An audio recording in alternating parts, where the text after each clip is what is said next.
Miss Bateman, welcome back to Ticehurst House. It's been quite some time.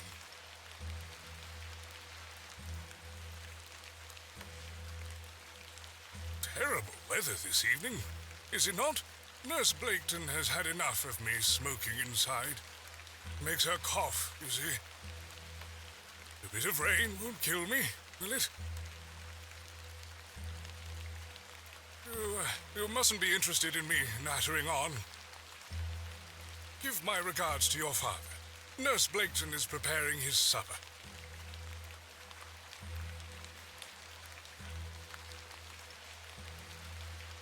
You look pale, Miss Bateman. Do head inside. You'll catch your death out here.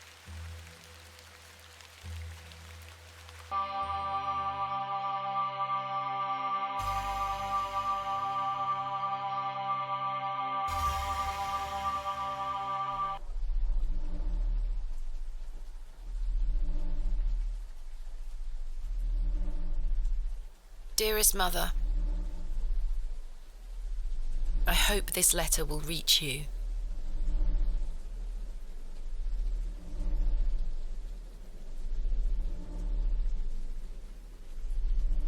I have spent these past years in torment, trying to piece together what remains of fractured memories. What I am about to recount to you will seem beyond comprehension, but I beg for your patience.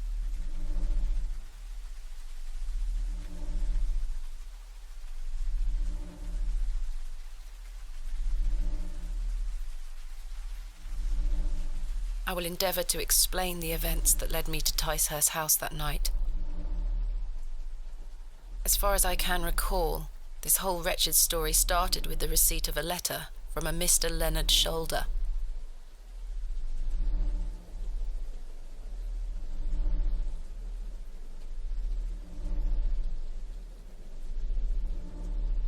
The letter brought me to the isolated village of Bewlay, deep in the moors.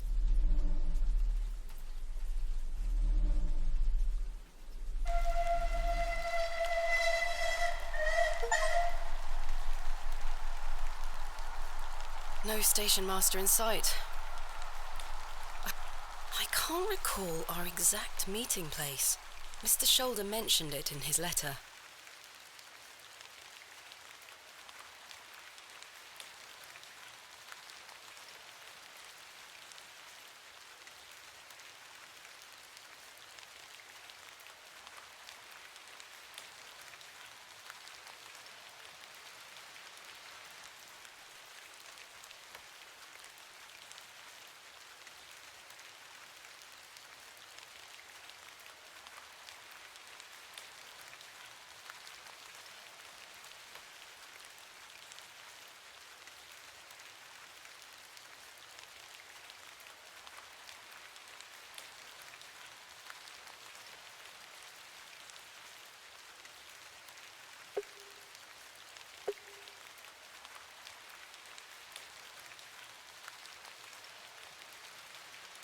If I take the sign, how would the trains know where to stop?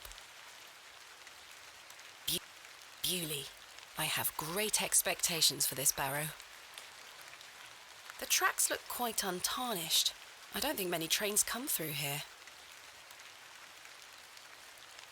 The post looks unattended. Hello there. A door of fine construction. Hello?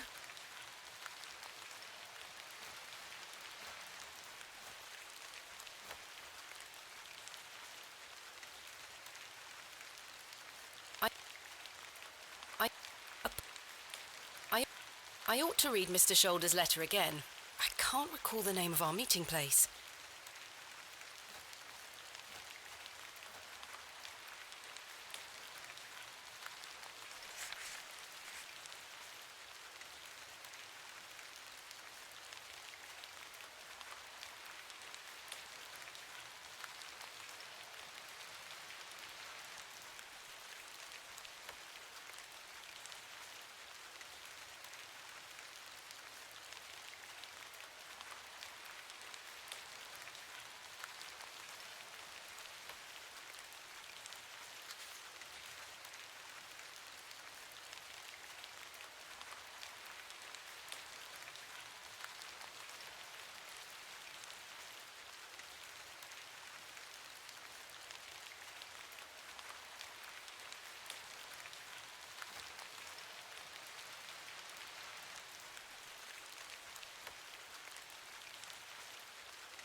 I must make my way to the Plough and Furrow Inn. I swear she was not standing there a moment ago. Excuse me? Yes? I'm looking for the Plough and Furrow Inn. Do you know where I can find it? Aye, young lady. Leave the station and follow the dry stone wall for around half a mile. You'll come to Bewlay. Go straight ahead and you'll find the market square. The inn is t'other side at square. Thank you very much. What can you tell me about Bewlay? Well, it used to be a thriving village. Not so much now. I don't spend much time there these days. Are you local? Ah, yes, a local I am. But I don't live in the village. Where are you travelling to today? That would be none of your business, young lady. Quite. Apologies. I wish you a pleasant journey. What brings you to Bewlay? I beg your pardon? What brings you to Bewlay, miss?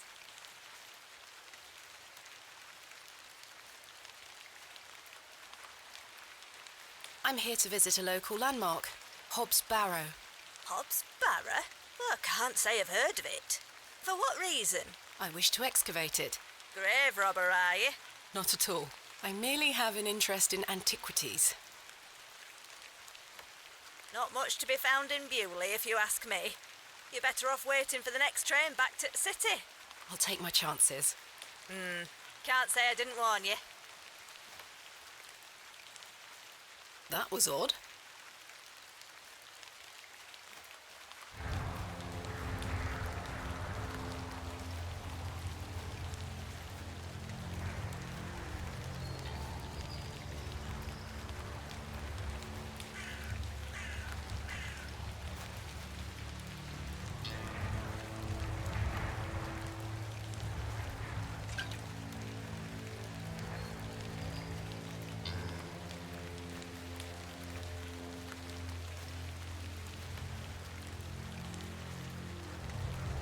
The sign is in a shabby state, but the shop appears to be a cobbler's.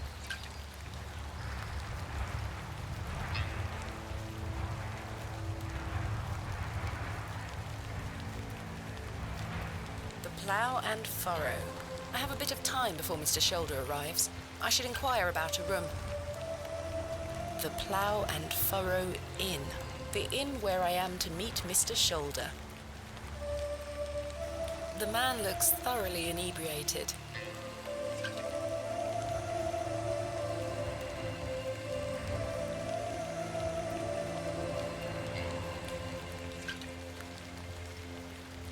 Hello there. What's the young lady doing out alone in this sodden weather? What are you doing out in this weather? Waiting for you, my dear. I doubt that. And I've waited long enough. So, give us a kiss now, won't you?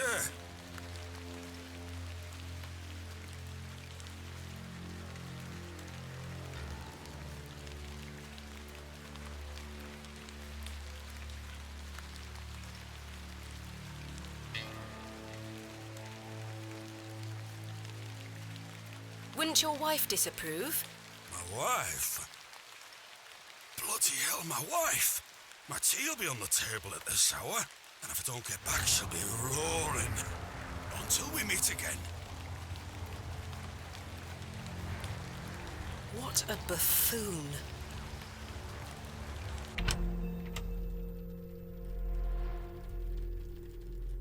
I should speak to the innkeeper about a room.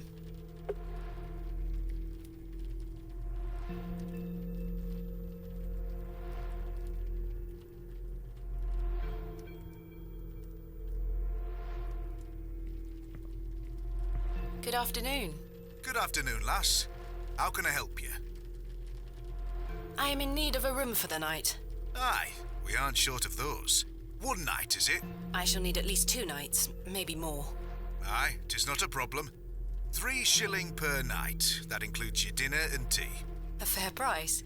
I'll need that payment up front for the 2 nights.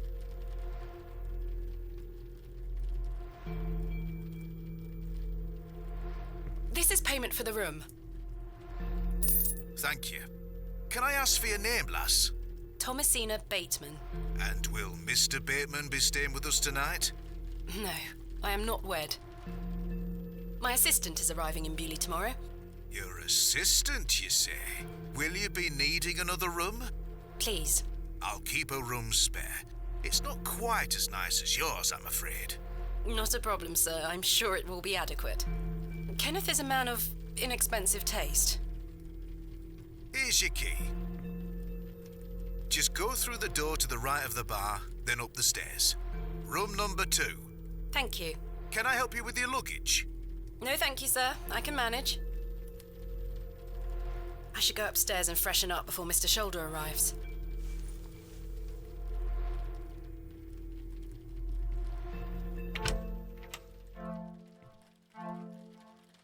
This shall do nicely. Time to change into something more comfortable.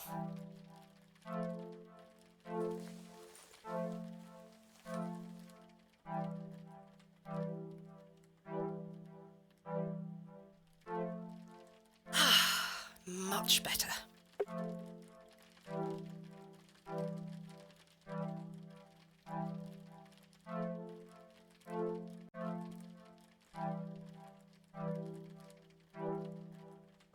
A sturdy-looking thing, useful to many a weary traveller.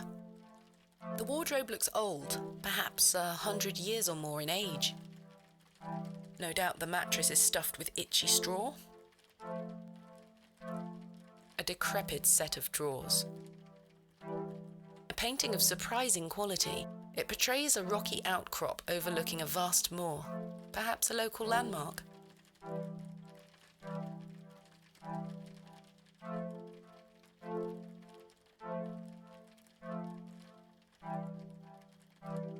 A jug of water for drinking or washing.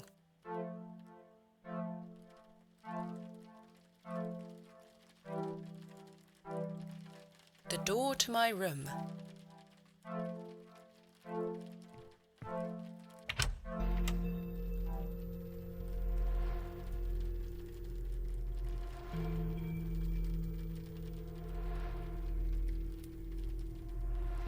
The innkeeper is a serious-looking man. A rather miserable-looking fellow. He's playing a board game by himself. I think it's Three Men's Morris. They are engaged in an intense discussion.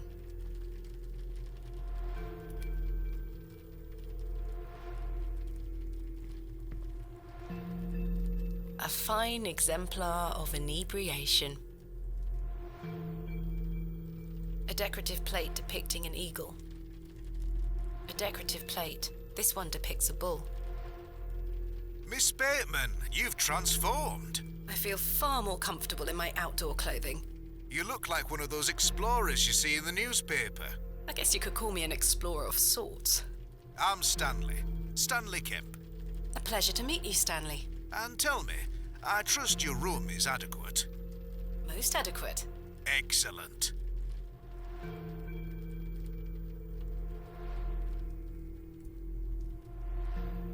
I'm looking for a man named Leonard Shoulder. Aye, I know the man. I'm to meet him here tonight. Can I get you something to drink while you wait? Not yet, thank you. What can you tell me about Mr. Shoulder? Aye, he's a quiet fellow. He only comes here to check his post. Yes, I've been corresponding with him using this address. Have you now? You found yourself an admirer? Not quite. What business do you have with old Leonard, then?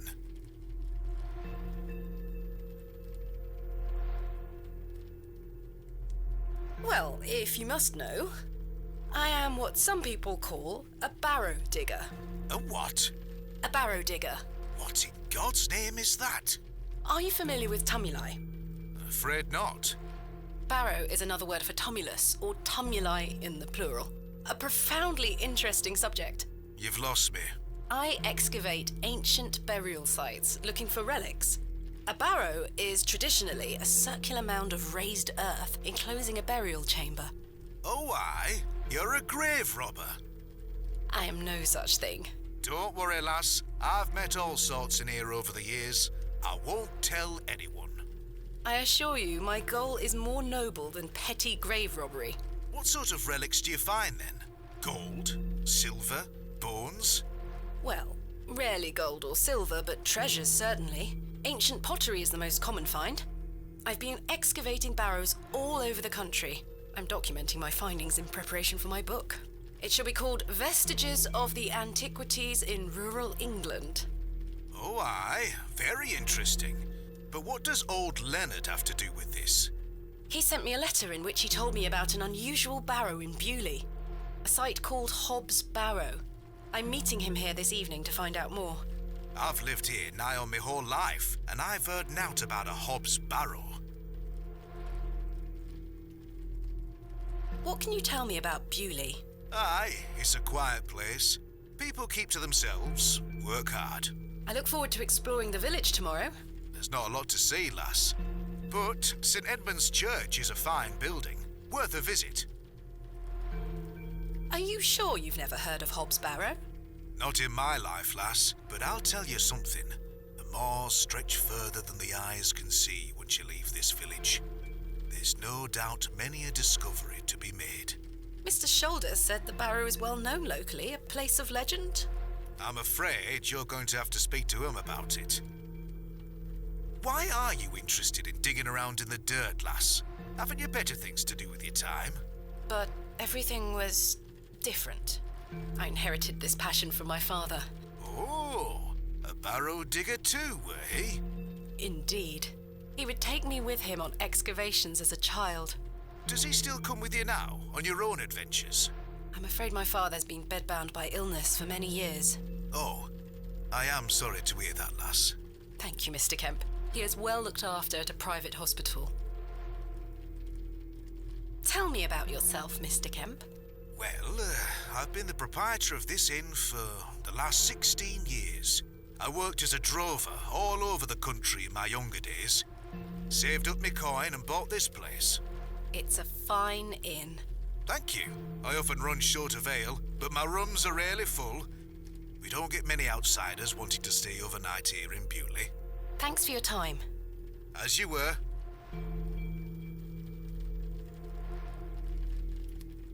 A pixie-faced peasant boy, painted in a naive style. Good afternoon, sir. Nought for you here. I beg your pardon? I said there's nought for you here, lass. Be on your way. Charming.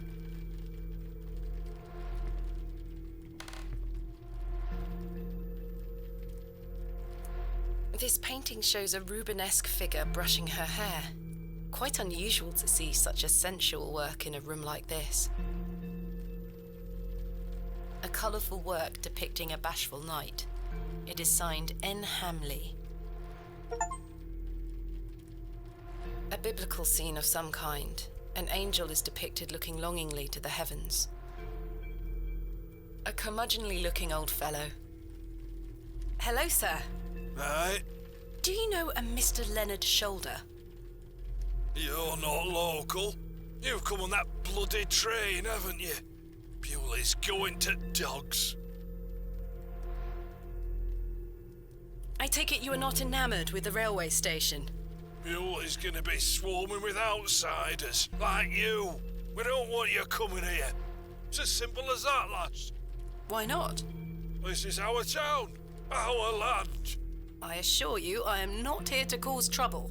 We'll see about that, won't we? Bye for now. I'm Cyril. It's a pleasure to make your acquaintance, Cyril. Ta-ra, lass. They are engaged in an intense discussion.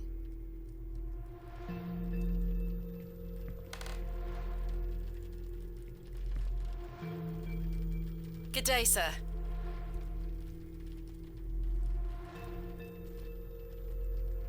It's a crudely painted scene that appears to be of a biblical nature. I should wait here for Mr. Shoulder.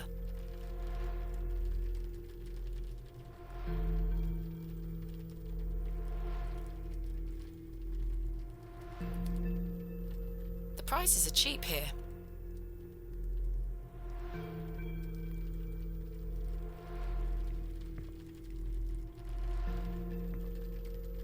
Hello, sir. What? I'm waiting here for a man named Leonard Shoulder. Do you know him? I don't. Do you, love? Never heard of him. There you have it. Now clear off. I do not need to use the lavatory.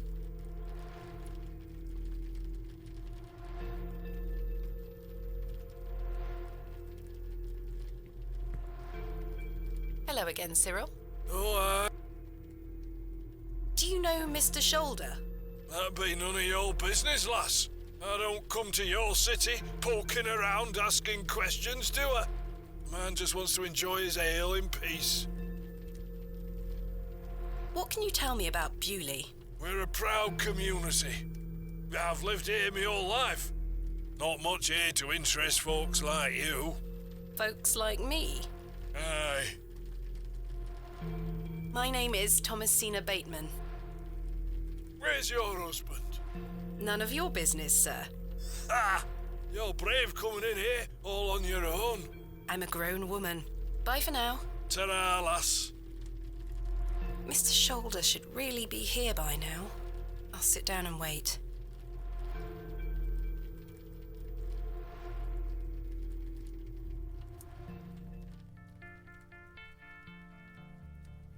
Where on earth is he? What a waste of time this is turning out to be.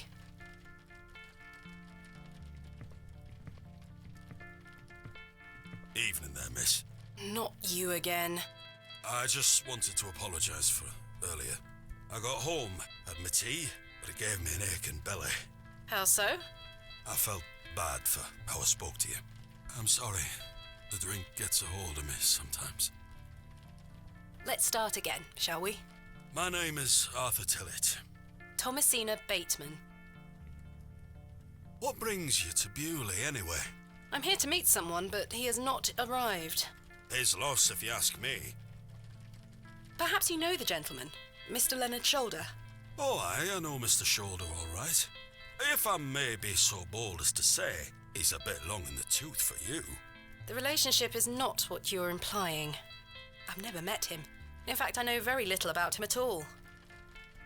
Get me an ale and I'll tell you all about the old sod.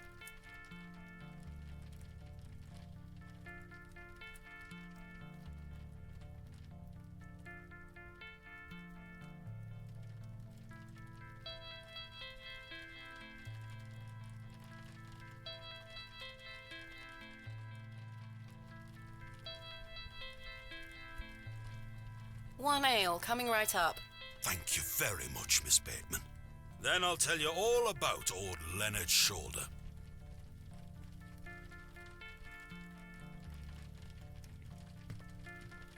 How can I help you? A tankard of your finest ale, Mr. Kemp.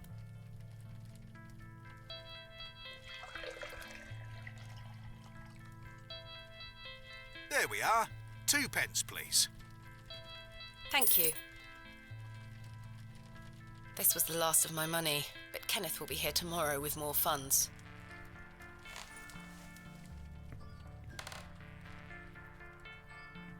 Please, Miss Bateman, an ale to wet me whistle. Then I'll tell you all about old Leonard. Here you are, Arthur. Thanking you. Oh, that hits the spot, that does, lass. Now then. Old Leonard Shoulder.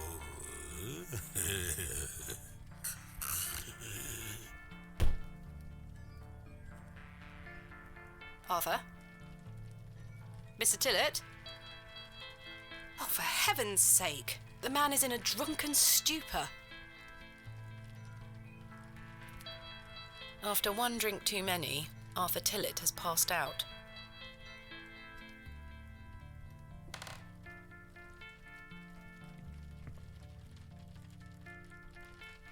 How can I help you? May I trouble you for a glass of water?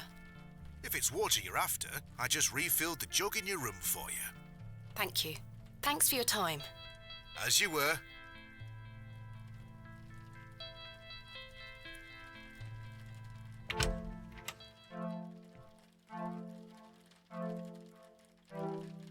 This may come in handy. I don't wish to carry the bowl around with me.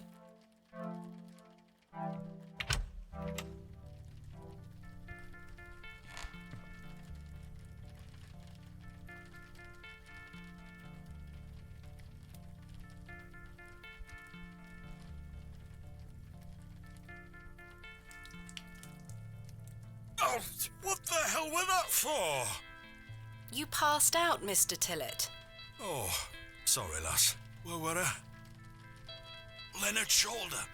Hold on another minute. I'm making for a piss. This man is unbelievable.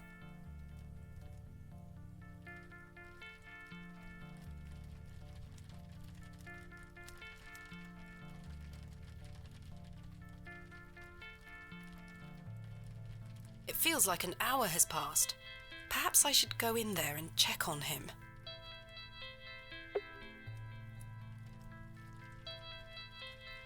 Miss Bateman? My apologies. The ladies are closed due to faulty plumbing. You'll have to use the gents. Lovely. Mr. Tillett?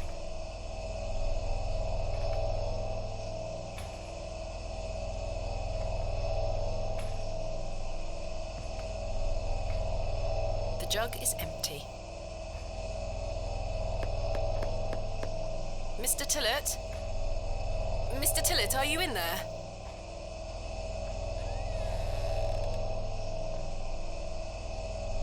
It sounds like someone is in there. Mr. Tillett, are you in there?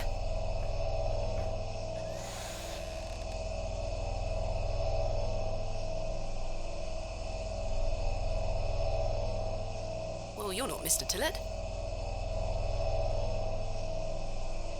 The mangy thing is fast asleep. The door opens a crack, but appears to be blocked from the other side.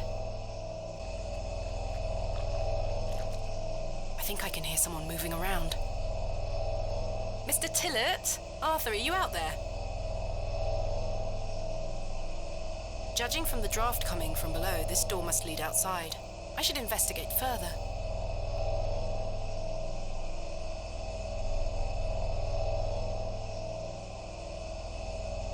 It looks like the towel has not been washed in months. It looks like the towel is... The water is brown, quite ghastly. The mirror is coated in a thick layer of grime. These look modern. I'm surprised. I'd rather not touch it. The thing stinks to high heaven.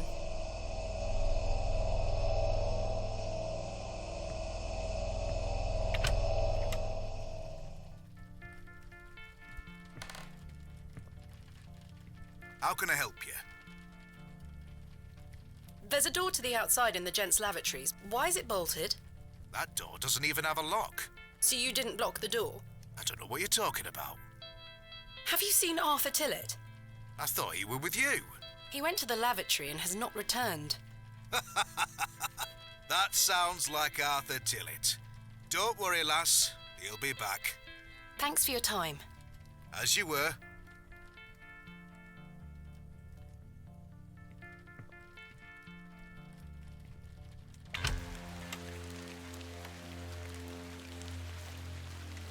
Excuse me, sir.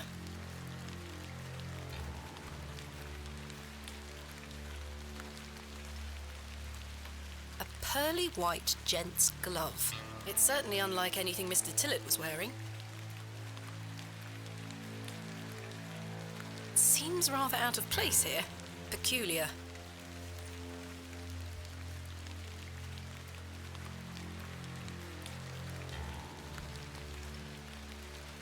I suspect the barrels are empty, otherwise the locals will be rolling them into their cellars.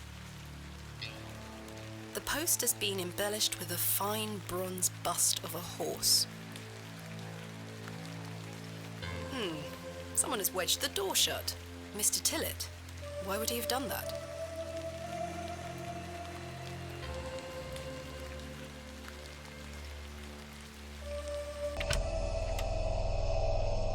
Mr. Tillett leave, then block the door behind him.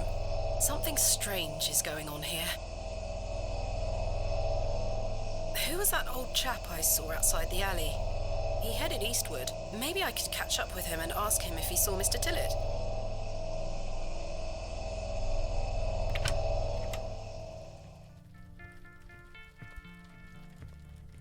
Do you know a Mr. Leonard Shoulder? You ought to be careful asking too many questions round here. Be on your way. Oh, I don't mean to... Listen to me, will you? Be on your way.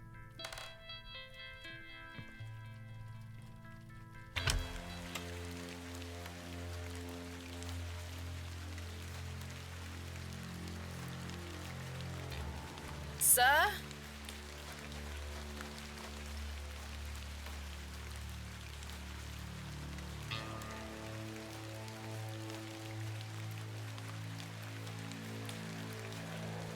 The old man has disappeared into the darkness. I'd best turn back to the inn.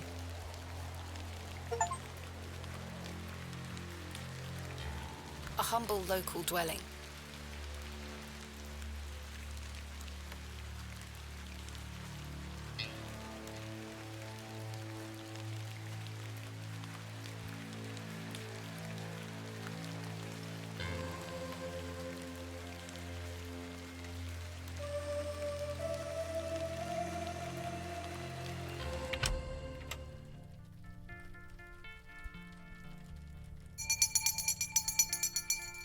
Last orders. I should get some sleep. Finding the missing men of Bewlay shall have to wait for tomorrow. I can't think of anything else to talk about right now. Kenneth will be arriving tomorrow at midday. I should get some sleep.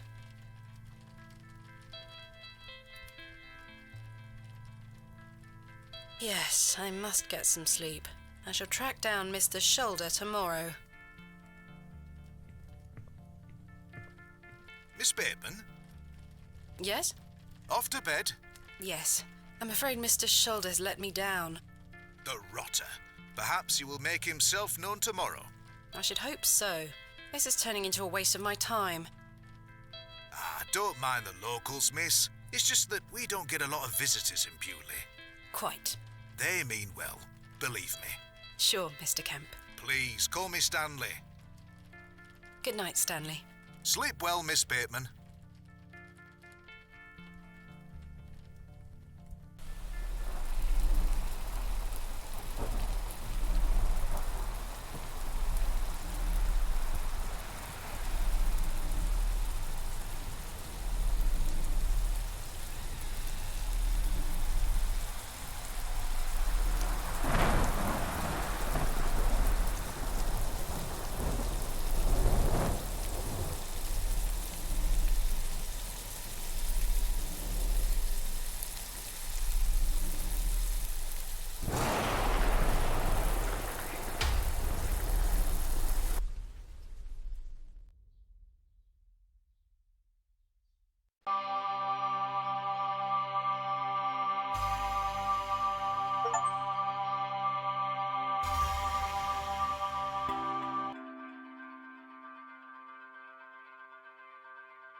Such horrid dreams.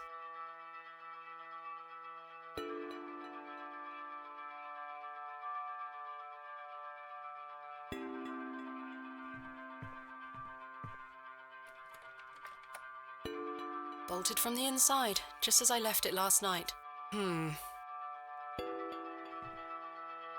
As I suspected, I must have dreamt of that wretched-looking cat. I must say I'm relieved. Right then. Let's see if I can track down the elusive Leonard Shoulder. I'm rather anxious to get to this Barrow. I also wonder what happened to Mr. Tillett.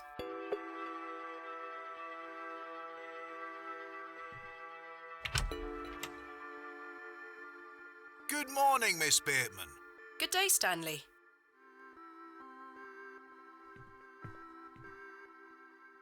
Did you sleep well, Miss Bateman?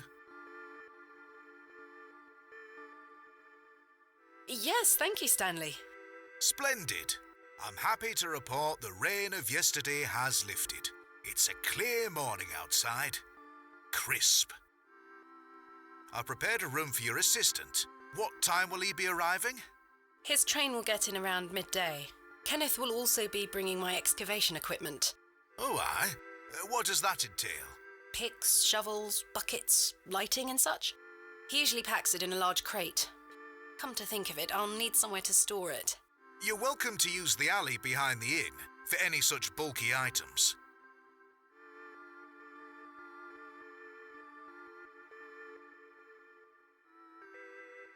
That sounds capital, thank you. You're most welcome, Miss Bateman. We look after our guests here at the Plough and Furrow. I'll let you get on with your day. I'll be back with my assistant when he arrives. Miss Bateman? Yes? I've something I wish to get off my chest, as it were. I've been tossing and turning all night, Miss Bateman. I feel rotten, I really do. What on earth are you talking about? As you know, I like to run an honest establishment. And well, I have not been honest with you, lass. I do know of Hob's Barrow. You do? I do. Many here do. There are stories tied to that place, you know. If I've learned anything in this life, it's that some stones are best left unturned. Old Leonard Shoulder is someone to be wary of too. I can't tell you what to do, lass, but you'd best avoid him. Why lie to me about Hob's Barrow? I know, lass, I know. I feel dreadful. But why? What are these stories you speak of? I really can't tell you more.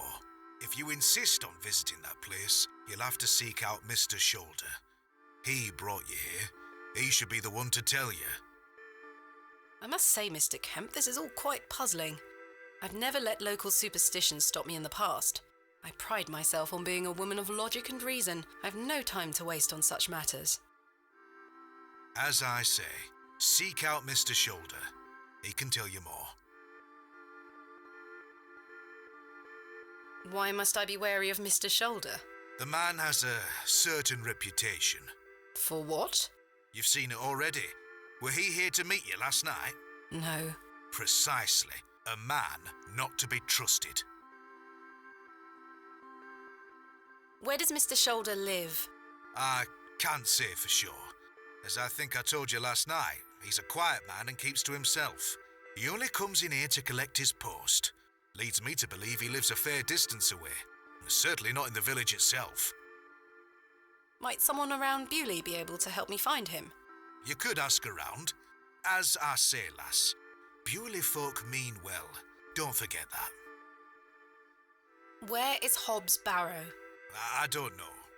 I say that on my mother's grave, Miss Bateman. I now find that hard to believe. The moors are vast, lass. I'd tend not to go wandering out there. A grown man could lose himself and not be seen again. I shall return later. Good day to you, lass. Oh, if you see Herbert around here, be sure not to feed him. Herbert? A local stray cat. He comes in now and then searching for scraps. I'm sick of cleaning his vomit off the floor. Quite. I'll be sure not to feed him. Thank you.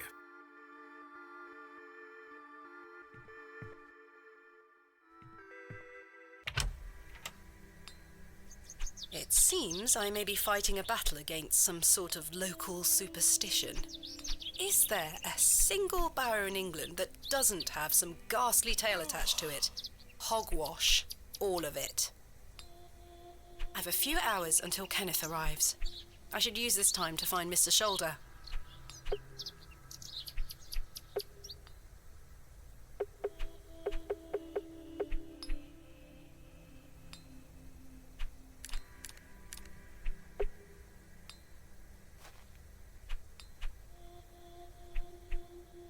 He looks like a rather shady character. Hello. My name is Thomasina, and you are? Now then, that's none of your concern, love. Do you know a man named Leonard Shoulder? I don't know out about no Leonard Shoulder. What do you do around here? Hey up, you're not scared of sticking your neb in. I look after the churchyard, dig the graves. Ha! What can you tell me about the church? Aye, it's a church. Quite. What can you tell me about Hob's Barrow? Not to be found digging around in those things. You know of local barrows, then? Don't concern yourself. What can you tell me about Bewlay? Not much around here, love. Not worth mentioning to you, like. I see. Goodbye. Ta-ra.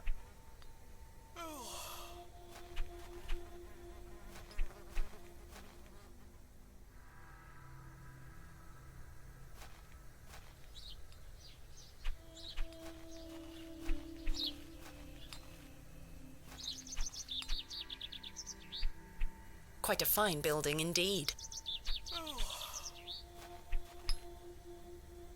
The little whelp looks determined to slaughter the very air itself. The young woman looks extremely bored by it all. Good day. Hello, miss.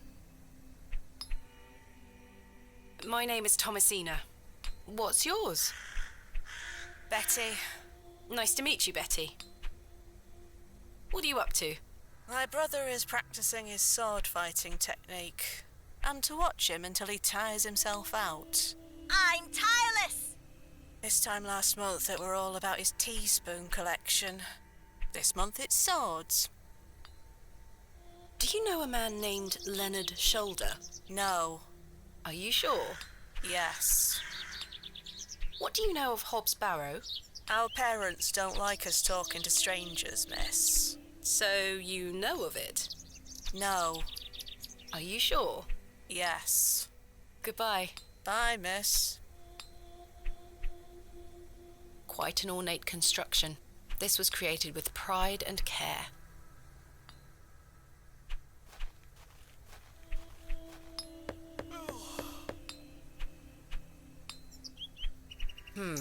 No one here.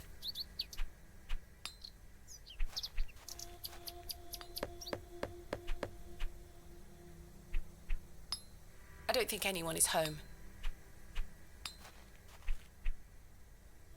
The bucket is rusty and full of holes. This must belong to someone. I should leave it alone.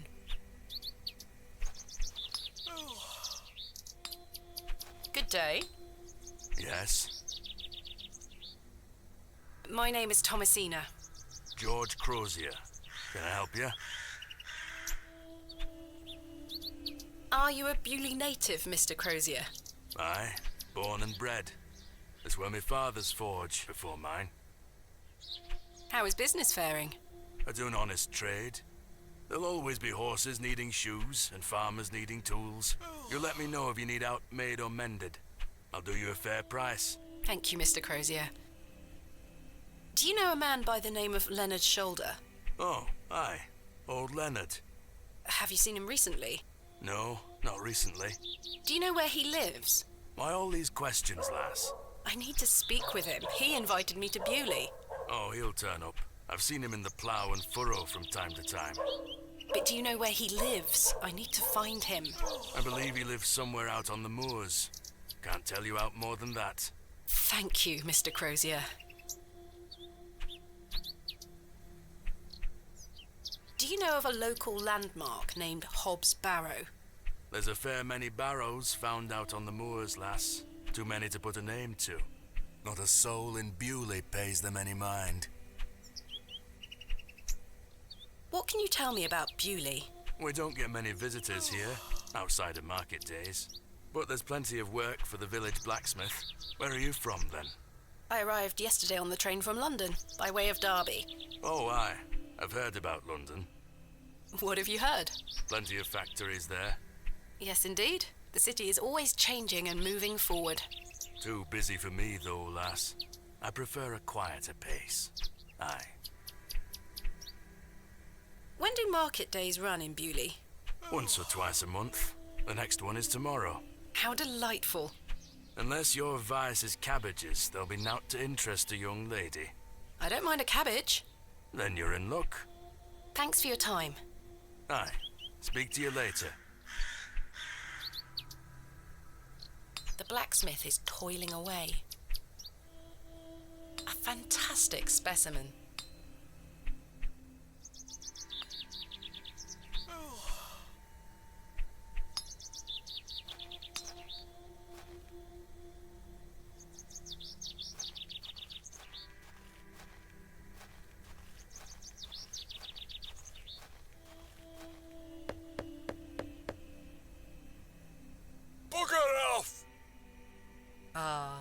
The unmistakable charm of old Cyril.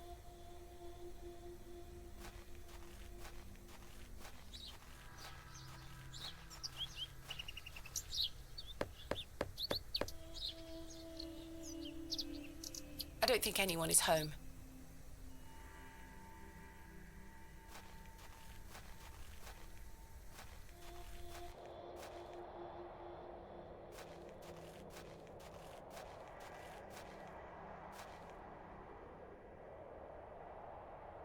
Mr. Tillett, where did you go last night? Have we met? Last night at the Plough and Furrow. Oh, Miss Bateman. I were blind drunk last night and woke up with a stinking headache. You still smell like a brewery. Sorry. You went to use the lavatory and never came back, Mr. Tillett. I searched everywhere for you. I think I remember you bought me a drink. Then it's all a blur. I woke up in my bed this morning with my wife sour at me for waking her at some ungodly hour. About last night.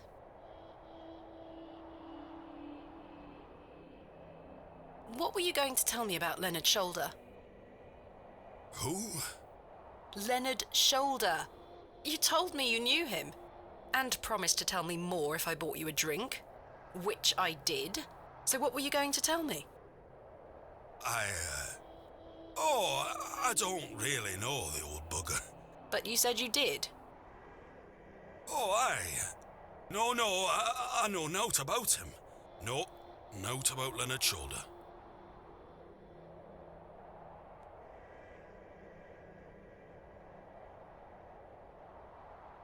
You're hiding something, Mr. Tillett. I don't believe you. I say a lot of things when I've got the drink in me. I probably just wanted you to buy me an ale. A likely story. Look, what would I gain from lying to you? I just wanted another drink. Even if that's the case, it doesn't explain your disappearance. Aye, I don't remember out. About last night. You really don't remember where you went last night? As I say, it's all a blur. I remember needing a piss. Then, nothing. Well, you must have missed me when I came out. I did not. I even went to the gents' toilets to find you. Oh, aye. A sight for sore eyes. It was. I checked everywhere, and you were nowhere to be found. The back door leading to the alleyway was blocked from the outside. Oh, aye. Yes. You must have exited through that door, Mr. Tillett. But you just said it were blocked. There must be an explanation. My mind has drawn a blank. Why was the door blocked? Did you block it? I told you I don't remember. I've naught to say 'cause I remember naught. I'm assuming you don't know where Mr. Shoulder lives then? Sorry, Miss Bateman. I don't know naught about Leonard Shoulder. How's your headache faring? It feels like a steam engine is driving full pelt in a circle around me skull. Be sure to drink plenty of water, Mr. Tillett. Aye. I'll survive. So, you work here? Aye. Bewlay station master at your service. Would you like to buy a ticket? Not just yet, thank you. I understand that some of the locals are not too happy about this new station. Aye. I'd go as far as saying the whole village. How long has the station been open for? About 3 months. We're on the Midland Railway line. This employment's been a saviour for me. If I weren't stood here, I'd be drinking my life away at the pub right now. It's worth the occasional withering look from Cyril and the rest of them. What does a station master do? A bit of this and a bit of that. I don't wish to bore you with such things. As you wish. My responsibilities here keep me on the straight and narrow, I'll tell you that much. A sense of duty can do wonders for a lost soul. Indeed. This must be a rather lonesome post to occupy. Trains pass through here more regularly than you might think, lass. Farewell for now. Ta-ra!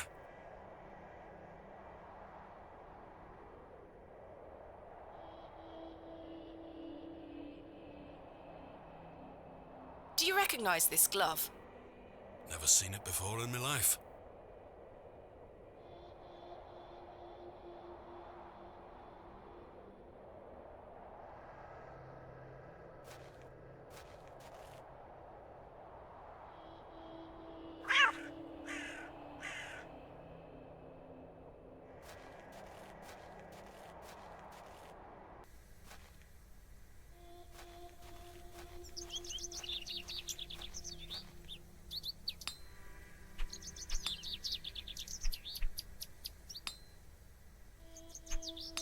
Do you recognise this glove?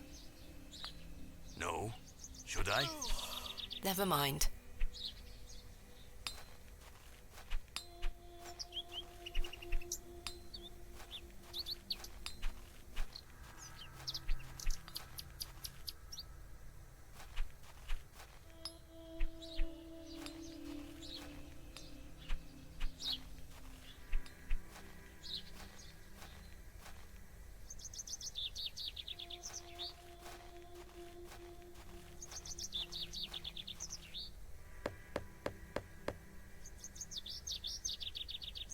Nobody home.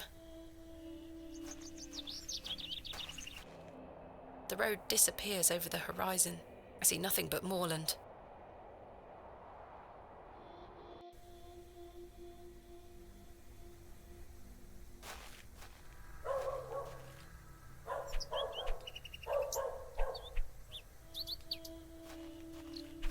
Do you recognise this glove? What are you showing me that for? Does it look like I'd wear something like that?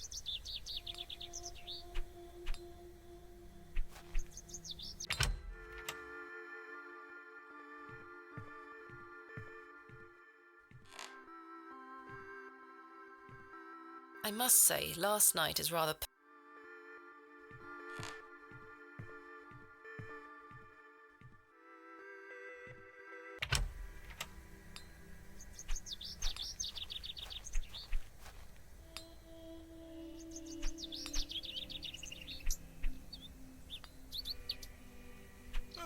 Do you recognise this glove?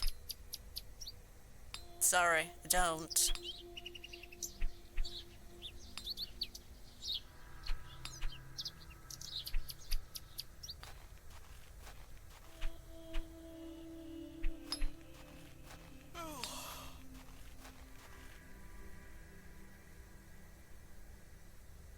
In memory of Peter Black.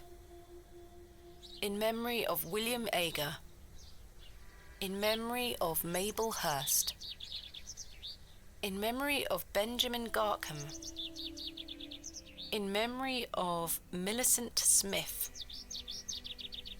In memory of George Paxton. In memory of Barnaby Tillett. In memory of Percival Roach. In memory of Romeo Hegg, dearly missed by his beloved Juliet. In memory of Henry Crozier. Excuse me, do you think anyone would mind if I borrowed this trowel? You help yourself, dear. Father Roach won't mind lending it. Just be sure to put it back when you're finished. Of course, thank you. It is more blessed to give than to receive.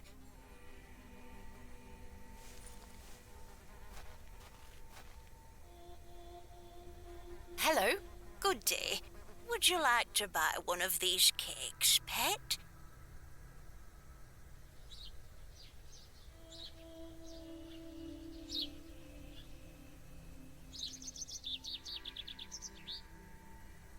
What kind of cakes do you have?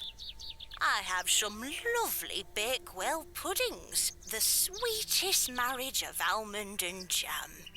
I can tell you're not from around here, because if you were, you would know about my Bakewell puddings.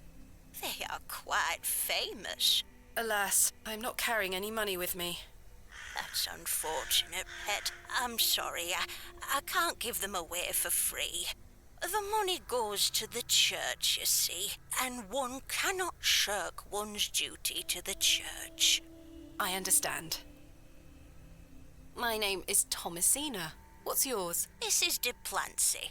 A pleasure to meet you, Mrs. de Plancy. Likewise, pet. Tell me about yourself, Mrs. de Plancy. About me? What would you possibly want to know about me? I've been attending St. Edmund's Church my whole life. I always want to help where I can, so I sell my baked goods, and all the proceeds go to its upkeep. This place means so much to me. Your cakes look delicious. I can assure you they are. You'll not find better in the entire county. What can you tell me about St. Edmund's Church? Isn't it the finest building? It's been standing here since the 12th century.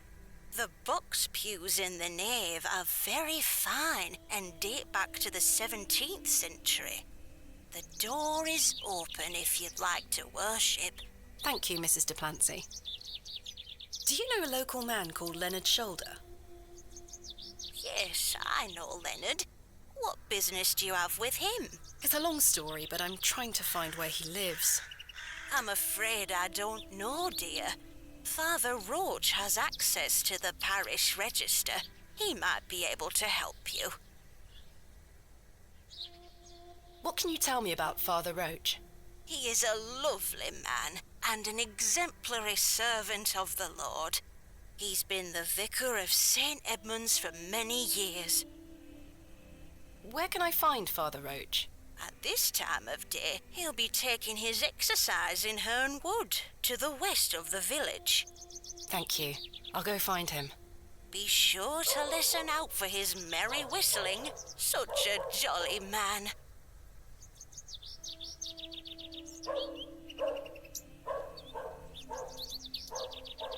What do you know of Hob's Barrow?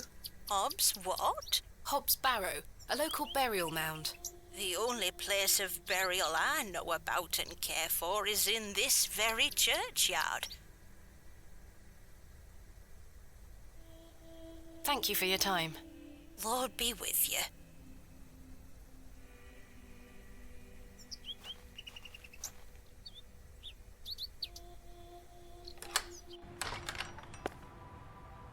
Goodness me, look at these box pews. I've never seen any as tall as that before. Most unusual architecture, even for the Normans.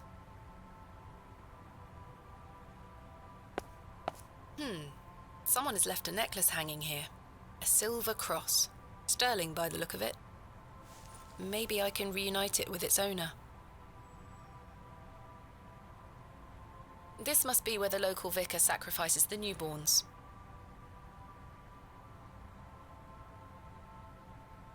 A memorial list of former vicars. They stretch back several hundred years. Those have seen better days. Extraordinary craftsmanship.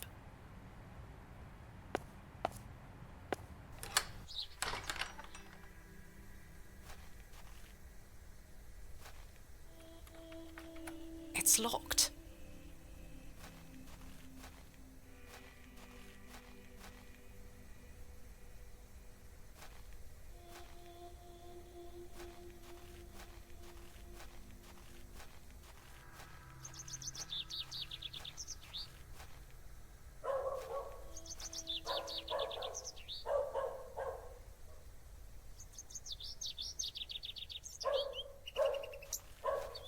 This appears to be a recently dug, unmarked grave.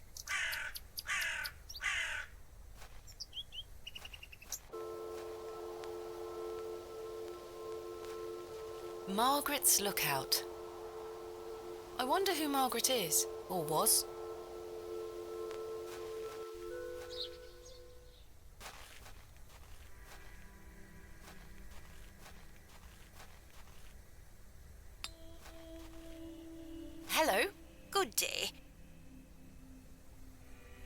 Where can I find Father Roach again?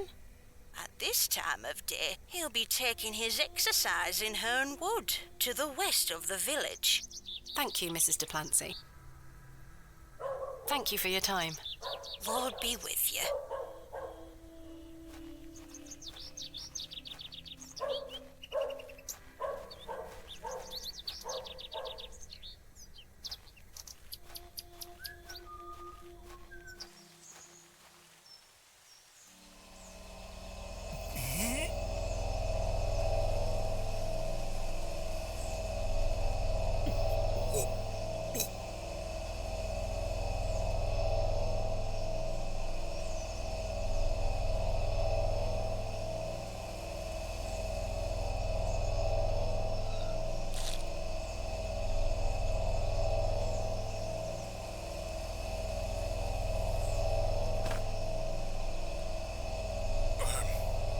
Very sorry. Oh, the shame. This malaise will not pass. Oh, the nausea.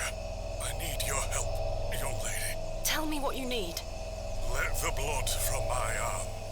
Excuse me? Cut me. I beg you.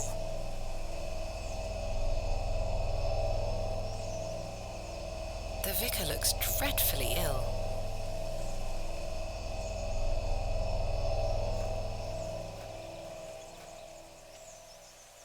Ouch! The broken lens is extremely sharp.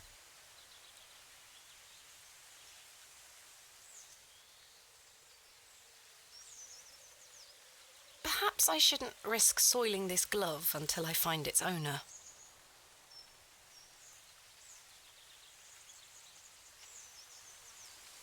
This handkerchief was a gift from my mother. I hope she will understand. This should work. I don't wish to look too closely.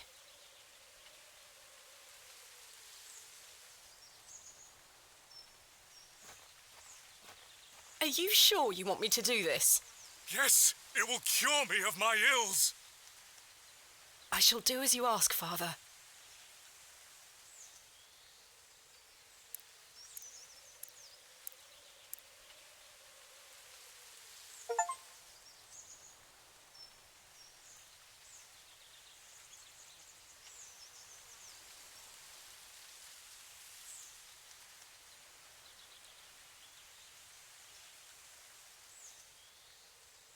Thank the Lord for my spare pair.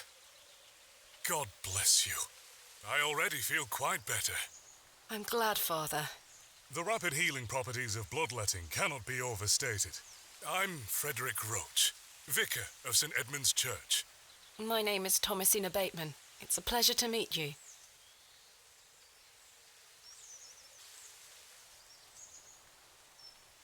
Are you feeling better? Yes, thank you.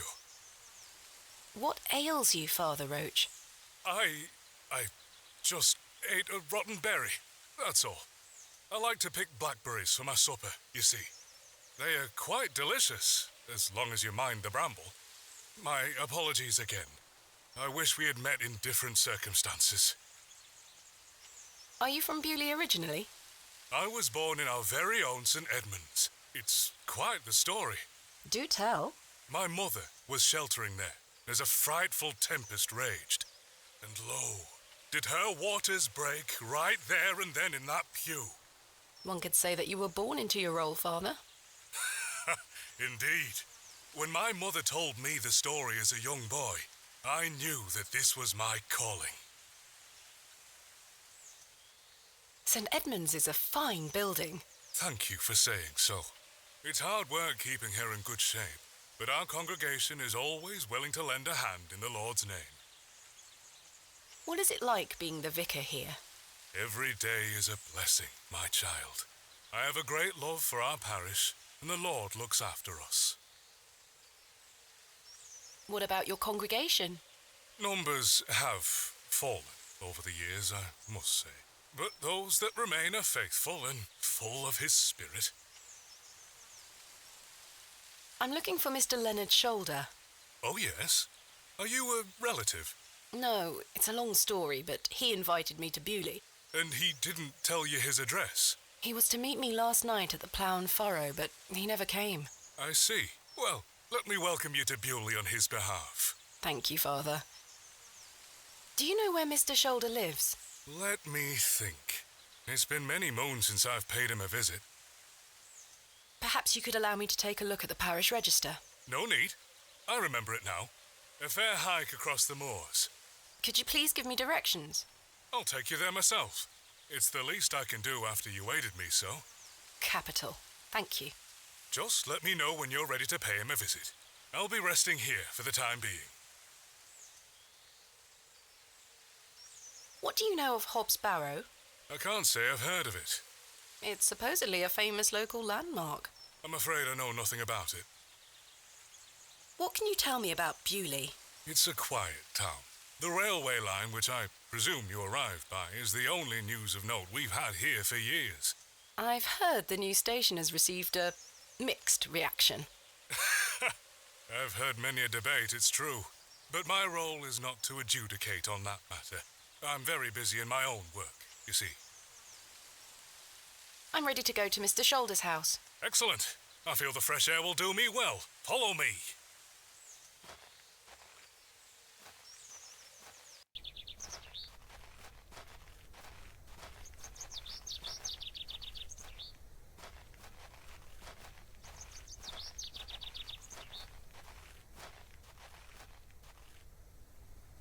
Good morning, Father. Good morning, Mrs. Duplancy. Mrs. Duplancy, this is Thomasina Bateman, a visitor to our parish. We've already had the pleasure of meeting, Father. Excellent. Miss Bateman, don't hesitate to try one of Mrs. Duplancy's wonderful cakes. Yes, I've heard about her famous Bakewell puddings. I'll be here all day, young lady. But remember, once they're gone, they're gone. Those little whelps have already gobbled up all the gingerbread. You are doing God's work, Mrs. Duplancy. He smiles upon us, Father. Miss Bateman, if you'd like to follow me.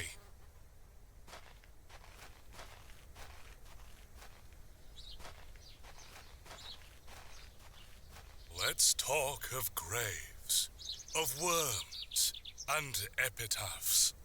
Make dust our paper, and with rainy eyes write sorrow on the bosom of the earth. Let's choose executors and talk of wills. Shakespeare? Quite. Which play?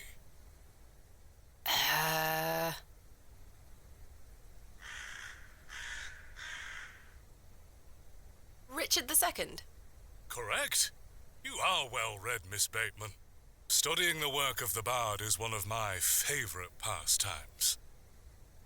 Follow me.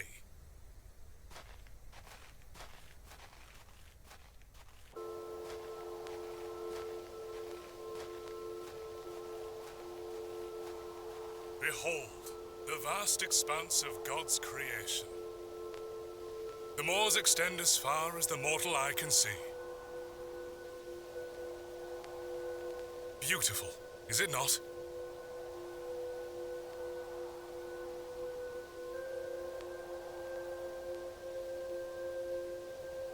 Indeed, the moors are beautiful. The beauty of God's creation is that it takes so many forms. How can one take in such a view and not have faith?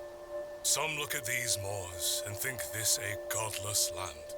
But I tell you, he is found in all domains. The Lord's work is all about us. Tell me, Miss Bateman, do you believe in God?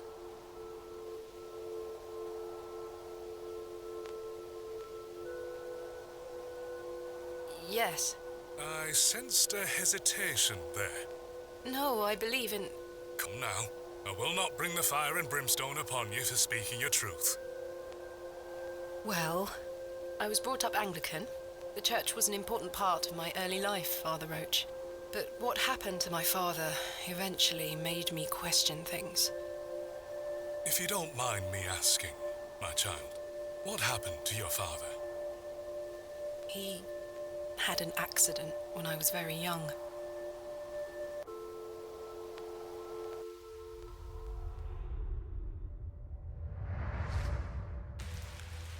along now, Thomasina. Let's get out of the rain.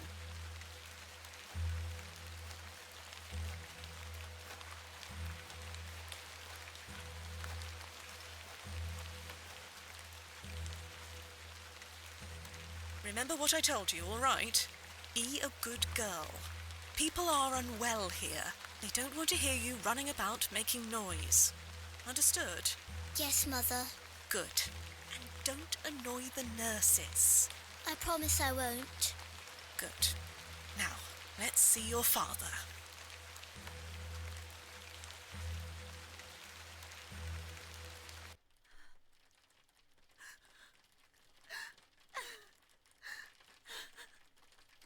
Daddy, wake up! Mummy? Mummy? Good evening, Mr. Bateman. Hello, little one. You must be Thomasina? Yes. My name is Nurse Blaketon. I just need to talk to your mummy for a little bit. I'm sorry to disturb you, Mrs. Bateman. Mrs. Bateman? Will he ever talk again, Nurse Blaketon? The doctor is uncertain, Mrs. Bateman. There is the possibility that Mr. Bateman won't regain any movement at all.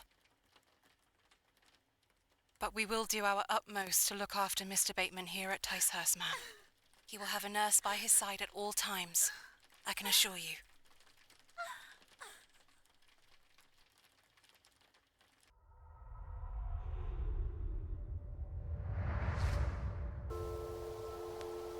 What sort of God would allow this fate to befall such a kind and honest man? I'm sorry to hear this. God moves in mysterious ways, but he loves us all. Come along now.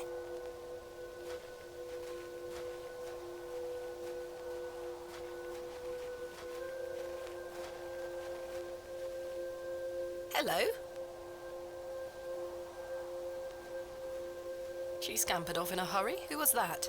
Some primitive folk make their home out on the moors. I suggest you keep your wits about you when you are exploring, and don't stray too far from Bewlay. I see. How much farther to Mr. Shoulder's house? Still quite a walk, I'm afraid, but we'll get to him soon enough. Now then, take a look at this. Legend has it that this cairn has stood here for over 1,000 years. How remarkable. The Devil's Toe. I beg your pardon? That's what it's called. The Devil's Toe. Oh, I see. Come now, onward.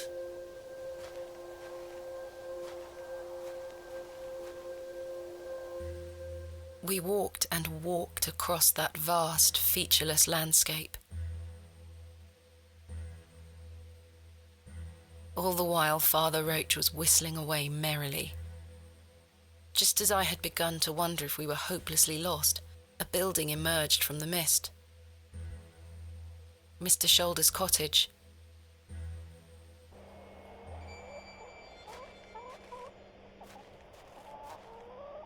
Here we are, Miss Bateman. Unless my memory fails me completely, this is Mr. Leonard Shoulder's house. Thank you for your help, Father Roach. Now, no need to thank me after your providential assistance today. However, I have something to ask you. Yes? Please don't tell Mrs. Duplancy about my little scene in the woods. She will only fret, and the poor dear woman has enough on her mind as it is. I shan't mention it. Thank you. You'd better see if Mr. Shoulder is in.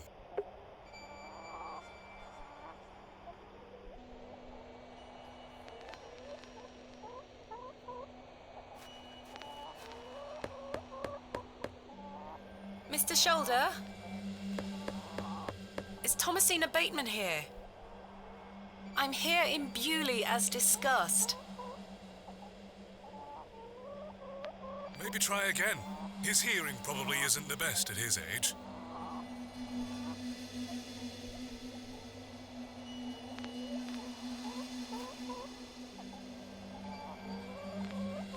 No sign of life? None. The window is nice and clean. The dwelling is by no means abandoned. The window is much too high up to reach. I've no desire to lug a block of wood about the countryside. A carved stone has been affixed to the door. I think it depicts a crescent moon. It's bolted onto the door itself. I can't remove it. Father, what do you make of this? A peculiar adornment. I've not seen any like this in Bewlay, though it does remind me of a passage by the bard himself. It is the very era of the moon. She comes nearer earth than she was wont, and makes men mad.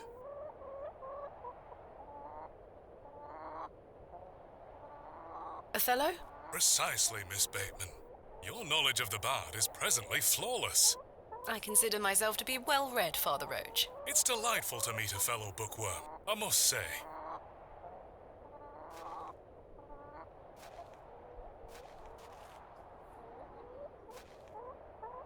The trousers feel damp, freshly hung, or still wet from last night's rain.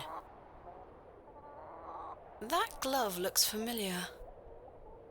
I wonder if it matches the glove I found behind the plough and furrow.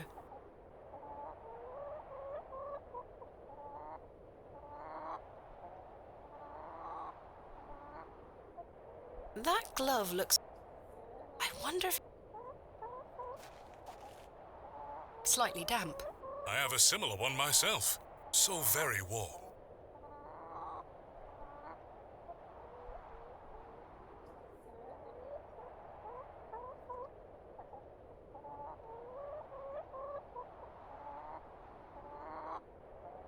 That's a peculiar idea. I don't wish to beat my way in. Here, chuk chuk chuk. Don't encourage them.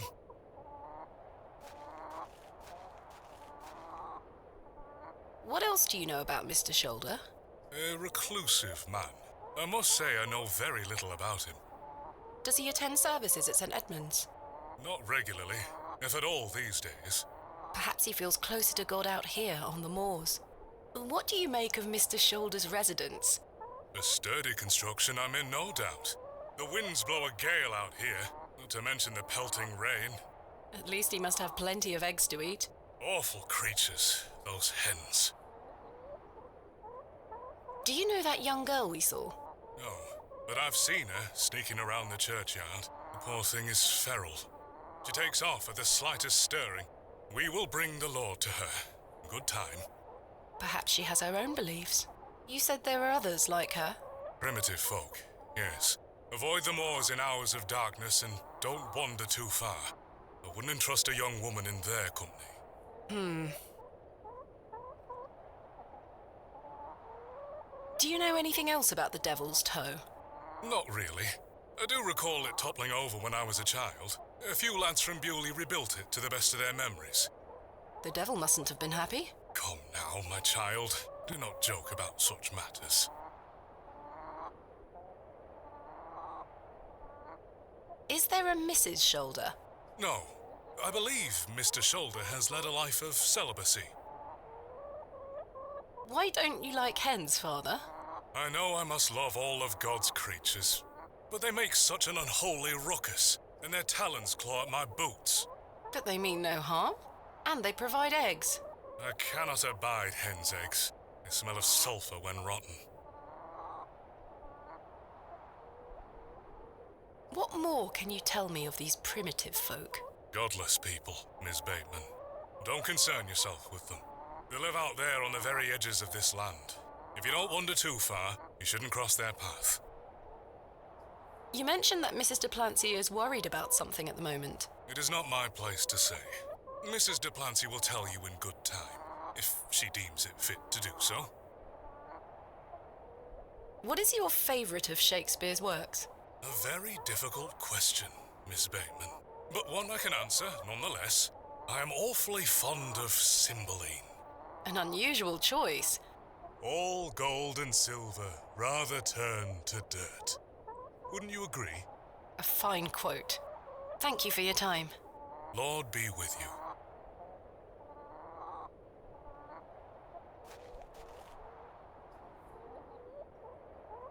No sign of any movement. I've no desire to lug a block of wood.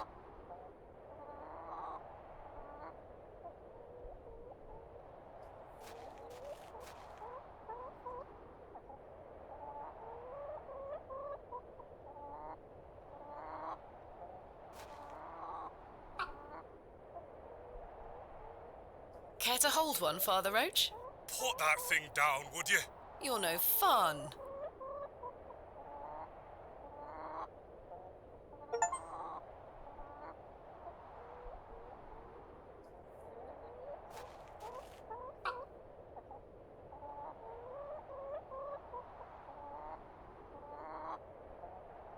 He looks much too unruly to be picked up.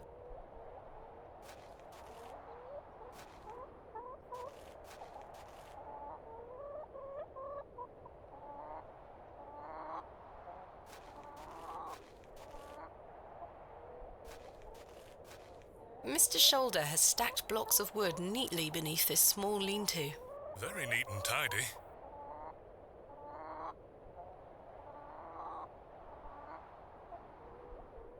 A woolen undergarment.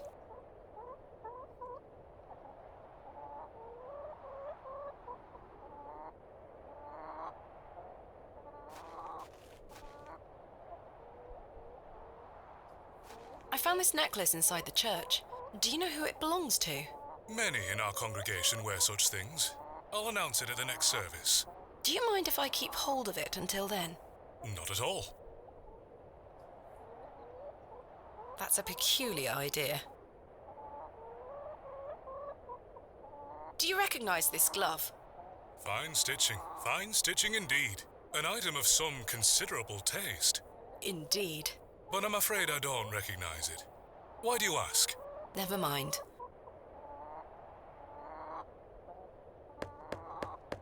Mr. Shoulder, are you home?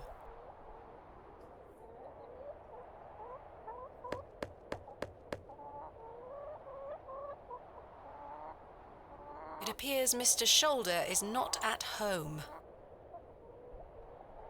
Curses. Perhaps you could try the handle. It's locked. There's nothing else I wish to discuss at the moment. I've come a long way to meet you, Mr. Shoulder. Please open the door.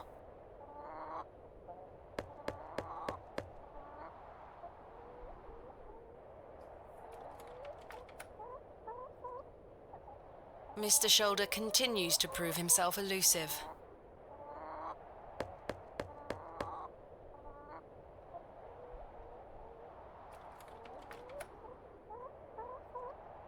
Mr. Shoulder continues to prove himself elusive. There's nothing else.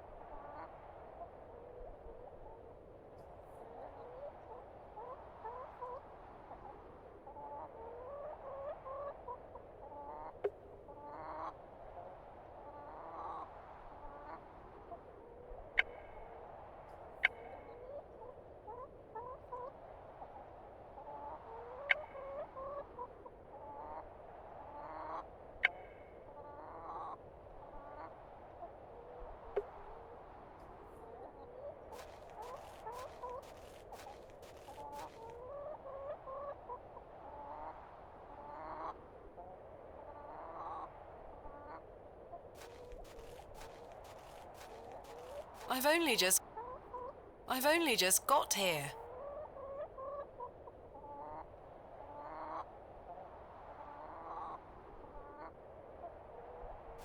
A carved stone has been affixed to the door.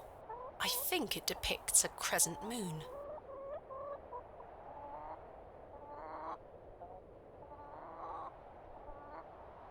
That is not coming off.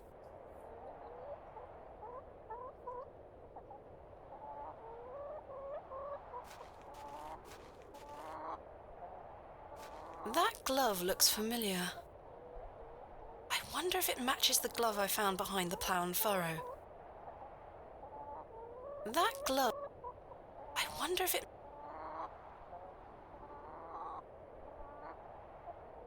No. No.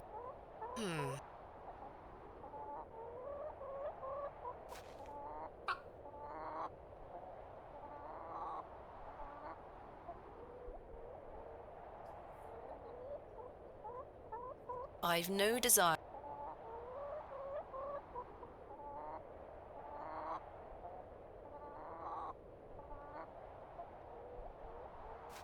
That... I want...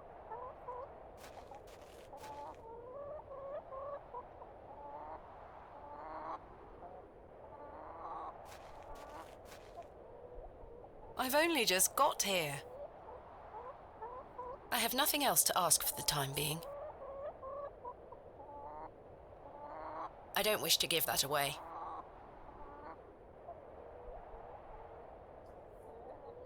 I don't wish to give that away. I don't wish...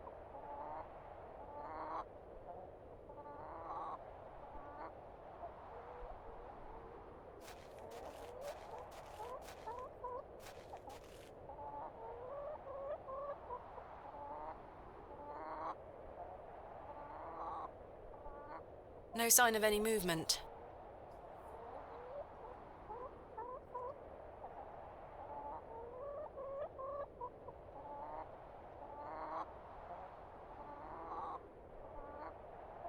I can't think of anything else to talk about right now.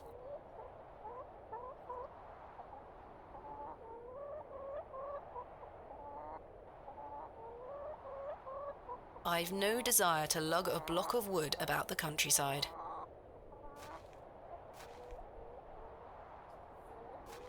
That glove looks... I wonder if it matches the glove... A fine white glove, gents style. I found it in the alleyway behind the plough and furrow. That glove looks... I wonder if it matches... That glove looks familiar. I wonder if it matches the glove I found behind the plough and furrow.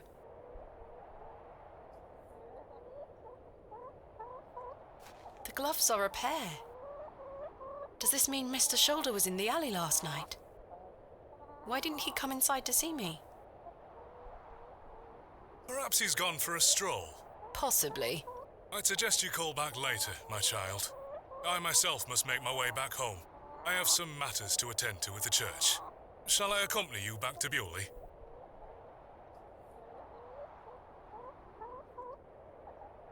No, you go ahead, Father, thank you. As you wish. Farewell, Miss Bateman. I hope Mr. Shoulder finds his way to you. Thank you for your help, Father Roach. My pleasure. Parting is such sweet sorrow.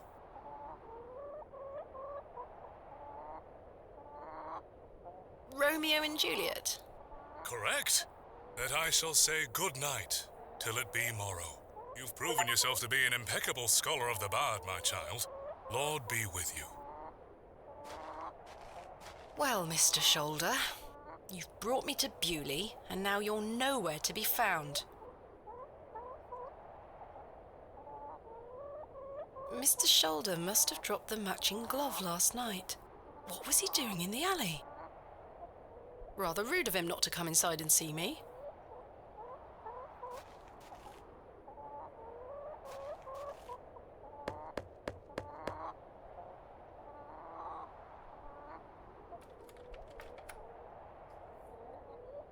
Mr. Shoulder continues to... He looks much...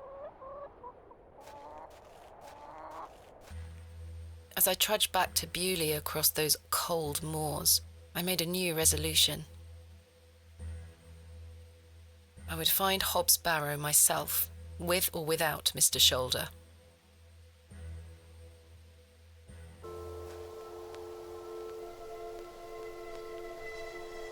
The train!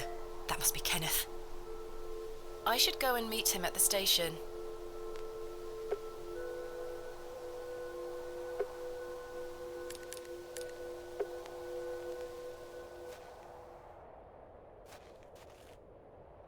Where is Kenneth?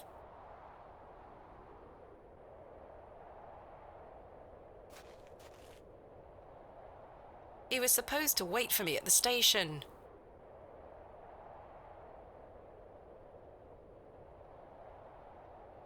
I'm looking for my assistant, Kenneth. Oh, aye.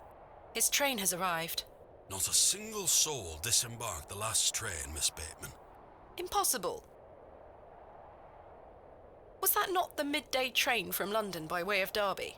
Aye, it were. Mr. Price were here, unloaded a few crates. But no Kenneth. Not a soul. Hold on. One of them crates had your name on it, Miss Bateman. A great big one it were, with... A red ribbon. Aye. What is Kenneth playing at, sending my equipment but not himself? Curses. Where is my crate now? Mr. Price took away all the crates on his cart. Who? Mr. Price, he's the postmaster. Where can I find Mr. Price? He lives above the storeroom, just north of the plough and furrow. You'll see it.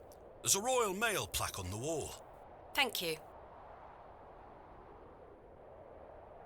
Farewell for now. Ta-ra.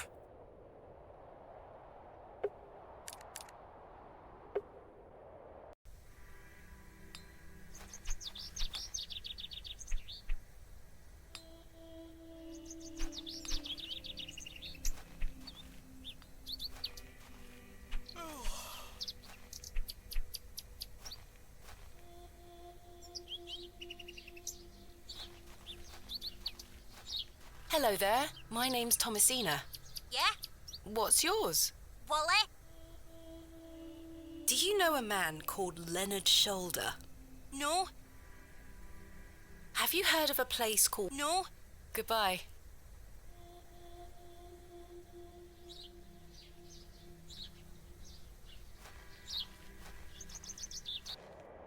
The road disappears.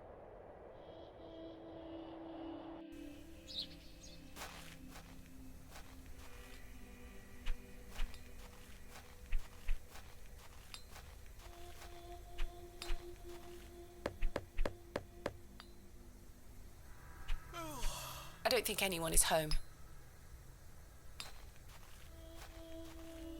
That must be the postmaster's storeroom. Hello? Good day. I haven't seen you in Bewlay before. I'm just visiting. Lovely. It's nice to see a new face. We don't get many visitors. My name's Henry. Henry Long. Nice to meet you, Henry. Thomasina Bateman. Wonderful. What a treat. You seem in a good mood, Mr. Long. It's just lovely to see a new face. Where are you from, Miss Bateman? Bakewell.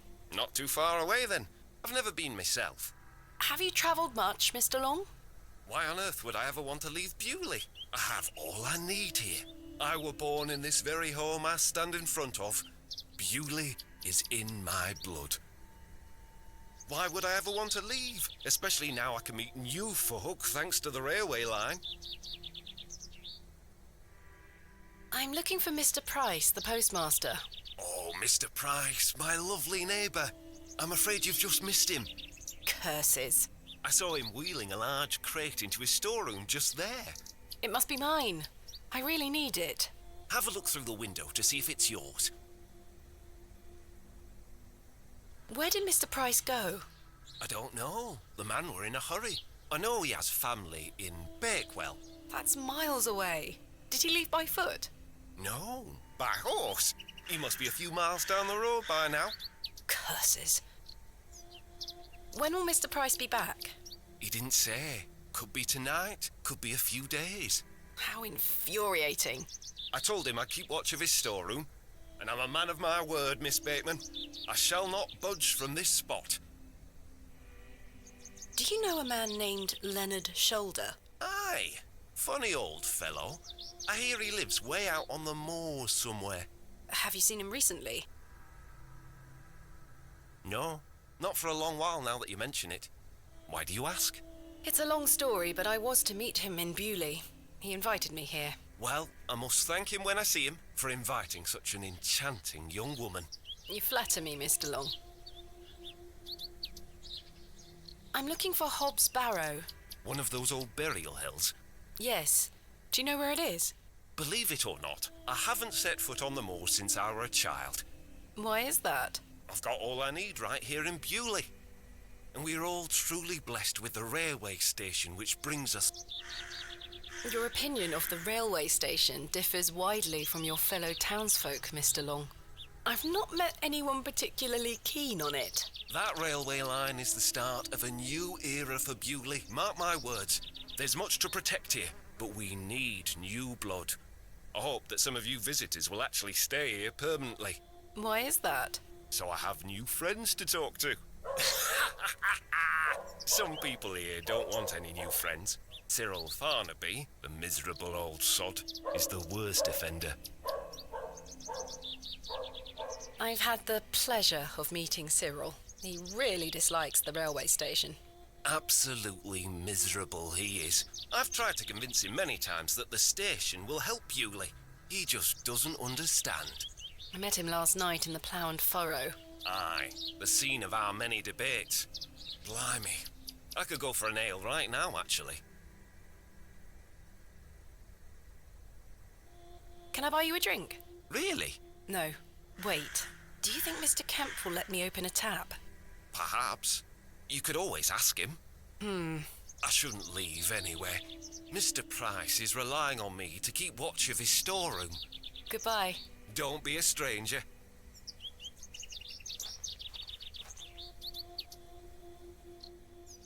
There's my crate. Kenneth always ties a red ribbon to it. I can see an envelope tucked behind the ribbon. Perhaps it can help explain Kenneth's absence. I'm going to have to get in there.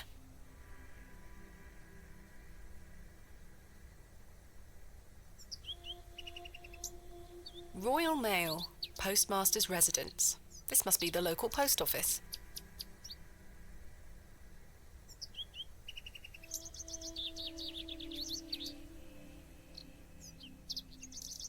The man is standing right there. The postmaster isn't home. But my crate is in there.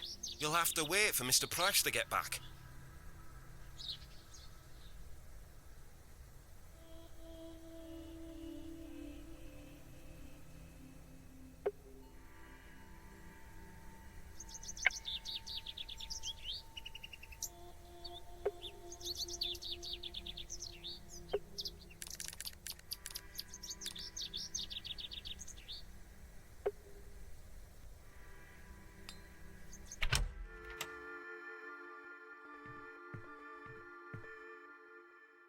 I'm sorry to ask this, Mr. Kemp, but could I please open a tab?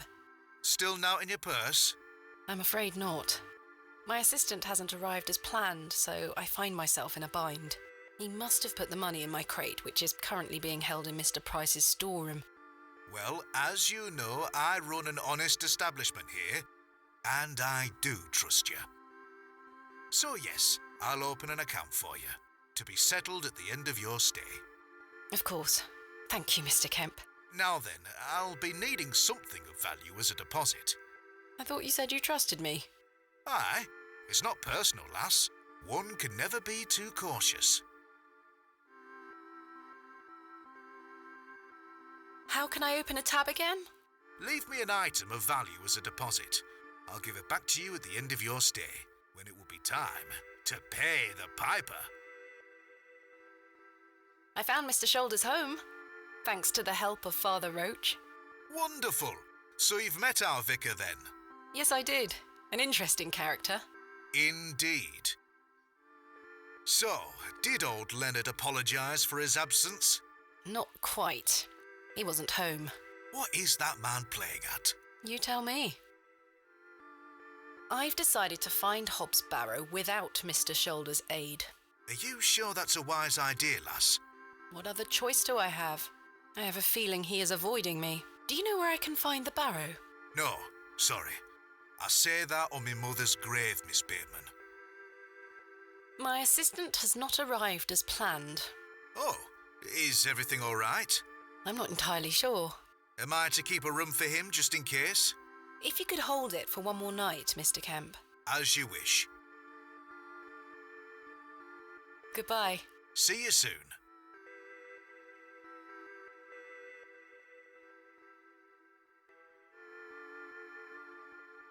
Will you accept this silver cross pendant as a deposit? Can I take a closer look at it?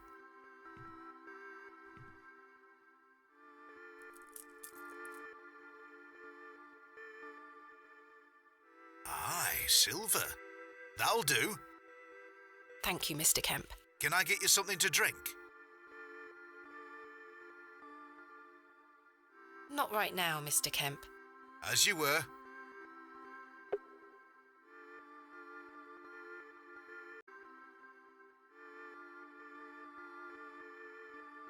There's nothing else I wish to discuss at the moment.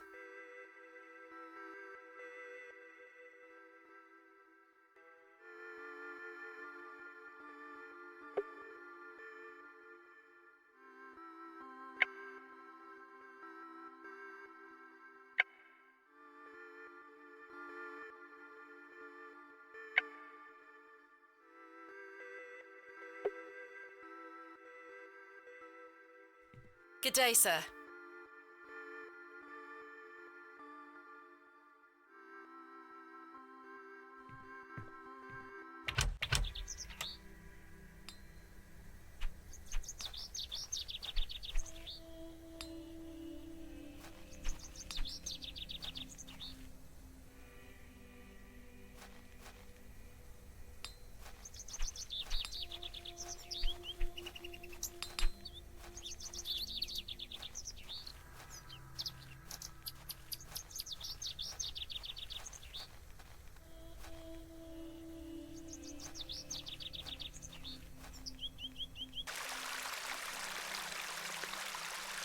Good day, little one. What's your name?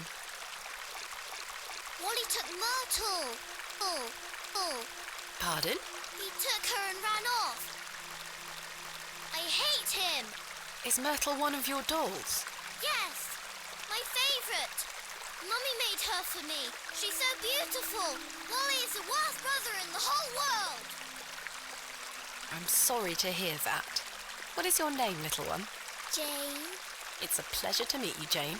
My name is Thomasina. This is a lovely little beck.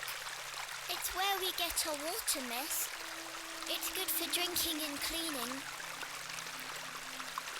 Your dolls look lovely, Jane. Thank you, miss. I love them very much. Today was their birthday. Why did your brother take Myrtle away? He's just jealous because Daddy is letting me come with him to the market tomorrow. Wally thinks I'm Daddy's favourite, so he took Myrtle from me. What if he rips her to tatters? What if he feeds her to Mr. Bryden's goat? Don't worry, Jane. I'm sure he wouldn't do such a thing. Where did your brother go? I don't know. Home, maybe. But I have to wait here for Myrtle's friends to dry out. Do you know an old man called Leonard Shoulder? No, miss. Have you heard of a place called Hobb's Barrow? I have, yes. You have? We aren't supposed to talk about it. Why not? Would you like to go there? Yes, I would very much like to. I'll tell you where it is if you find Myrtle for me. You will? Yes! But don't tell anyone about it or I'll be told off. I promise. Please find Myrtle first. I miss her. I will. Where do you live? Our home is on the other side of the village, miss. Maybe Wally went back there. Or maybe he's left her out on the moors. Poor Myrtle. I'm going to kick him so hard. Goodbye. Bye, miss. Hey! Stay away from that! It's bad luck to touch a yaman's horn. I'm serious. Fine. Remarkable. A gargantuan fossilised ammonite. This would look fantastic on my mantelpiece. Damp rag dolls have been laid out to dry in the dreary sun.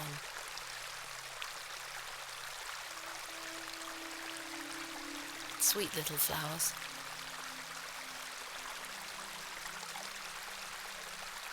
The delicate flowers smell rather sweet.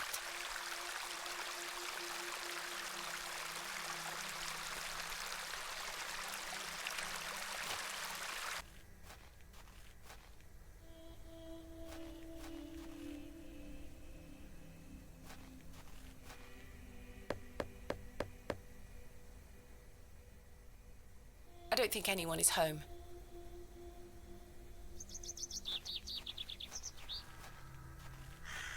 Good day to you, Cyril. I'll do, lass.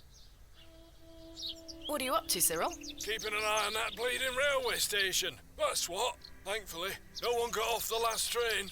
Really hate that station, don't you? Oh, I curse Midland Railway for bringing their damn line through Bewlay.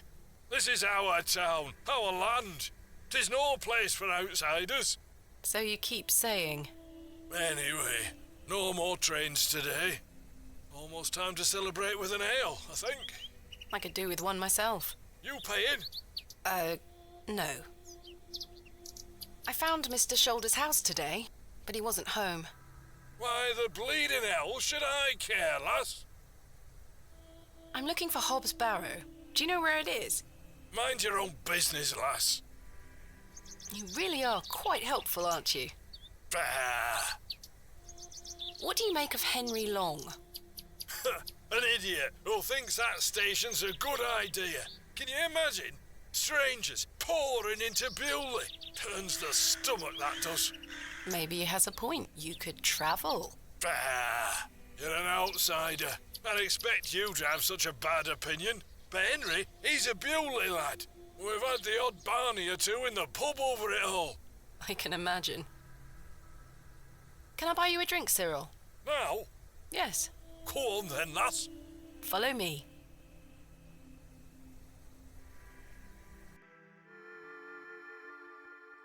So then he turns around and says, "Why is a dog like a tree?"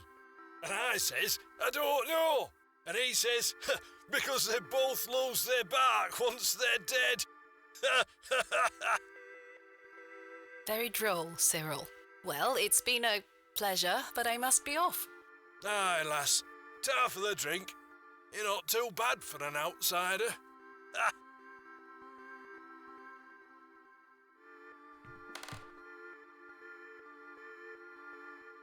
I can't think of anything else to talk about right now. Thanks again for the ale. Now leave me be.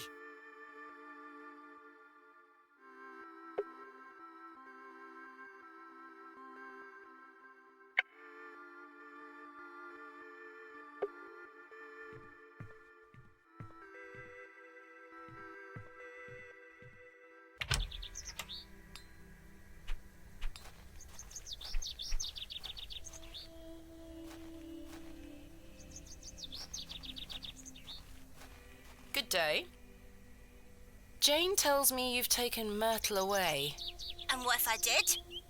That's a bit mean, don't you think? She kicked me! Look at this bruise on my leg! That does look quite bad. Why did she kick you? Because she's a little goblin. You don't know what she can be like. Besides, Myrtle is gone now. I've given her to the fair folk. That'll teach her. Who are the fair folk? The little people of the moors. I gave Myrtle to them. Little people? You don't mean fairies, do you? We call them fair folk round here. Wally, there is no such thing as fairies. It's two, and I gave him a doll. Goodbye.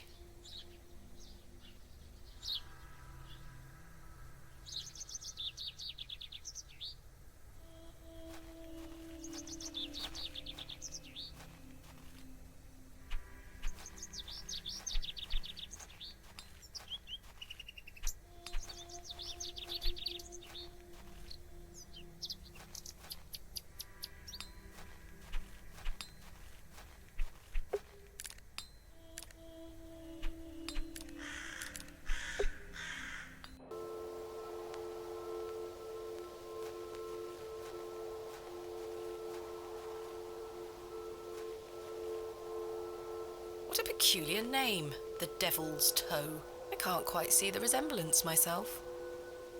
The Devil's Toe, a local landmark.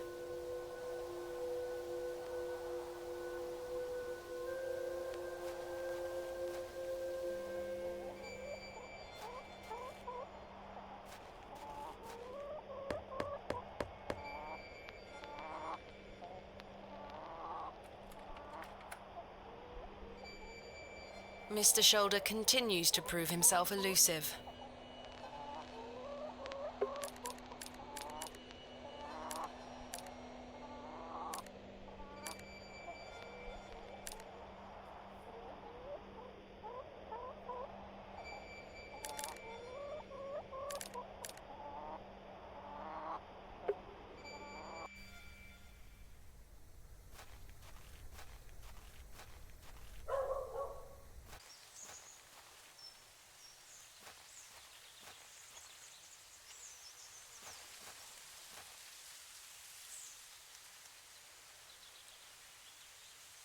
I've no desire to go rooting about in there.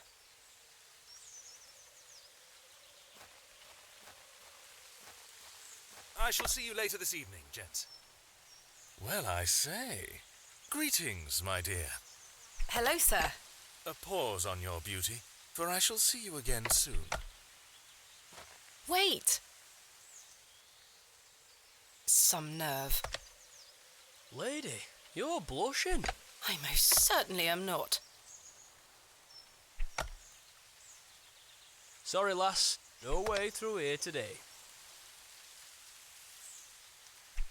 Says who? Lord Panswick. Now get back before you find yourself under a falling tree. My name is Thomasina Bateman. Oh, aye? You're not from round here, Thomasina Bateman. No, just visiting. What is your name, sir? Horace. Are you in charge here? I am indeed. Tell me, who was that arrogant man here just now? Just someone passing by. It sounded like you knew him better than that. I don't mean to be disrespectful, but that's none of your business. What are you doing here? What does it look like I'm doing? We're chopping down trees. There is no need to be sarcastic. We're employed by Lord Panswick. He's ordered us to gather logs from his woods. That's what we're doing. These are his woods? Aye, his lordship owns most of the land round Bewlay. Who is Lord Panswick? Our governor. He's the governor of the whole town. All right, Owen, back to work now. He lives in Bewlay? Aye, not far away. But his lordship doesn't like questions. Or visitors. Now please leave us to our work. Do you know a man named Leonard Shoulder? No, I don't. Can you let me get back to my work now? Why are you gathering logs for Lord Panswick? By heck, you ask a lot of questions. If you must know, his lordship is repairing an old ruin on his land. We need the timber for the restoration work. How intriguing. What type of ruin is Lord Panswick restoring? An old chapel. I should rather like to see it. Not possible. His lordship does not welcome visitors to his estate. Do you know where I can find a place called Hob's Barrow? Never heard of it. Thanks for your time. We'll be done by tomorrow morning. Come back then if you want to explore the woods.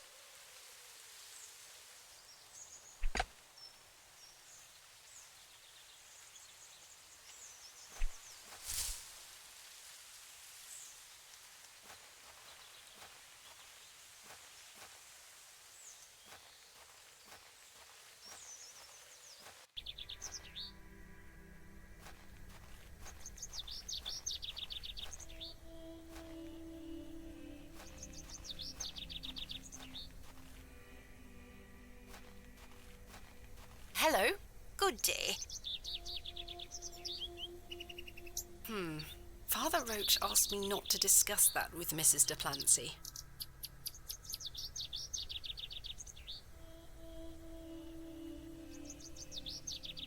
What do you know about Lord Panswick? Wretched man. They say he is restoring a chapel near his manor. But for whom and to what god, I ask? Is he a man of faith? I've barely seen him set foot in St. Edmund's. It doesn't stop him from acting as our God-given ruler. Stay away from him, pet. Don't get yourself tangled up in local affairs. I certainly don't intend to. Are you sure you don't know where... Hobbs, what? Never mind. Thank you for your time. Lord be with you.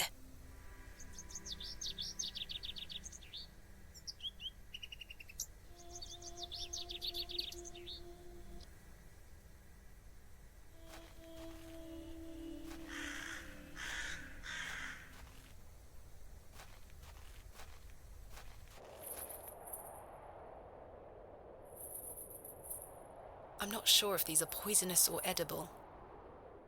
It looks like something has been buried in the middle. I'd better not touch them. They could be poisonous.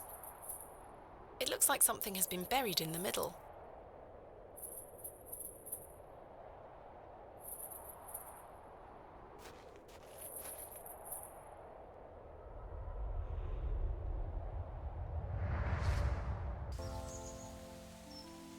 Thomasina, please stop leaving your toys lying about the place. What happened the last time you left your dolly under the tree? A fox ate it, madame. Yes, it did. Fetch it now, won't you? Then I'll fix your supper. Yes, madame.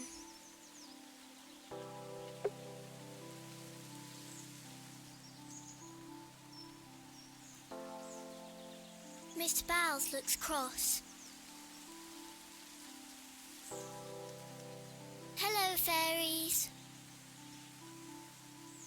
It's the gateway to the fairy kingdom.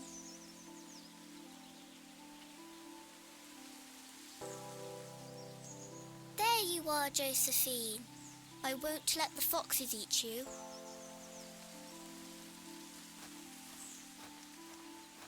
Who's that you have there, little bird? Josephine. She introduced me to the fairies. Oh, fairies, you say? Yes, Daddy. Do you believe in fairies? Of course. Do you see those mushrooms over there? Yes. That's the gateway to their kingdom. That's where Josephine and I go to talk to the fairies. Now, listen to me, Thomasina. Yes? You're old enough now to hear this. There's no such thing as fairies or talking dolls, my little bird. What do you mean? I'm sorry, my dear child. I do not wish to upset you. I just want to make sure that you understand the difference between fantasy and reality. Josephine is just a doll, and fairies do not exist. But, Daddy... Science is the great antidote to the poison of enthusiasm and superstition. Please always remember that. If you hear anything about fairies or the like again, know that it's hogwash. What is it?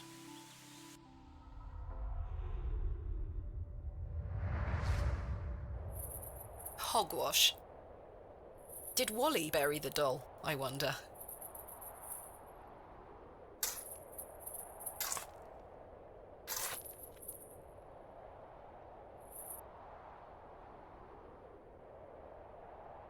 This must be Jane's ragdoll.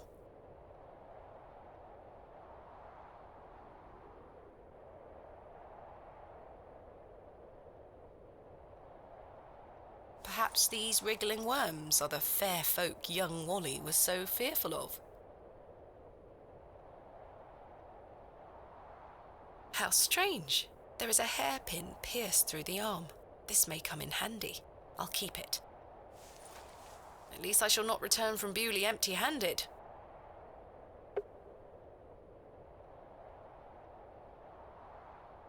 It's Jane's creepy ragdoll. A sharp hairpin. Could be useful.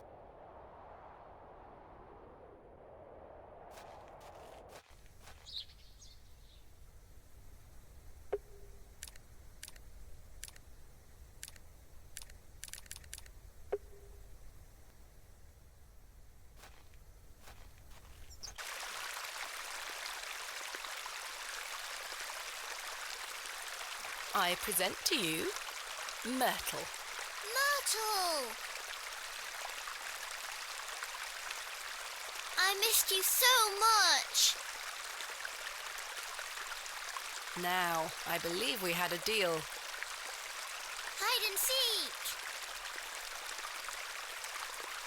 Come back! It's in moments like these I thank myself for not having children. They aren't mine to take. I can't pry the fossil from the rock with my bare hands.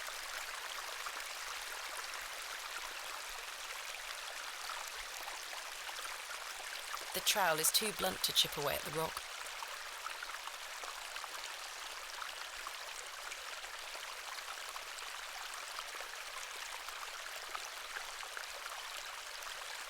The hairpin isn't strong enough to remove the fossil.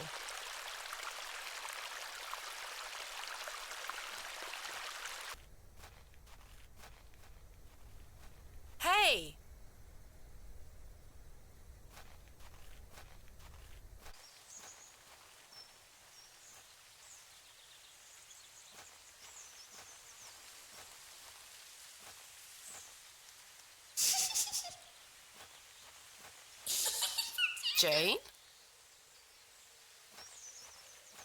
Jane, get out of there. Don't make me come in. Fine. Curses. The hole is too small for me to fit through.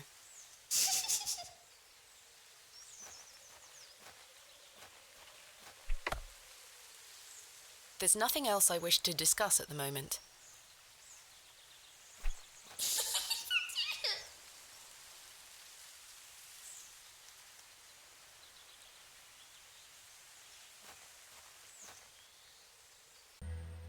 I was always happiest with a trowel in my hand, uncovering hidden worlds within the earth itself, clod by clod. That should do it.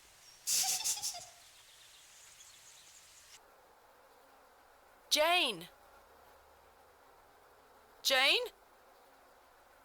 Jane, come out this instant. I can't see a damned thing in here. I need a light source.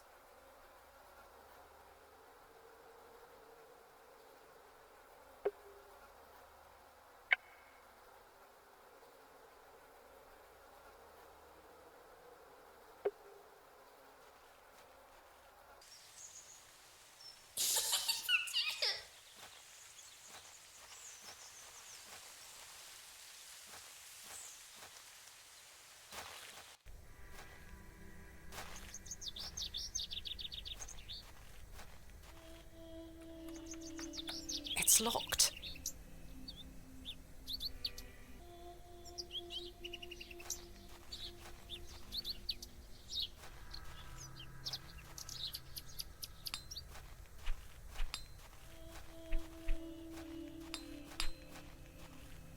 Hello. Good day. Can I buy you a drink, Henry? Really? Really. We can talk more at the inn. But I told Mr. Price I'd keep watch of his storeroom. Doors have locks for this very reason. You're right. One drink won't take long. I shall take you up on your offer, Miss Bateman. Let us make our way.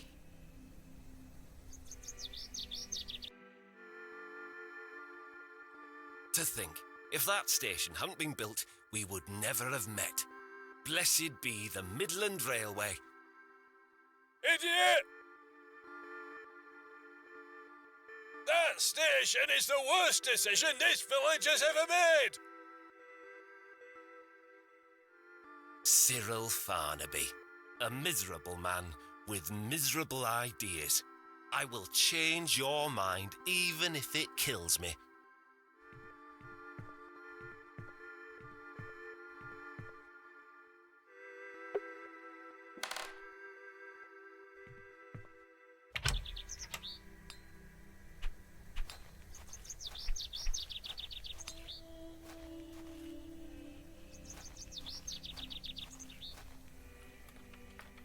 Locked, as expected. I need to get inside without attracting too much attention.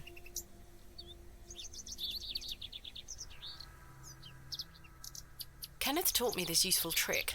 A hairpin is much more than a hair accessory. A few wiggles and this lock should spring right open.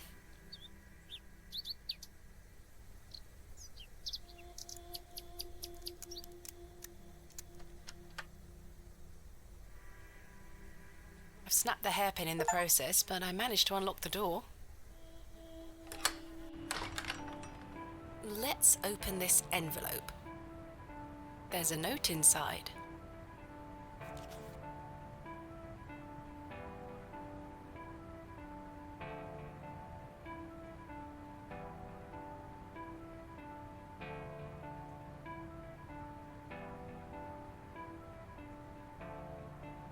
How very frustrating. I wonder what happened. I'd better get this to the alley before Mr. Long comes back. Moving a fully laden crate through the village square was no easy task. Somehow, no one was there to witness it. But I didn't give up, because I never give up, do I, Mother? I am as stubborn as my father, as you liked to remind me.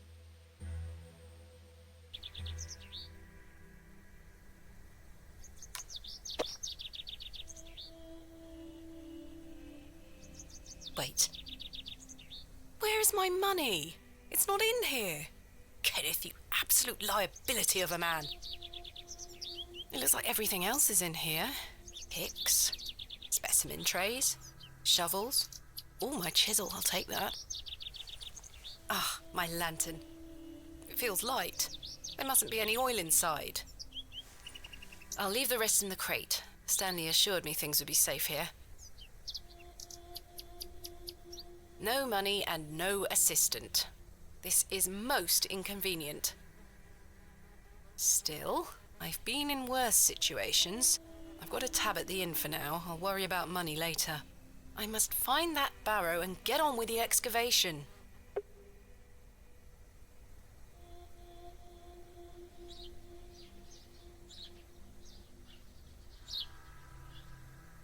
I need paraffin to fuel my lantern. I've had this for years. It's looking like it could break at any moment, really.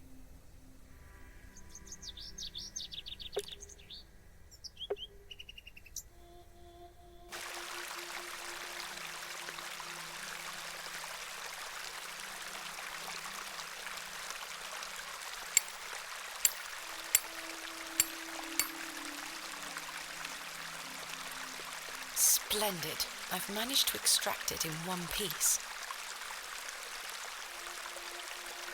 An exceptional ammonite fossil.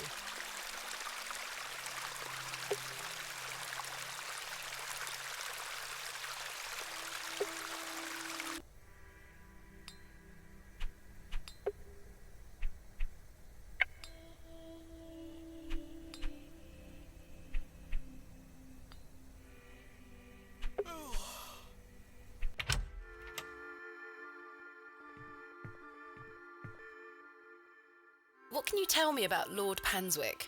A most charming man, Miss Bateman. He looks after us here, a good fellow. Where does he live? Panswick Manor, on the moors. No visitors allowed. His lordship likes his privacy. Goodbye. See you soon.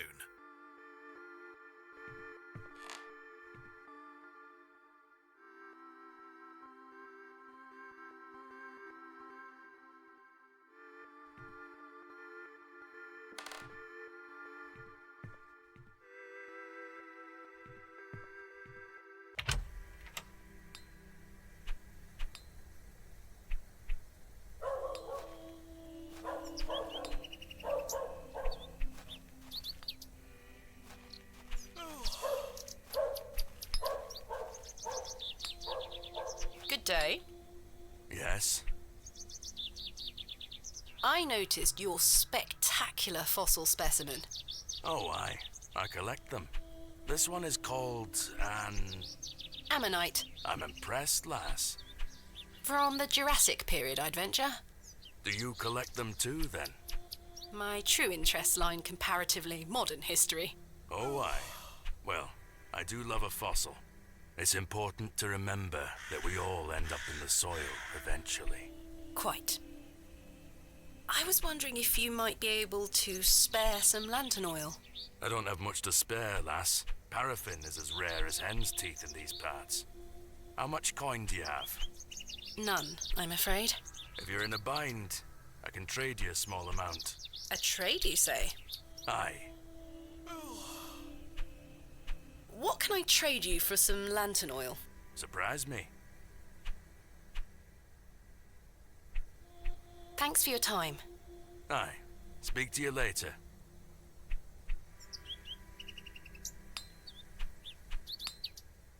Would you trade some of your paraffin for this fossilized ammonite, Mr. Crozier? Now then, 'tis a beauty that. It looks familiar. I'll take it off your hands. Wonderful. Let me fetch some paraffin from inside.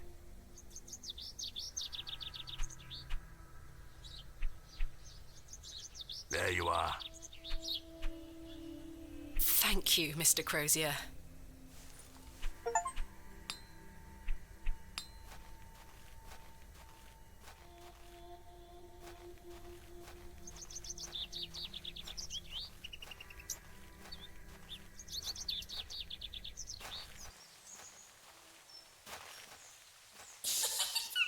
Fumbling in the dark may cause me to spill the oil.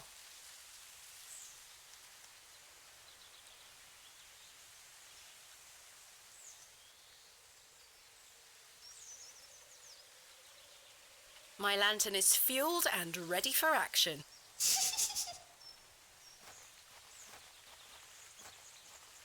Right, let's put this lantern to good use.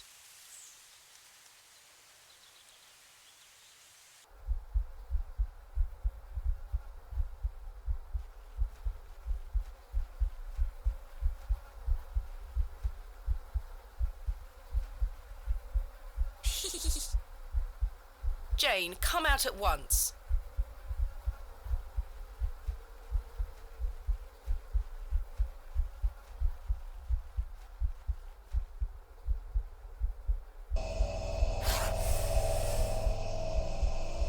Goodness me!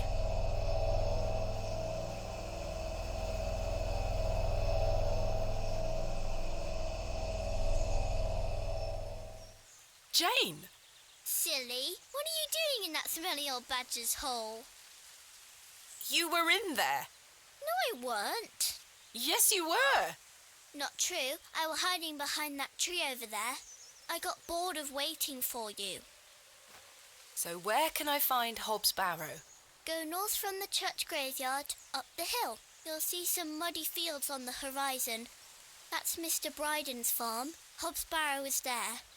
Don't tell any grown-ups I told you. And thanks for getting Myrtle back. My pleasure. Thank you, Jane. You've been a great help.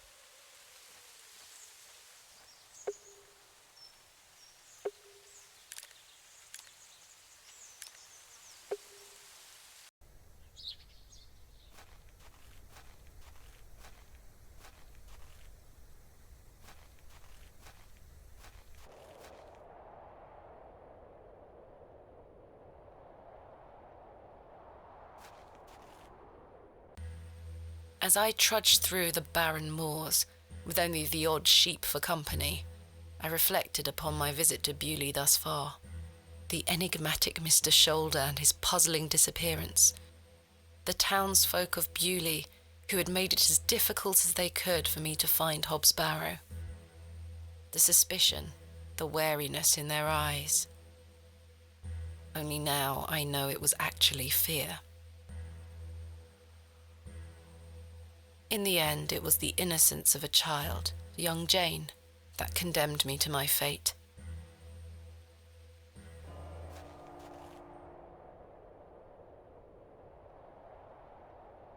Ploughed fields stretch far and wide, an unusual sight for this area. I've no desire to wander the furrows.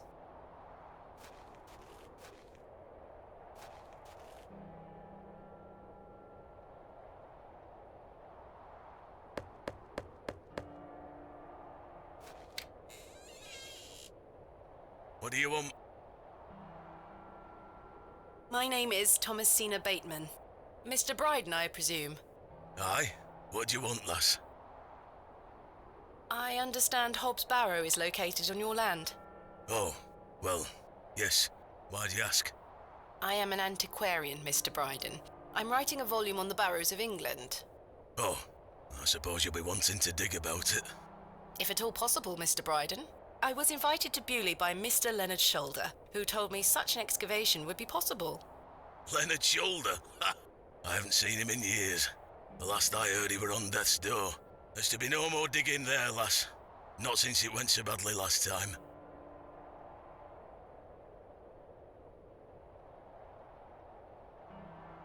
Was there a previous excavation of Hob's Barrow? Aye. Me brother dug it up. Must have been, 25 years ago. You see, whatever he found inside, well, it drove him mad. Oh? Aye. I moved back here to look after him. Poor bastard hanged himself not long after. I'm sorry, Mr. Bryden. That's terrible. Aye. Time passes, but it were an awful thing. What did your brother find? Samuel. Samuel were his name. Sorry, what did Samuel find in the barrow? I don't know. But something went wrong. Afterward, he could barely speak. You couldn't make out a word, like. That must have been hard. You lost a hand in that excavation too, you know. Goodness me, how? I try hard not to speculate on what might have happened, lass. I'd see him disappear into that barrow, dragging timber in with him. You'd hear him hammering away for hours. I offered him help, but he'd have none of it. Soon enough, he'd block the entrance off. To look at it now, you'd never know the thing we dug up. The land has reclaimed it. Tell me about yourself, Mr. Bryden. I live here with my wife, and I might be long in tooth, but I can still run this farm without too much help. Who else was involved in the excavation? 2 others, I believe. Outsiders, perhaps. I can't say for sure. I think they left town pretty swiftly afterwards. I lived in Bakewell at the time. I only moved back here to look after Samuel. I took over the farm when he passed away. I see. What can you tell me about your farm? Samuel's fair to side. We're a fortunate family. The soil is fertile here. Crops grow without too much trouble. All the other farmers round here raise livestock, even Lord Panswick. We grow feed for him. Most fortunate, Mr. Bryden. Is your wife home? She's out in fields, lass, pulling weeds. The curse of such fertile soil. 40 years we've been married. I couldn't do it without her, you see. How splendid. Aye, my wife is a fine woman. Are you married, lass? No. I've had my fair share of proposals, Mr. Bryden, but that's not the life for me. Marriage is an important institution. You'll find a man one day. I manage rather well without one, Mr. Bryden. You haven't seen Mr. Shoulder for some time? I hear about him now and then, but it must be a good few years since I set eyes on him. He hasn't been here to visit Hob's Barrow? Not to my knowledge. I heard he's beset by ailments. Don't leave his home often. How odd. I assumed he'd spoken to you about my visit. Not at all. You say Mr. Shoulder is at death's door. What exactly ails him? I'm unsure. It's just what I've heard. I wouldn't want to speculate on matters that are not my business. What can you tell me of Lord Panswick? He keeps us going. Most of our crops go to feed his animals. What is he like? Oh, I've hardly laid eyes on him. He sends his workers here to pick up the crops. I see. Mr. Bryden, may I please have your permission to excavate Hob's Barrow? No. Have you not been listening, lass? Samuel found something in there that's best left to rot. No digging here, lass.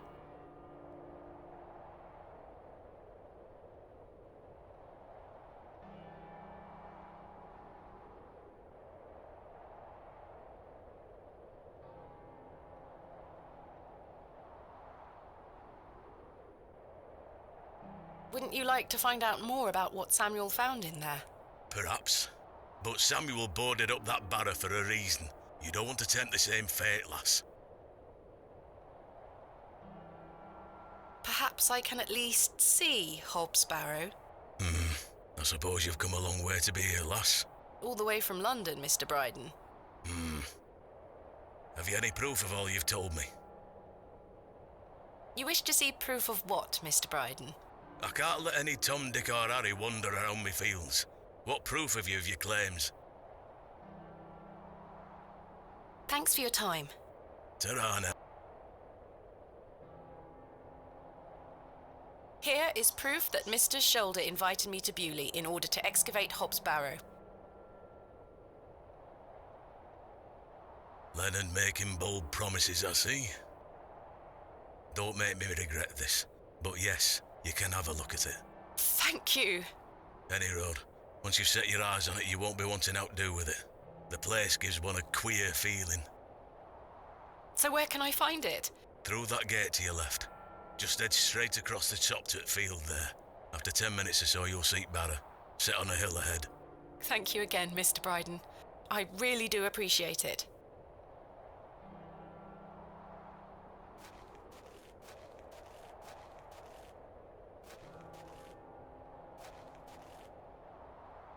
This is not mine to take.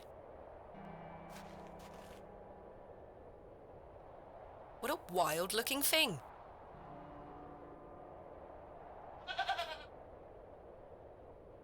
Easy, girl.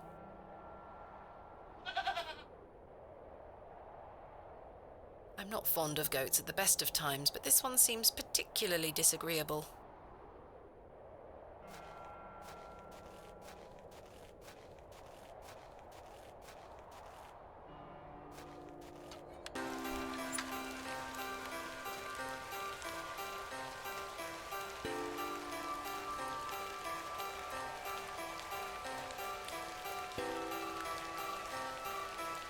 I probably should have brought my umbrella.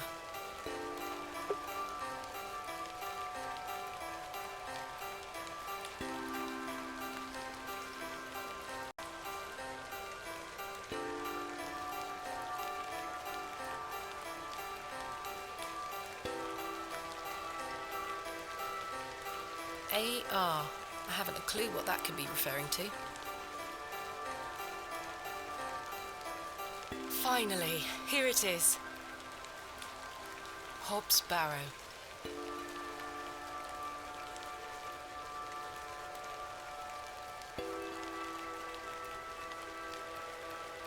Indeed, a barrow of a most unusual rectangular form. I've not seen something like this since West Kennet Long Barrow. Yes, this shall make a fine entry for my book. What secrets do you conceal, I wonder?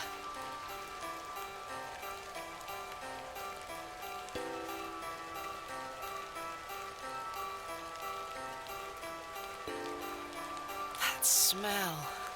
Earthy and sweet.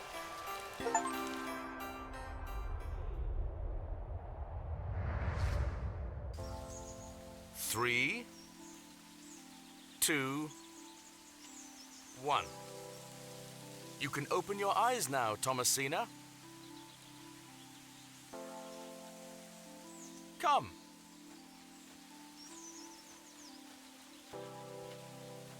Are you ready for your first excavation? Yes, Daddy. Capital. Make sure you remember everything I've taught you. I have a feeling you might find something special. How exciting! I'll be watching from the steps, my little bird. Good luck! Thank you, Daddy.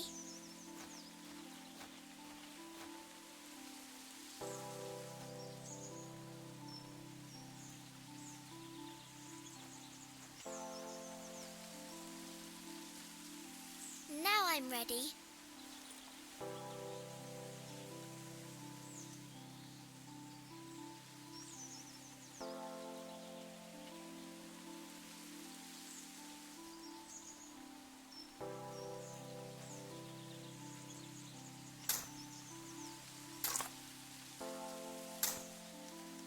Nothing here.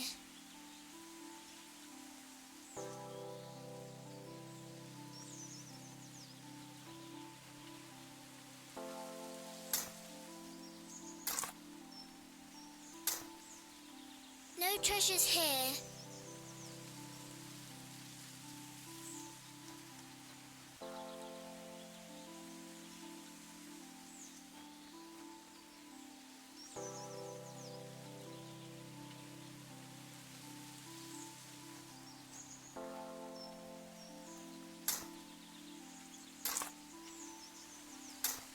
Treasure! Daddy, I found the treasure! Look! Well done, little bird. Your first successful excavation. That urn you're holding is very old and precious. Take good care of it, all right? I will, Daddy. I promise.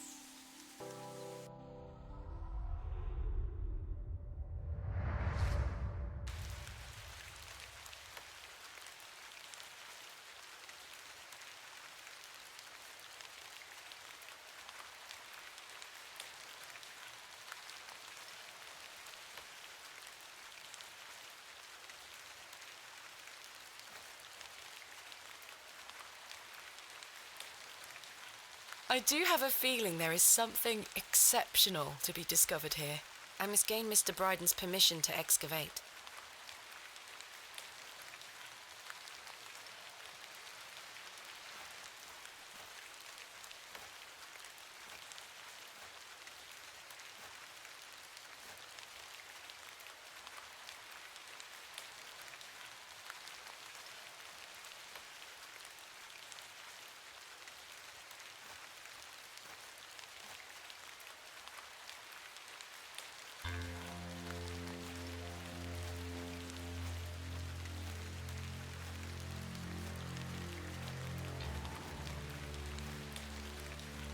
Darkness falls quickly here. I should make my way back to the inn.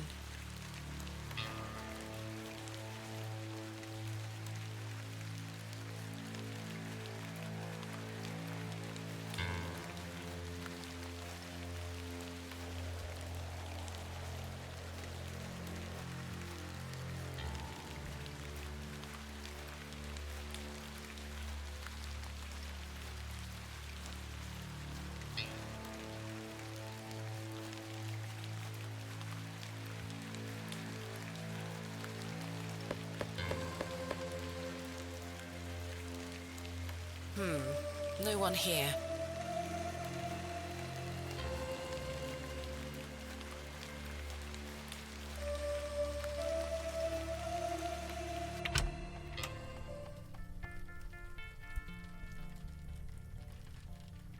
Good evening, Mr. Crozier.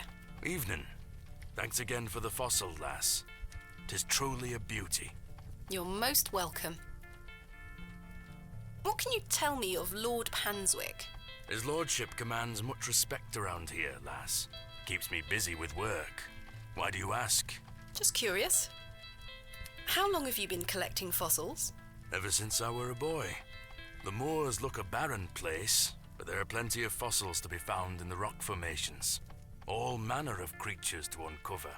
Such a playground for a young lad. What's your favourite piece in your collection? The ammonite you gave me today. The most recent is always the best. Indeed. What about you, lass? Do you collect out? I do. You see, I'm writing a book on the Barrows of England. It shall be called Vestiges of the Antiquities in Rural England. I document all my findings. But what do you collect? Pottery, tools and such. Bones too, no doubt. No, I leave those in place. You've got a morbid heart, lass. Fussing about in old graves like that. We're not dissimilar in that we both take an interest in the remains of the long gone. I suppose you have a point there. How's your book coming along, then? Very well, thank you. Though I'm rather keen to begin my chapter on Hob's Barrow. Thanks for your time. Aye. Speak to you later. Good evening, Miss Bateman. Good evening, Stanley. I found Hob's Barrow. Oh, remember what I said, Miss Bateman? There are stories connected to that place. Yes, stories you won't elaborate on, I might add. Don't worry about me, Stanley. I'm quite capable of warding off imagined fiends. I have no doubt, but please leave that place be.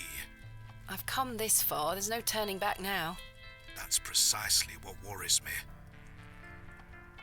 A mug of your finest ale, please.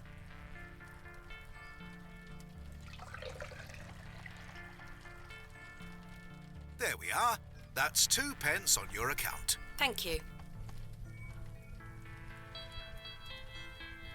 Goodbye. See you soon.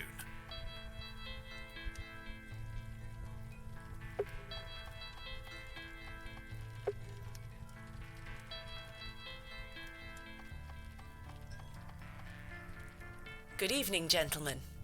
What are you gonna do about him? If he thinks he can take her away from here, he's got another thing coming. I am gonna knock his bloody block off. In fact, I can think of a better punishment. Oi, what do you want, lady? Piss off. You heard the man. Charming.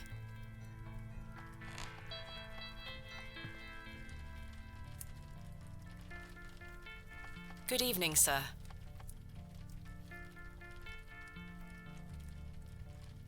I'll leave you to it. I don't wish to wake him up. Hello again, Cyril. You're still here? Did Mr. Long convince you of the virtues of Bewlay Station? What the hell do you think? Now bugger off and leave me to me drink. He seems even more wound up than usual.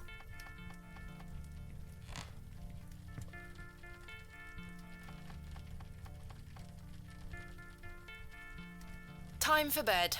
Tomorrow I shall convince Mr. Bryden to allow me to begin my excavation. Miss Bateman. How are you? Tired. Gonna buy you a drink?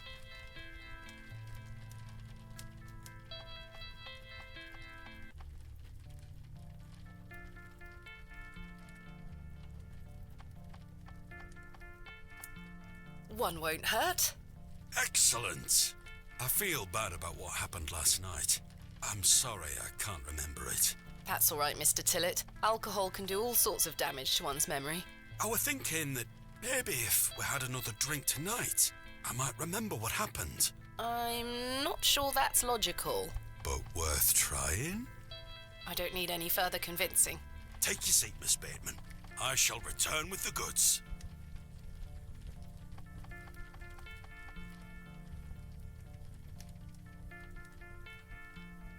To Leonard Shoulder. Wherever he may be.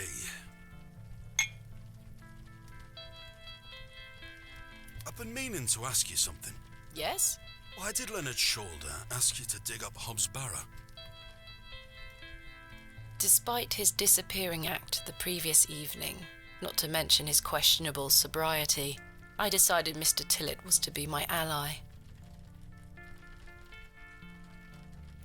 I spoke again of Mr. Shoulder's letter, his proposed excavation, and my status as an antiquarian and barrow digger. He was fascinated and quite excited at the prospect of meeting the soon-to-be author of a real-life book. You must find all manner of riches on your digs. Barrow digging is not all success, Mr. Tillett. Often I'll come across the likeliest of sites steeped in promise. We set to work with shovel and pick and all the other barrow-opening paraphernalia you can imagine. Every stone carefully taken down, every shovel full of earth put dutifully through the sieve, and we find nothing. Or you may find a miserable remnant of animal bone or a shard of pottery hardly to be recognized from the peat in which it decayed.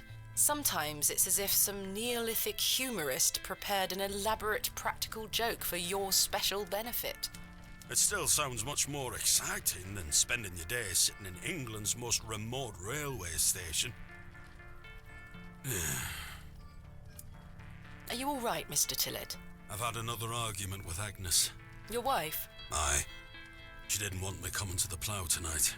Truth is, I've been drinking my life away since my mother passed. Oh, that's terrible. I'm sorry for your loss. You're kind, Miss Bateman. Thank you. It's been a year since the old girl left us. She had a horrible end, wasting away, day by day. Consumption got her. She was naught but bones by the end. I can't get the image out of my mind. She were everything to me. I'm so sorry. I apologise for going on, Miss Bateman. It's not appropriate. Don't worry, Mr. Tillett. I appreciate your openness. Used to love going for walks out in the moor, my mother and I. Ever since I were a little one. She'd get a tear in her eye as she looked out upon it. She loved this land. I asked Mr. Crozier to build a bench, which we've erected at her favourite lookout spot on the moors. Margaret's Lookout, we called it. Aye. That's a beautiful tribute. Aye. If you take a seat there, do keep her in your thoughts, won't you? Of course, Mr. Tillett. I can relate in some manner. My father had an accident when I was very young. He's still alive, but he can neither move nor speak. He spends his entire life bedbound and incapable of communicating or looking after himself in any way. How dreadful. He was a barrow digger himself, an antiquarian of some renown. He taught me so much, even though I was so young. I think writing this book is my way of carrying on his work. It helps me reclaim those earlier memories of him, and I visit him often to tell him all about my excavations. Can he hear you? I've no idea. The doctors aren't sure. I'd do anything to make him better, Mr. Tillett. I'd do anything to bring him back to the man he was. I am in a state of suspended mourning for a man caught between life and death. Dreadful. Just dreadful. We all have our weaknesses. Mine just happens to be my father. And what of your mother? A cold woman. We haven't talked in quite some time. I think she blamed me for my father's accident somehow. You were but a child. Indeed.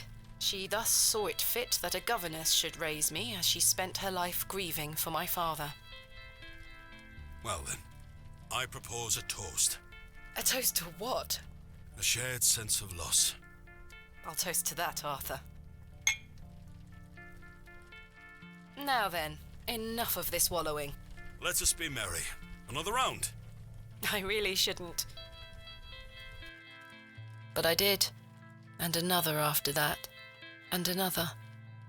The frustrations of my visit to Bewlay slipped away with each swill of Stanley's finest ale.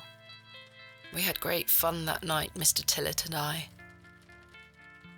I treasure the memory. Go on then. Let's hear those pipes. Mustn't. Sing the song. You're incorrigible. Please. You'll make a sad man happy.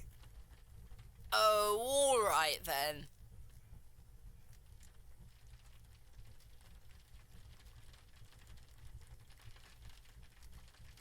Clasps, celts and arrowheads I'll try to claw within my clutch, and if a shield I should espy, I'll vow there ne'er was such. With popish tricks and relics rare, the priests their flocks do gull. In casting out the earth take care. Huzzah! I've found a skull!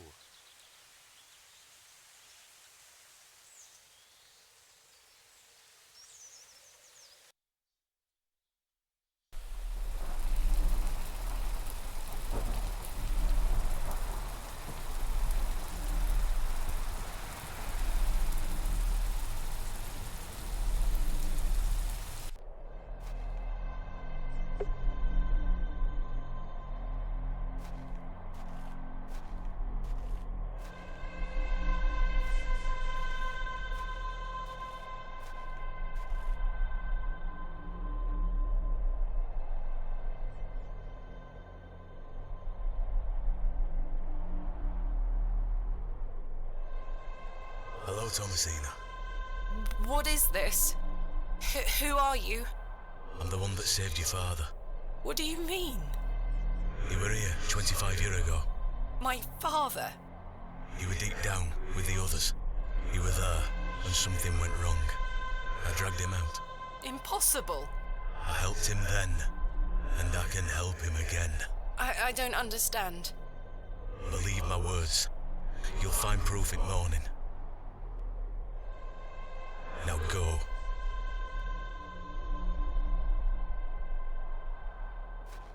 One more thing.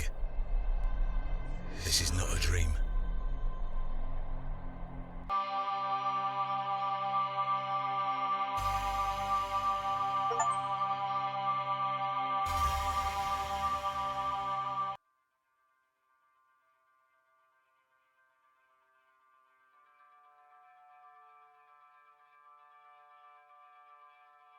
Goodness, that was a terrible sleep.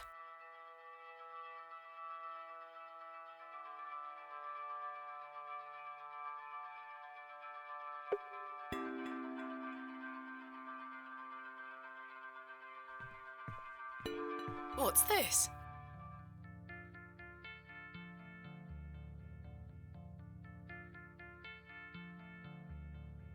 There's a strange stone strapped to the cover.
It appears to be a journal, full of hogwash. I don't recognize the handwriting. Maybe Stanley knows more about it.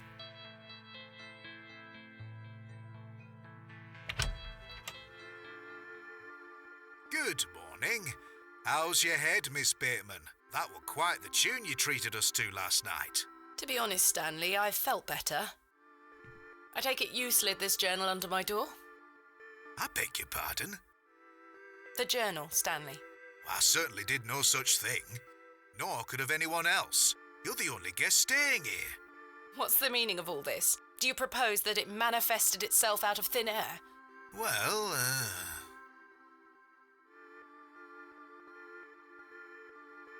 I'm sorry. I just don't understand how else it could have got there.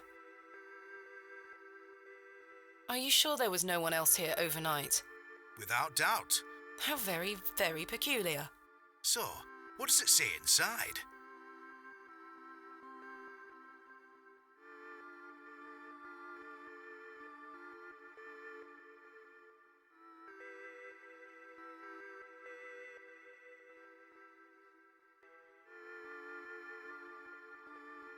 Take a look. Well, I can't make head nor tail of it. Neither can I. Maybe someone else in the village can help you with it. What do you make of this stone? That's a funny-looking thing. It's got a cockerel on it. Yes, but have you seen anything like it? Never. Do you ever have strange dreams, Stanley? Me? I sleep as sound as a baby. I had one such dream last night. It was so vivid. What were it about? Oh, nothing. Don't worry. Suit yourself. Goodbye. See you soon. Good morning, Mr. Kemp. Good day, Miss Tompkins. I'm here for his lordship's paper. Sorry, lass. Mr. Price hasn't dropped them off this morning. I heard he actually left the village yesterday. Indeed. I can vouch for that. Ma'am? Good day. Oh dear. His lordship won't be pleased. My sincerest apologies, Miss Tompkins. I'll come back in a few days. Ta-ra. Goodbye.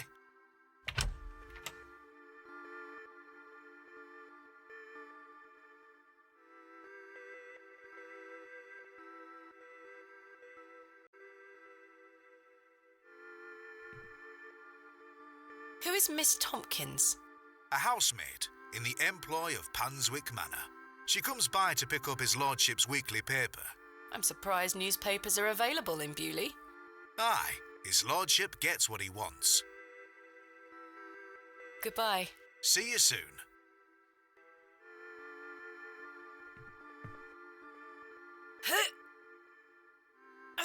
Goodness me, I can't budge it.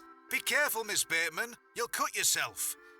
I spent all morning trying to get that bloody thing out. I shall be having words with that scoundrel next time he shows his face.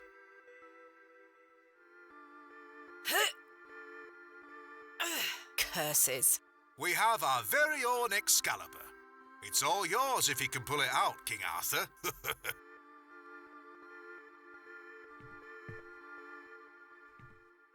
Goodbye. See you soon.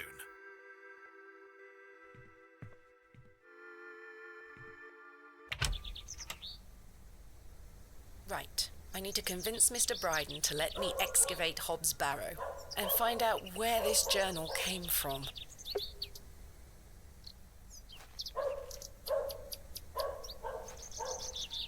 Good day. I'm still setting up my stall. Come back later. Oh, I'm sorry.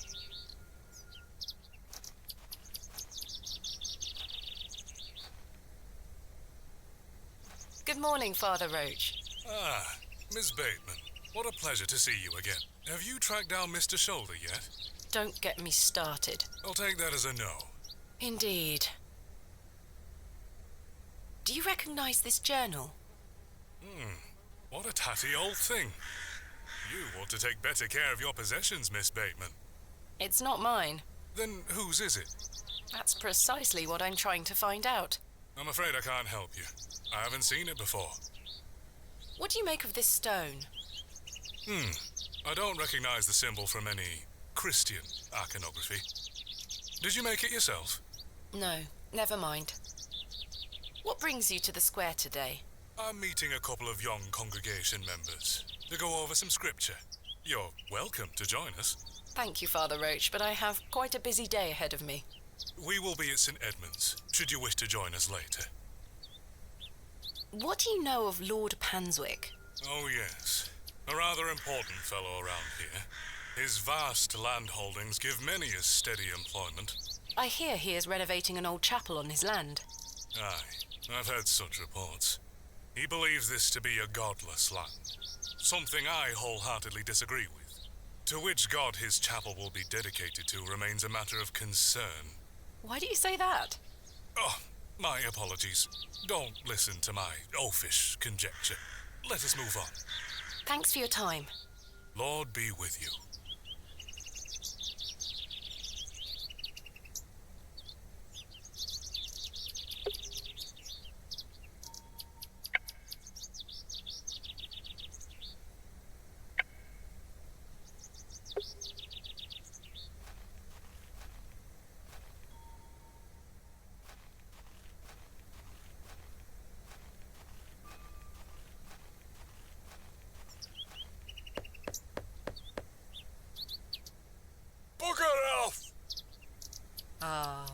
The unmistakable charm of old Cyril.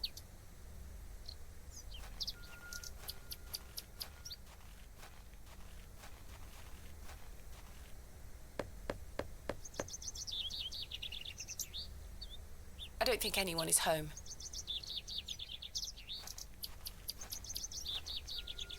Thomasina! Good morning, Arthur. You look a bit addled. Are you feeling all right? I am not used to drinking as much as we did. Aye, my head is pounding. To tell you the truth, Arthur, I've had a somewhat puzzling morning. Oh? Someone slipped this journal under the door of my room. Whose journal is it? I have no idea. The text refers to some sort of excavation. Stanley must be playing tricks on you. He swore his innocence. I thought perhaps you might have done it? No, it wasn't me. That's for certain. Somehow I have a clear memory of last night. I wonder who left me this journal then. Mind if I take a closer look? Please, go ahead.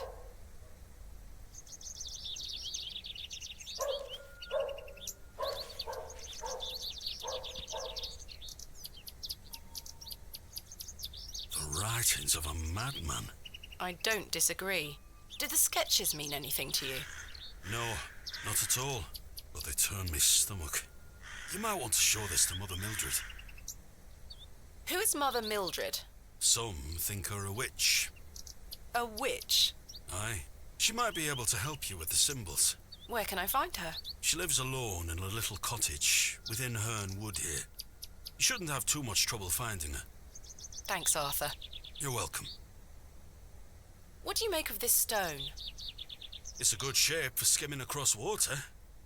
What is it? I'm not sure. It was strapped to the cover of the journal. How mysterious. I had a splendid time last night. Aye, I even remember most of it this time. Thanks for listening to me going on. I really appreciate it. The feeling is mutual. Thank you too, Arthur. Shouldn't you be manning the station? The line is down. Track damage between Bewlay and Bakewell. No trains for a day or more. Does that mean I'm stranded here? For the time being, Thomasina. Capital. Why do people think Mother Mildred is a witch? Just because a woman lives alone in the woods doesn't mean she flies about on a broomstick. There's more to it than that. They say she lays with demons. Who are they? Oh, you know, local folk. Hogwash. Some also go to her for potions and spells. Spells? Come now, Arthur. Truth be told, she's a nice old lady. I sometimes see her foraging in the brambles around here. Will she burn at the stake sometime soon? You might think us backward in Bewlay, Thomasina, but we're not that backward. Sorry, Arthur. I only meant to tease. Goodbye. Ta-ra!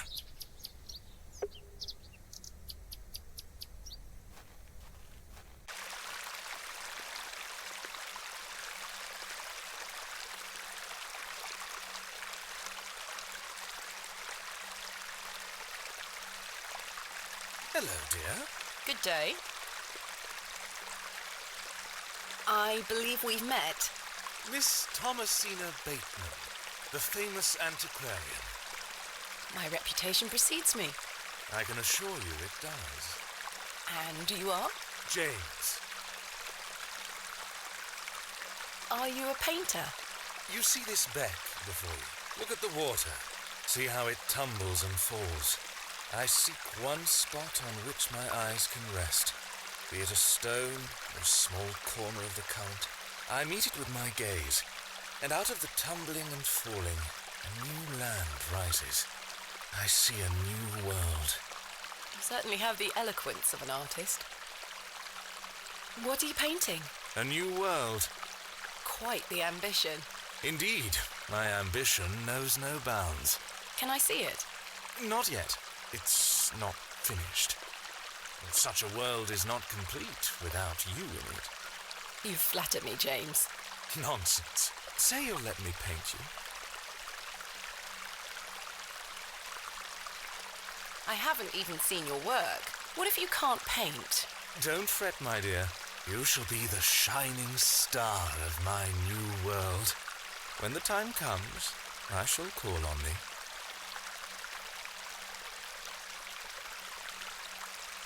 What do you make of this stone?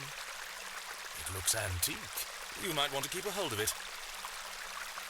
Do you know of Hobb's Barrow? I'd like to know more about you, Thomasina. What time do you like to rise in the morning? How do you like your tea? What makes you happy?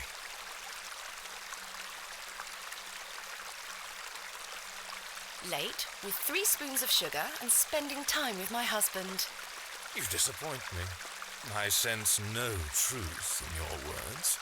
Are you a woman of dubious principles, Thomasina? You ask too many questions. Do you recognise this journal? A place to keep one's thoughts and reflect. Is it yours? No, my dear. Do you know Leonard Shoulder? A man of Bewlay? Yes. I care not for the men of Bewlay, only for the visitors. What do you know of Lord Panswick? A fine gentleman. Now that is someone who commands respect. Do you know him personally? No, I don't think anyone can really claim that. But what a tiring subject. Shall we discuss something a little more exciting? Goodbye. See you soon, my dear. He's a little more handsome than your average Bewlay resident.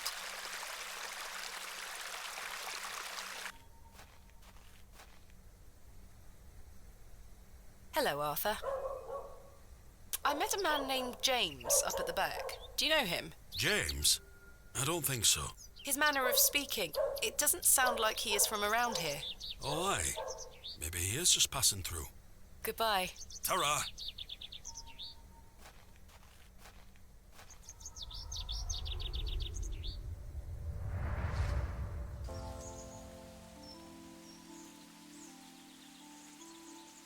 Thomasina, dear, come say goodbye to your father. Come on now, don't make him wait. I don't want to. Aren't you going to miss me? I hate you, Daddy. Those are strong words for such a little lady. I want to come with you. We've been through this, little bird. You can't come with me this time, but we'll go to Seaborough next month. I promise. Oh, what a dig that shall be. I hate you. Well, I love you. See you soon, little bird.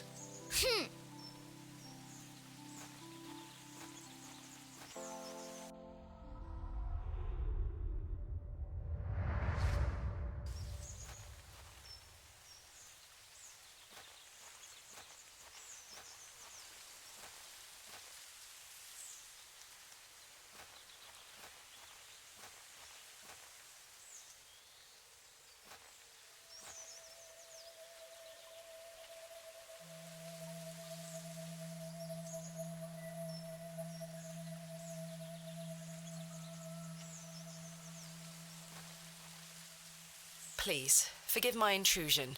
Are you Mother Mildred? Some call me that. I prefer Mildred Walker, given as that's my name. Apologies. Thomasina Bateman. I think we met at Bewlay Station.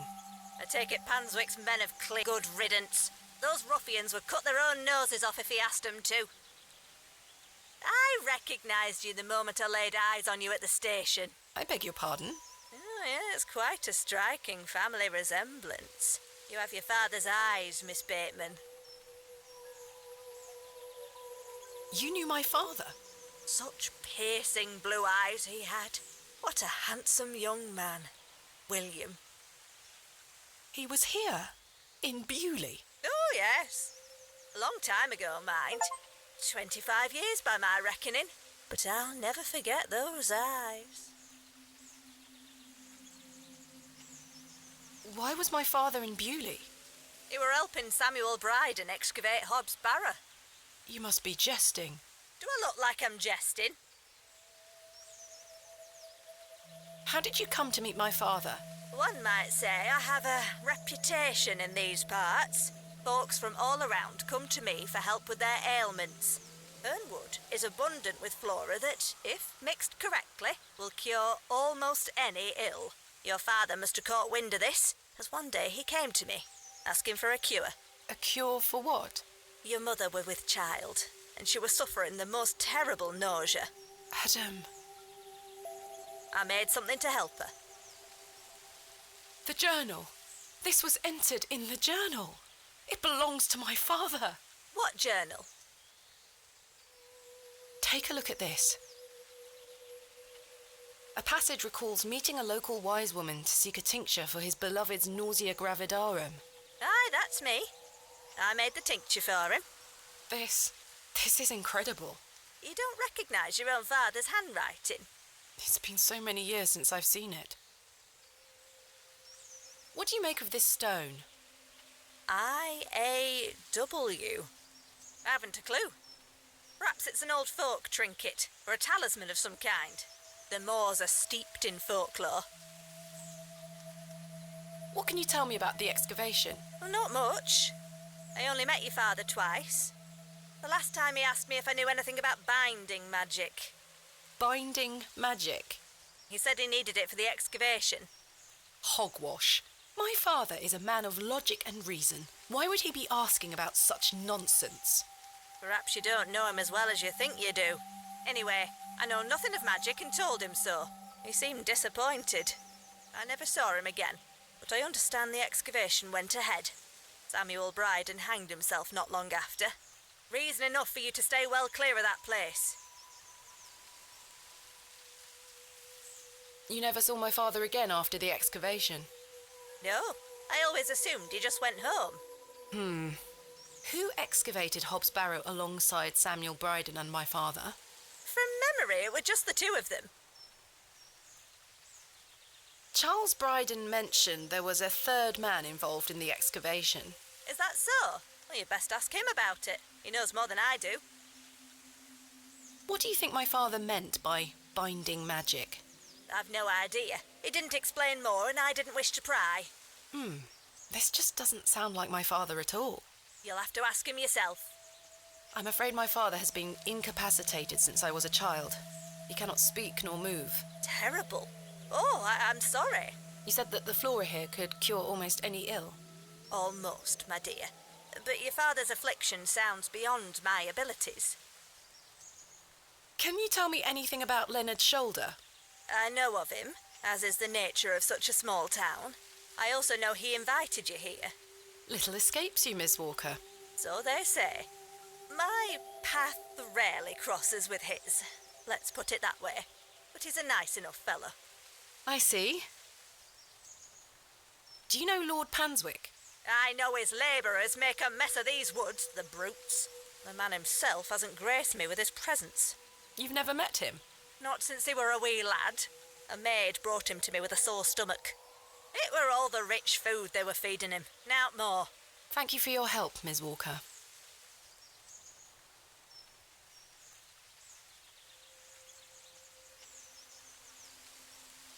I shouldn't enter uninvited.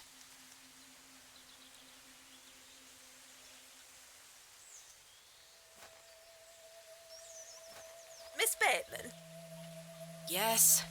Remember what I told you when we first met? You're better off waiting for the next train back to the city. Why? Something terrible happened to Samuel Bryden in that barrow. Whatever they found down there, I'd wager it got to your father too. Tell me you won't disturb Hobbs Barrow. I can't make that promise, Mildred. Can't say I didn't warn you. There is something unnatural about that place. We must seek to understand the world by rational means, Miss Walker. One cannot abandon reason.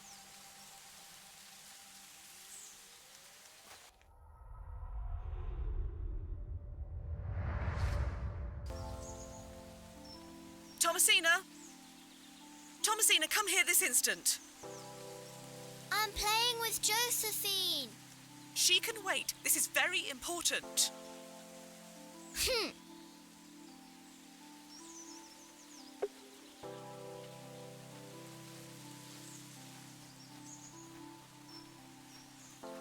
What is it, Mummy? It's your father. Daddy's home? No, my dear.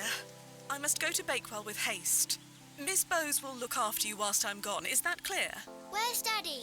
He's had an accident. What happened? He's come off his horse. Silly Daddy. Will he be all right? Of course he will be fine.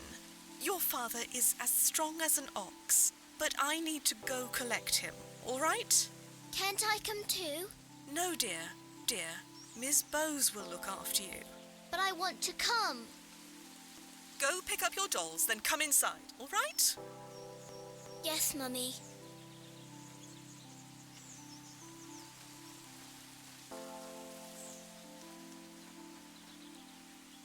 Josephine, it's time to go inside now.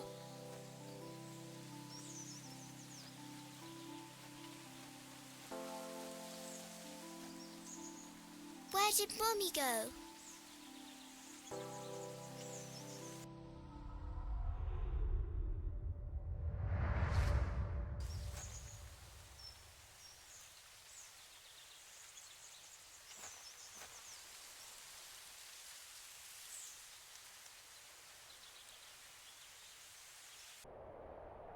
I helped him then, and I can help him again.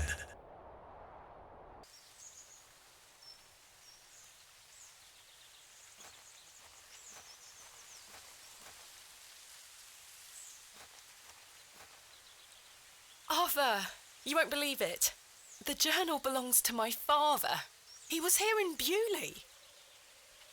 Arthur? Hello?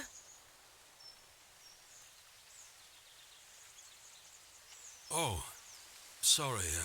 I'm trying to remember something. What is it? I'm not sure. Something in the woods. It will come back to me. You say your father were in Bewlay? Yes. Mildred said that he helped Samuel Bryden excavate Hobbs Barrow 25 years ago. Well, I'll be. Let's talk about it tonight at the plough.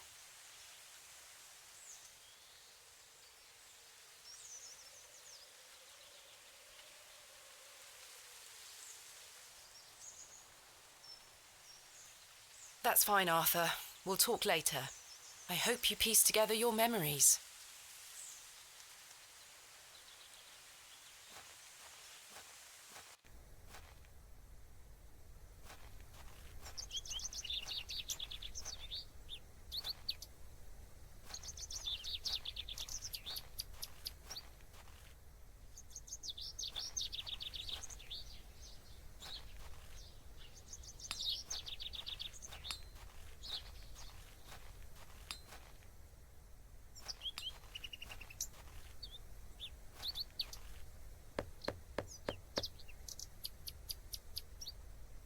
Mr. Long mustn't be in.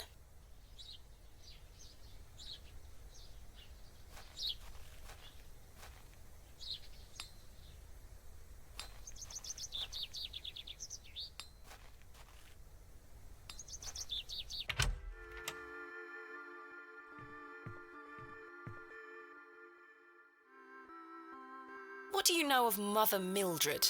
I'll tell you what I know about Mother Mildred. She wants locking up. How so? She owes me a small fortune on her tab from years ago. Do remind her next time you see her, won't you? I'd rather not get involved, if you don't mind. Be careful who you trust, Miss Bateman. I've had some rather unbelievable news, Stanley. Oh?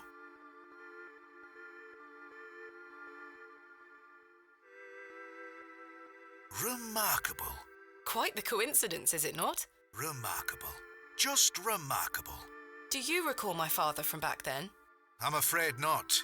Those were my droving days, you see. I didn't spend much time in Bewlay, but an interesting turn of events nonetheless. Lord Panswick likes to keep up with affairs from outside of Bewlay. Aye, he has many interests around the country. What sort of interests? His lordship's affairs are his own business. Are you familiar with any local folklore? Nothing comes to mind. Well, when I were a wee boy, there were talk of a goblin. They say he lived inside Hob's Barrow, hence the name, Hob's Barrow. Hob, coming from hobgoblin, of course. Unfortunately, I don't remember anything else about it. I was told not to believe in such fairy tales, Stanley. Don't close your mind to such things, lass. I'm sure Mr. Shoulder will tell you more. Perhaps, if I ever meet him. Goodbye. See you soon.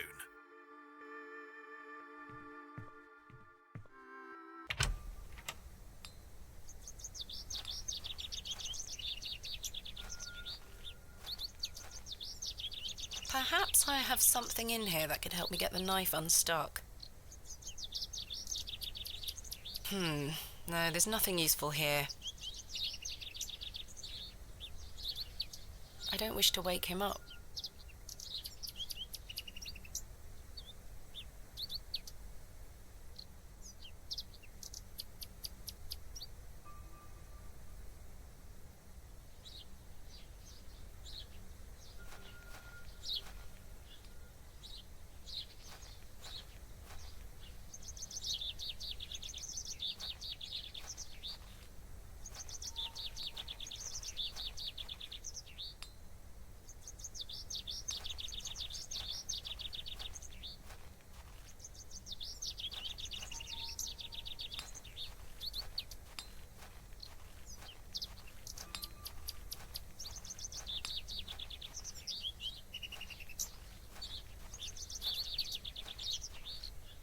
Hello?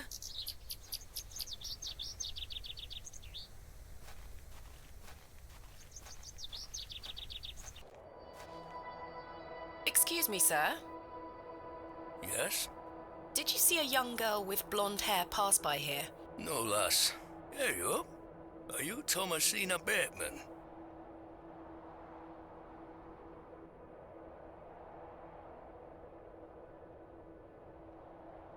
That's my name. How marvellous. It's me, Leonard Shoulder. Heavens! I'd given up on finding you. Please take a seat, Miss Bateman. We have much to discuss. You've proven to be quite the enigma, Mr. Shoulder. I'm mortified. I offer you 1,000 apologies. You see, I've been bound to me bed these past few days with a terrible fever. How dreadful. I take it you're feeling better now? Aye. I were on me way to find you when I stopped here to catch me breath. I've not much go in me these days. I'm sorry to hear that. I were worried you'd have given up on me and left town. I had no idea what had become of you, Mr. Shoulder. I spent a good amount of time pounding on your front door. I'm embarrassed. I really am. I've been doing my best to sleep through the fever. I am so very sorry. Please accept my apology, Miss Bateman. Fine, Mr. Shoulder. I've come all this way. Let us speak of the business at hand. Marvellous. I've just learned that my father was part of a previous excavation of Hob's Barrow some 25 years ago. Why didn't you mention this in your letter? What? Where did you hear that? I have my means. I swear, Miss Bateman, I had no idea. I take it you will also deny delivering me my father's journal? I'm confused. What journal? My father's journal was slipped under my door at the Plough and Furrow. It wasn't you who did this.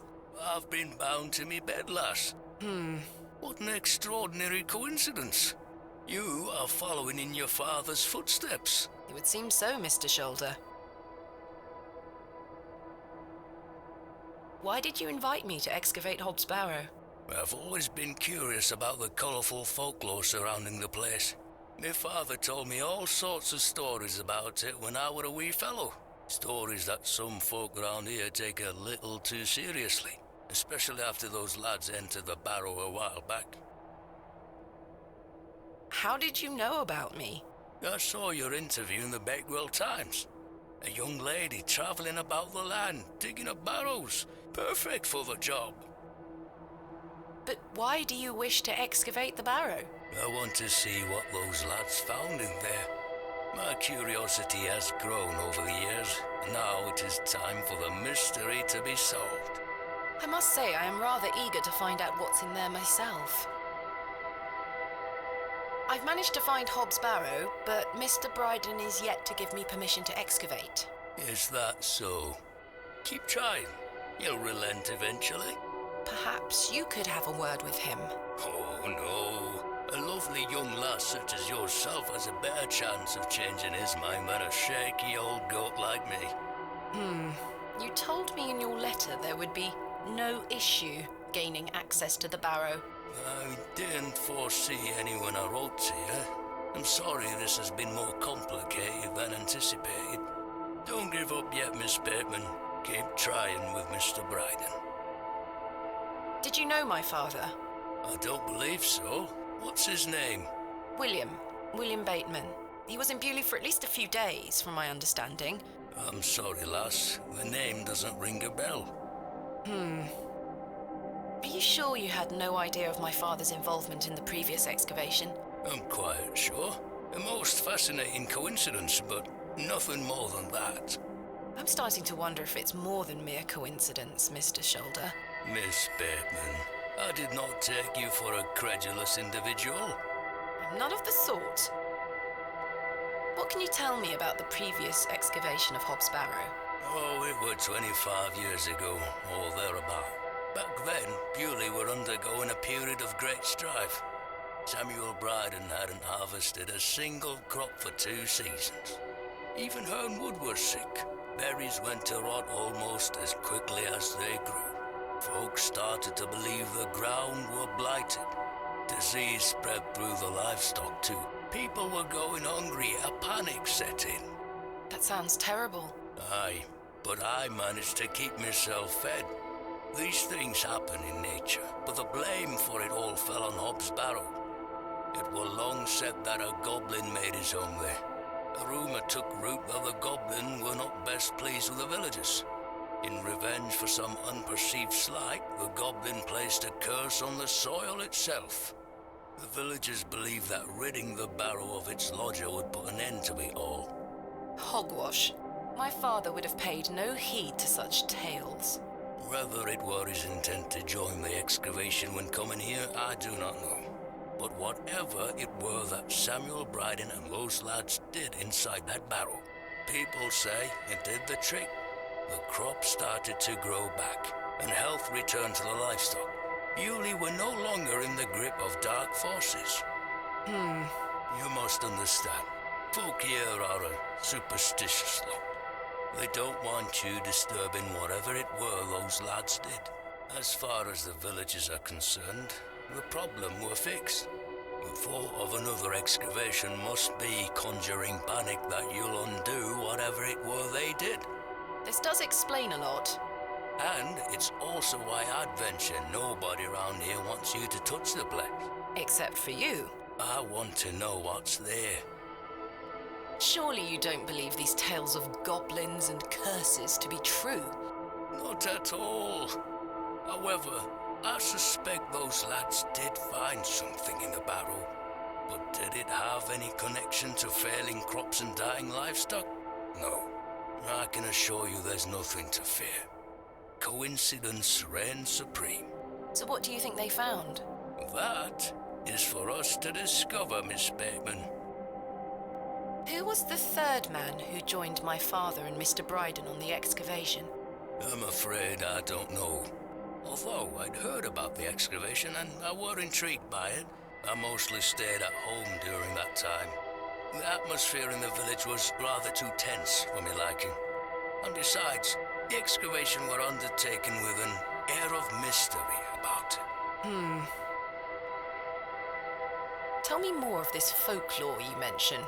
It is said that Hob's Barrow is home to a goblin. Everyone in Bewlay has some version or another of this story. But the version my father told me as a child described the Barrow as a thin place. The goblin were deemed to be the guardian of this so-called thin place. Tell me more about this goblin. Some said he were a mischievous little mite, snatching newborn lambs and smashing windows with pebbles. Others said he were friendly, there to lend a helping hand in times of strife. The latter of which makes it all the more surprising as to why the previous excavation took place. My father's stories put the goblin in the mischievous category. Saxnot, he called the creature. I recall one such anecdote, that Saxnot entered Bewlay and ordered a pair of boots to be made by the cobbler. However, when collecting them, he insisted on paying for them with a bag of sow's teeth. The cobbler was so scared of angering the goblin that he accepted. A colourful tale indeed, Mr. Shoulder.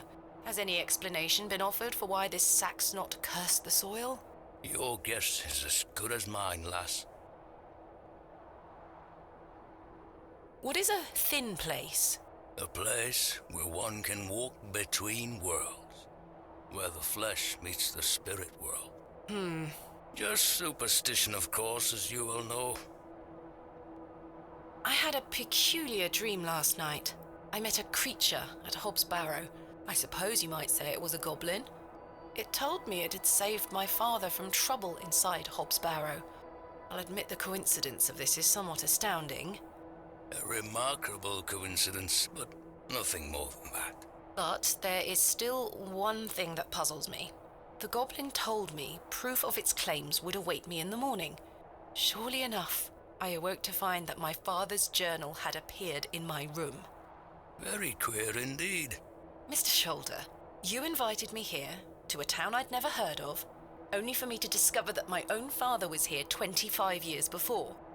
And not only that, but that he was also embroiled in some sort of superstitious hysteria which goes against everything he ever taught me. Something is wrong here. This must be more than mere coincidence. It's strange, I'll give you that. But please remember who you are, Miss Bateman. This is my father's journal. Incredible. Can I look inside? You may. Look at these drawings. Wonder what it all means. You and I both. It all feels very out of character for my father. I'm sure you'll find the answers beneath the soil, Miss Bateman.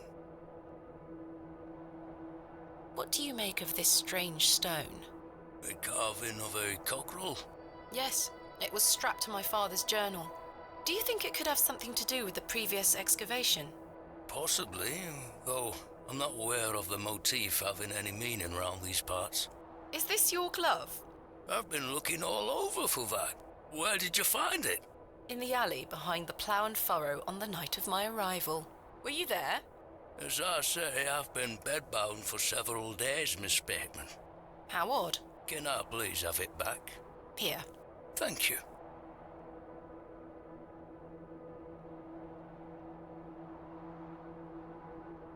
We're peas of the same pod, Miss Bateman.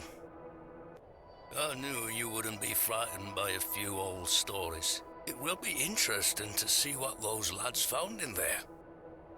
Certainly. Thank you so very much for responding to my letter and for coming here. We have some great discoveries to make, you and I. I sincerely hope so. And a chance to follow in your father's footsteps. Right, time for me to shift these old bones. I'm to take me a spot of the plough and furrow. I'll be there all night should you need me assistance. Thank you, Mr. Shoulder. I'm sorry again for giving you the runaround. I promise I am not beyond redemption. I won't let you down again. See you soon. was starting to wonder if Mr. Shoulder even existed.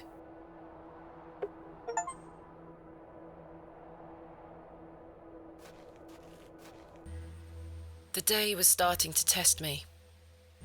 The word coincidence felt insufficient to explain what was happening. It was after that first conversation with Leonard Shoulder that I started entertaining thoughts of a truly irrational nature. What if my dream wasn't just a dream? What if it was all more than simple coincidence? What if that thing really could help my father?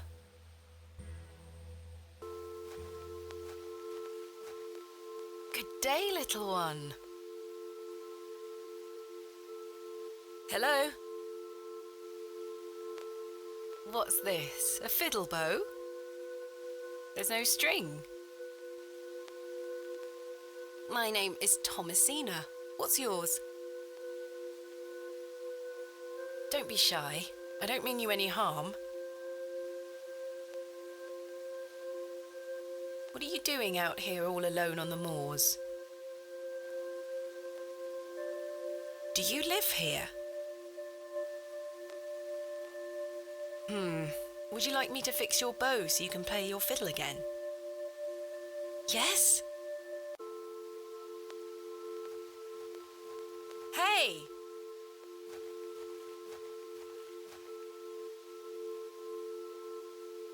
Most peculiar. Perhaps I can mend the bow for her. If memories of my childhood violin lessons serve me right, bowstring is made from animal hair coated in a waxy resin. The strings don't vibrate without it.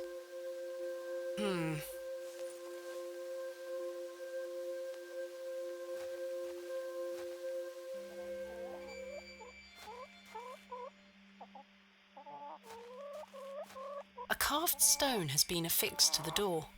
I think it depicts a crescent moon.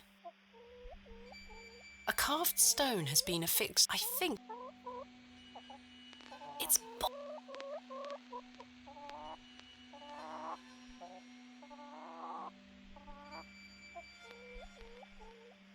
that is not coming off. That is not coming off.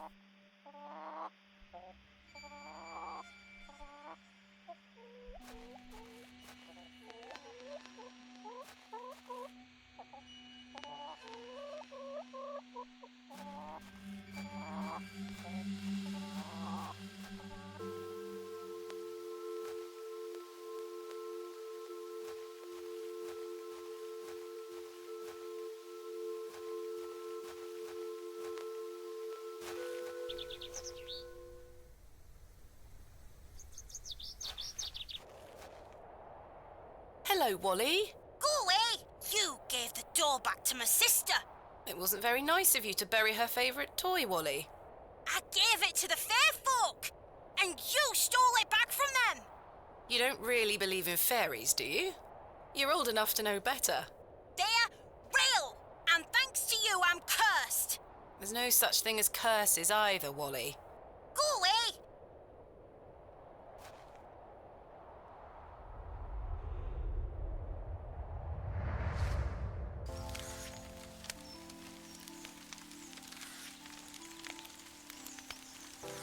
Mummy?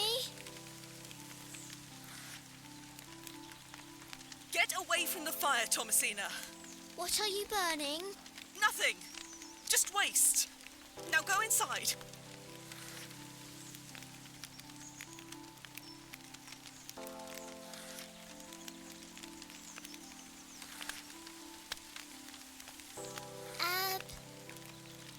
Abrax. Mummy, what is this? Waste. Burn it.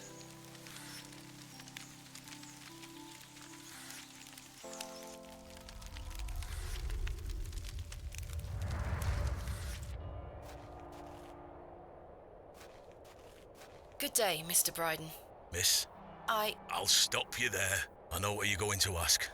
No, I haven't changed my mind. There'll be no digging here, lass. Mr. Bryden, allow me to explain. There has been an astonishing development this morning. Yes? My father was with your brother during the excavation. Oh. Yes. Can you believe it? I had no idea he had been here. The answer's still no, lass. I saw what happened to poor Samuel. I won't risk the same happening to anyone else. But... That's enough now. You can feast your eyes on that hovel to your heart's content, but there'll be no digging.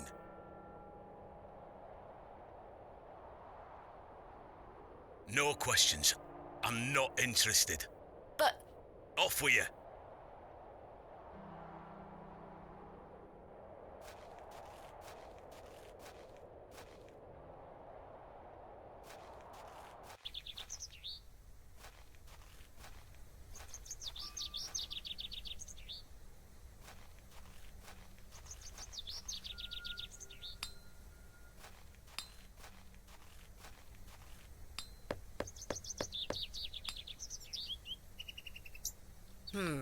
No one here.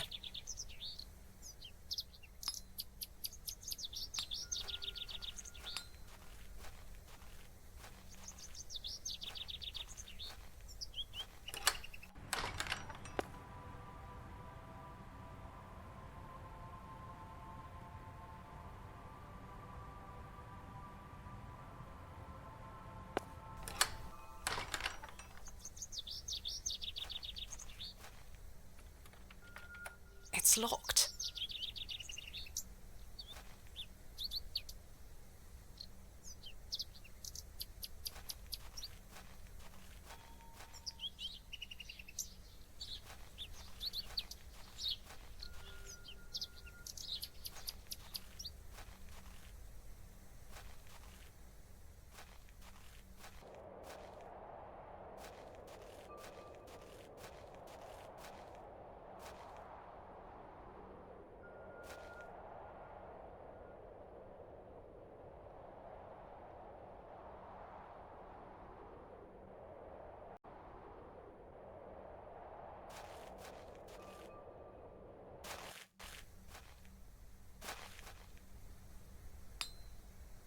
Good day. Hey up. Look at this, Mr. Crozier. It's my father's journal. Oh, aye? Why are you showing me?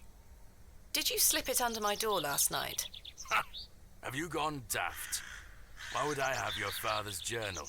Never mind. Did the sketches inside mean anything to you? Looks like a load of rubbish to me. I found out my father visited Bewlay 25 years ago. William Bateman, perhaps you remember him? I would have been just a lad. What were you here for?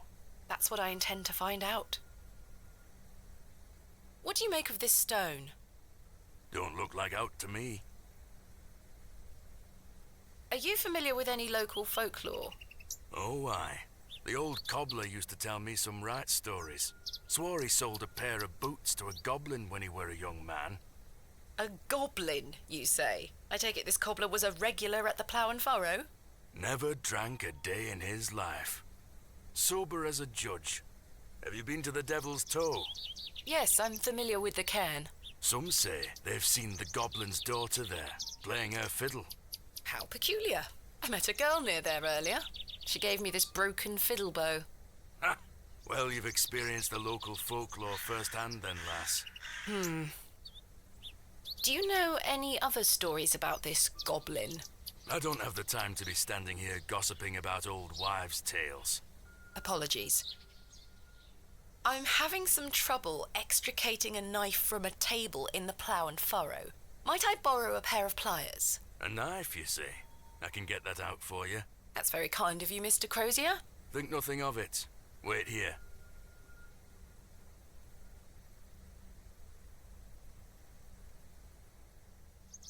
That were a struggle. Here you are. Thank you so much. Does the name Saxnot mean anything to you? Never heard of it. What is it? Never mind. Thanks for your time. Aye. Speak to you later.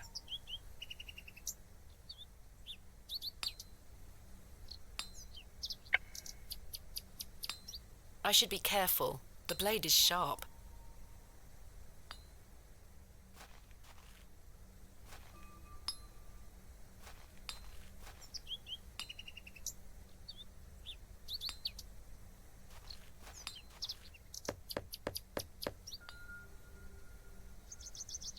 No one here.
No questions. I'm not interested. But... Off with you.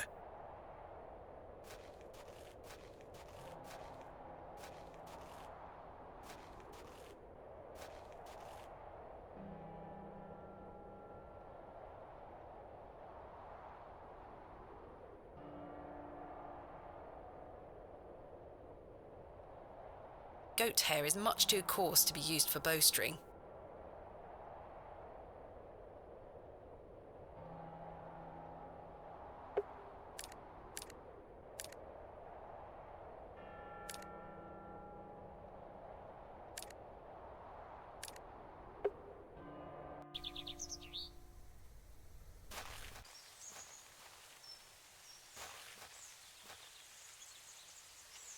I shan't be visiting the badgers again.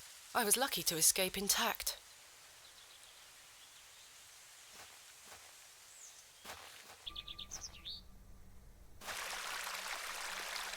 Good day, James. My dear. How is your painting coming along? Quite well, but it needs more work. I'm aching to show you, but I must restrain myself. Goodbye. See you soon.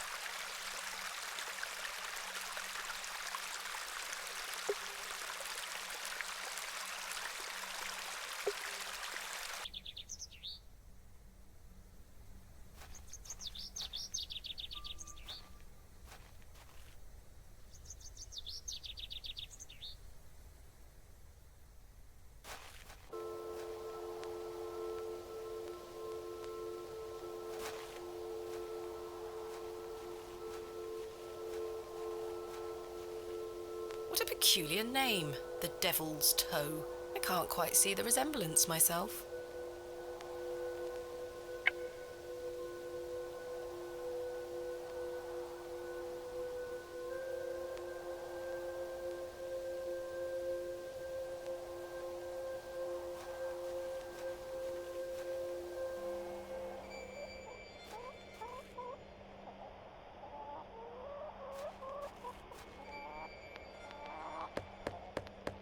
Mr. Shoulder told me he'd be at the Plough and Furrow.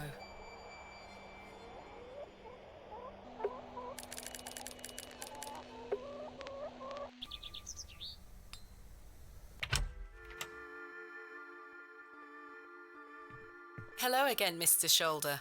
Miss Bateman. I've still not been able to gain permission to excavate from Mr. Bryden. Is that so? Perhaps you could show him something that might change his mind. I've still not been able to gain permission to... Yes, perhaps you could show him something that might change his mind. What else can you tell me about this sax knot? Try not to worry yourself too much with these old stories. Leave those to the locals, Miss Bateman. Have others spoken of goblins appearing in their dreams? A dream is a dream, that is all. They merely make for good stories. I know. But to answer your question, no, not to my knowledge. Tell me about yourself, Mr. Shoulder. I'm sure the locals have filled you in already, lass. You cut quite the mysterious figure. Most had little to say. It's true, I do tend to keep my head down. When one gets to my age, one grows very comfortable in one's home. I like the isolation of the moors. I wouldn't change it for anything. I take it you don't get many visitors? Oh no, nobody bothers me. That's the perk of living so far out, huh? Just me and me hens. I used to come into Bewlay more often, back before me health went to bugger, eh? What do you think of Bewlay? Whilst one could consider the villages to be rather unenlightened, this place has its charm. The market's in town today. You can see that folk want for nought here. Is there anything else I should know about Hob's Barrow, Mr. Shoulder? No, lass. I'm certain we will know a lot more about it by this time tomorrow. I hope so. What else can you tell me about the previous excavation? I think I covered it earlier, Miss Bateman. As you yourself said, it were a time of superstitious hysteria. What was it like, living in that period of hysteria? I kept to myself. It didn't really affect me. My hens stayed healthy and their eggs. If one can keep a level head in such situations, one can get by. Indeed. Is there anything else I should be aware of before my own excavation? No other ghouls I should be worried about? Ah, you know the answer to that. The corruption in that soil were all in the minds of men. What do you make of Lord Panswick? His lordship is an important man in Bewlay, as I'm sure you have gathered. His family has commanded much respect here for many generations. Do you respect him as a leader? I do. He wants the best for the village. Without his influence, the railway line would have never come through here. Does he want more visitors? Aye, I believe so. He has great ambitions for Bewlay and wants to share them with the world. What do you make of Mildred Walker? Who? I believe she's also known as Mother Mildred. Oh, we used to get about when we were children. Our paths have not crossed in a long while. What do you think of Charles Bryden? He is a decent man. It must have been hard for him after that terrible business with his brother. Without a doubt. I must say I had assumed you had at least spoken to him about my visit. Sorry, lass, I had no intention of giving you the runaround. Again, I can only apologise. If you don't mind me asking, what is the nature of your ongoing illness? Oh, just the ravages of age. Getting off this bench will be a small battle in itself. Something you won't need to worry about for many a year, Miss Bateman. Growing old is a blessing and a curse. And what of your recent fever? An ordeal it were. So much tossing and turning. But I'm right as rain now, especially after a mug of ale. Don't worry about me. What are Lord Panswick's plans for Bewlay? He's rebuilding an old chapel on his estate. He seeks to bring God back to these lands. But what of St. Edmunds? I think Father Roach might argue God has never left. Indeed. Let's leave such arguments to them, shall we? Thank you for your time. Aye, Miss Bateman. We will speak more later.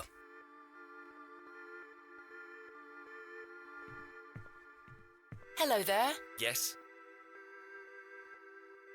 My name is Thomasina. What's yours? Ted? Ted Cross? Pleased to meet you. Likewise. Are you a local, Mr. Cross? Oh no, I'm just passing through. I'm a musician. Just myself, me guitar and me horse. Are you a travelling musician? Aye. I've been playing a new song tonight. I've just finished the lyrics. What's it about? You'll have to come listen. What do you make of Bewlay? Can't say that I know much about this place. I don't usually travel this far south. I see.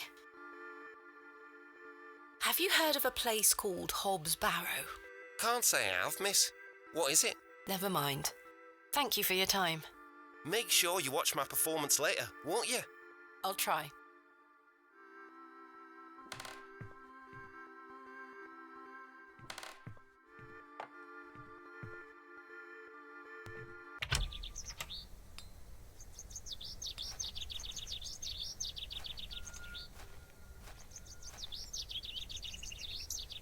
A fine specimen. She's well looked after.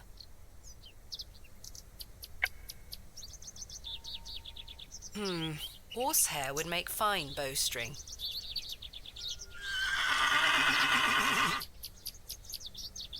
She almost took my head off.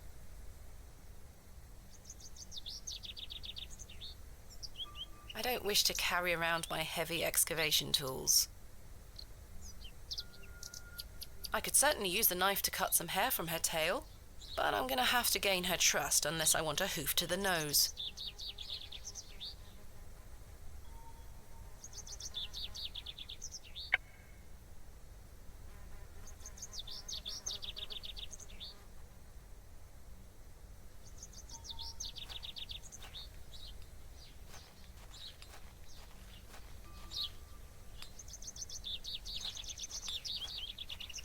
Good day. I'm still setting up my stall. Come back later. Oh, I'm sorry.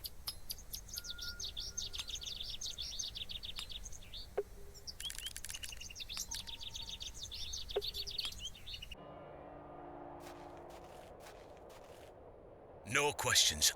I'm not interested. But... Off with you.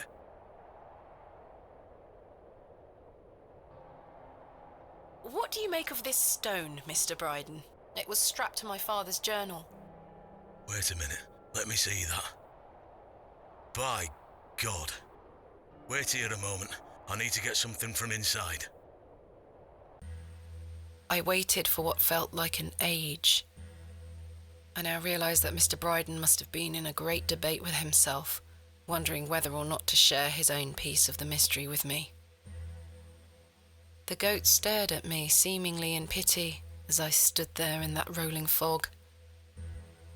Finally, Mr. Bryden emerged. Now then, as far as I know, what I have here is the only thing that Samuel brought back from Barrow. Take a look. Incredible! A pear! That's been in my drawer ever since Samuel passed. I suppose it might be important, so I kept it safe. Fate is clearly playing a part in your arrival, lass. Please, Mr. Bryden, allow me to excavate Hob's Barrow, a place that is no more than dirt and stone. You're not gonna give up, are you, lass? I'm not. Samuel managed to say one thing about those men that helped him. I think it's time I tell you. Yes? He stuttered out that one of those fellows could barely walk after they got out of there. Tongue-tied too, the man were. My father. You what? My father. He had an accident around 25 years ago that left him bedbound and unable to talk. Aye, could be him. My mother told me it happened in a horse-riding accident. Samuel boarded up that barrow for a reason. Something unnatural occurred, I know it. Mr. Bryden, we must rely on our rational faculties to explain any... Promise me you'll be careful. Any sign of trouble, leave without hesitation and we board that accursed place up again. Understood? Wait, you're giving me permission to excavate? Aye. Against me better judgment. I don't have the energy to stop you, lass. Thank you so much. I am grateful. Don't make me regret my decision. Take Samuel's stone. Are you sure? Aye. Give it back to me when you're finished, though. I promise. Thank you. I'll be sure to show you my discoveries, Mr. Bryden. I'd rather you don't. Now then, I've got things to get on with. I don't suppose you can spare any labour to help me with the dig? Don't push your luck, lass. Market's on today. Plenty of able-bodied men about. Ta-ra now. And like that, I finally had permission to excavate Hob's Barrow. As exciting as that was, I was distracted by what Mr. Bryden said of his brother's associate. There was no doubt in my mind that father was the stricken man he spoke of. You told me he was crippled after coming off his horse. Why did you lie to me? To protect me, to stop me from following in his footsteps. You failed. And so did Charles Bryden. He should have said no. He should have never given me that stone.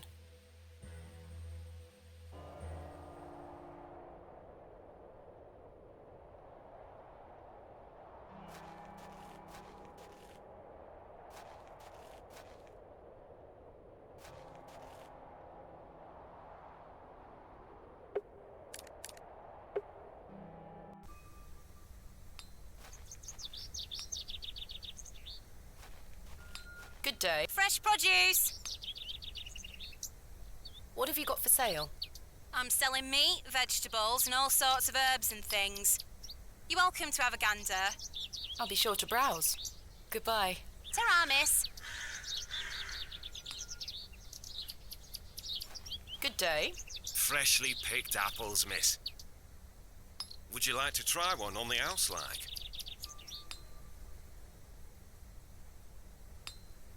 Yes, please. Here you are, miss. The apple looks somewhat rotten. It's riddled with holes. Can I interest you in a pie? Finest mutton in all the county. 2p each. No, thank you. You're missing out. Hello, Miss Tompkins. Hello. We weren't introduced earlier. My name is Thomasina. Ma'am? How do you fare, Miss Tompkins? I'm waiting for Mr. Ambrose. Have you seen him? Who's that? The milkman. Ms. Fenchurch will be ever so cross if I've no milk for his lordship. I'm afraid I haven't seen him. You are in the employ of Lord Panswick? Aye. He employs half a Bewlay in one way or another. I'm in need of some help for my excavation. Do you think his lordship could lend me some of his labourers? Maybe. Might you introduce me to him? Sorry, ma'am, but his lordship doesn't take visitors. Any road, I must wait here for Mr. Ambrose. Ms. Fenchurch will be ever so cross if I've no milk for his lordship. If Mr. Ambrose doesn't turn up, and I find you some milk, would you be able to introduce me to Lord Panswick? His lordship really doesn't like visitors, ma'am. I'll take the risk. Miss Fenchurch will be cross with me. But she'll be even crosser if I come back without fresh milk. So, do we have a deal? Aye. Bring me some milk and I'll take you to his lordship. Thank you. But hopefully Mr. Ambrose will arrive soon. Have you been waiting long for Mr. Ambrose? Aye. He should have been here a good 2 hours ago. He's here every market day, you see. He sells only the freshest milk. Miss Fenchurch swears by it. I hope misfortune hasn't befallen him on his way here. I'm sure he will turn up. Oh, I hope so. Are you familiar with Hobb's Barrow? What's that? Never mind. What do you make of these stones? Oh, gives me the creeps. Why? Dunno, just a feeling. Who is Miss Fenchurch? His lordship's housekeeper. I'll let you know if I find some fresh milk. Thank you, ma'am. But tell me if you see Mr. Ambrose, won't you? I will.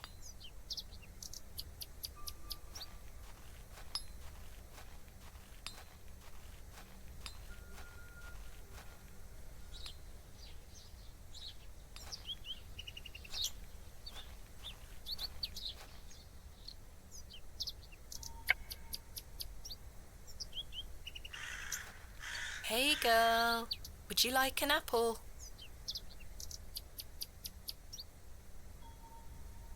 She is completely indifferent. Perhaps the apple is too spoiled for her liking.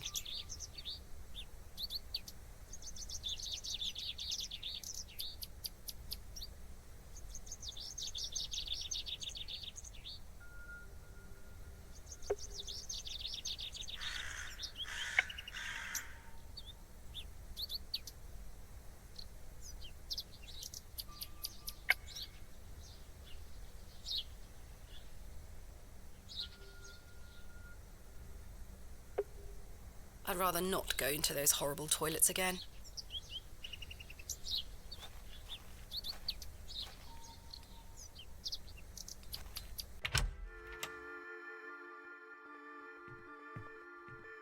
You found old Leonard, I see.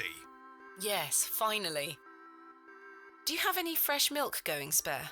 Sorry, lass. I've none at all. Never mind. Does the name Saxnot mean anything to you? No, I can't say it does. Goodbye. See you soon.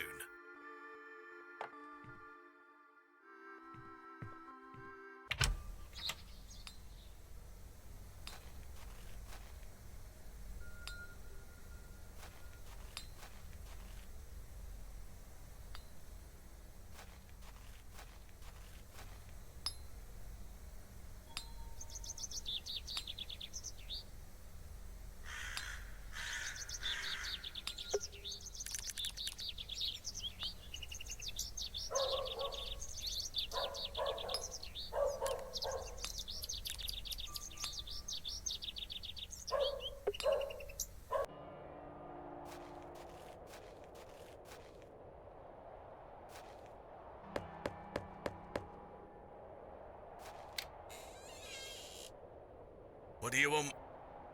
Do you have any fresh milk going spare? If you can get any milk out of old Eunice, you're welcome to it. Eunice? Me goat.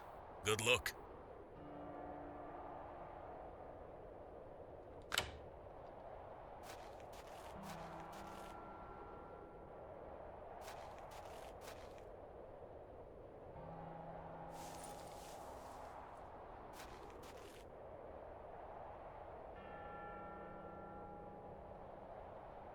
Hey girl, would you like an apple?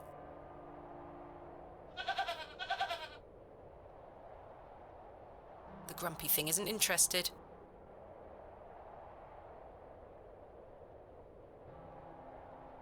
All right, we're doing this.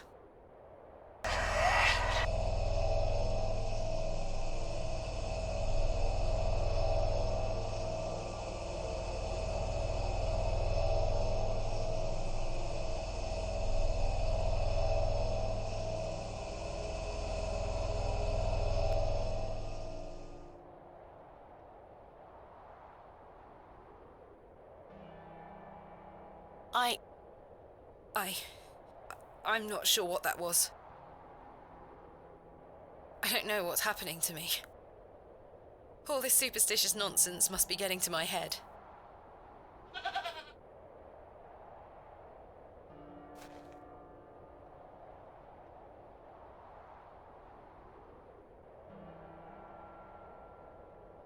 I'm not going near that thing again.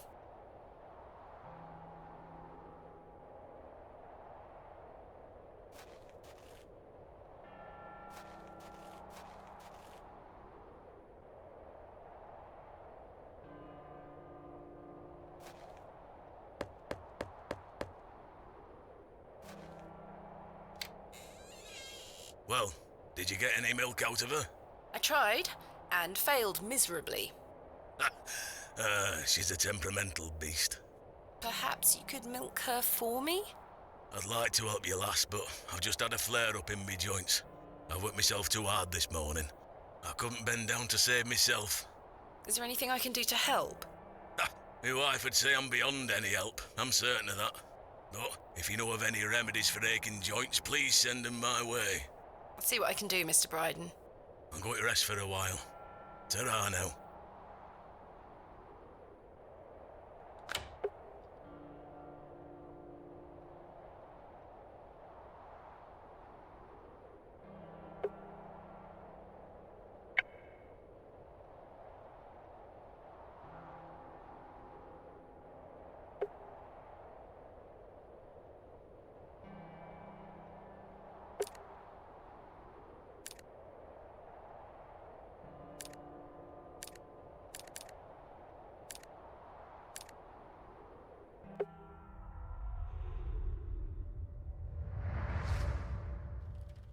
Daddy, I have something for you. I do hope you remember it. I've taken great care of it.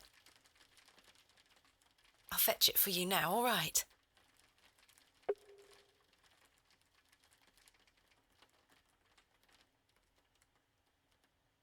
Daddy, you must remember this. The day that started it all. It's the red urn you buried in the garden for me. My first ever excavation. Where should I put it? Mother took away all the knickknacks that used to sit on these shelves. The pot might look nicer a little closer to the light anyway. Perfect. It will catch the light from your lamp so nicely. There. I'm going to become a great barrow digger just like you. I hope the pot reminds you of those adventures we had together when I was a child, and how thankful I am for everything you've taught me. Now I must tell you about my visit to Pallinghurst. I found an arrowhead.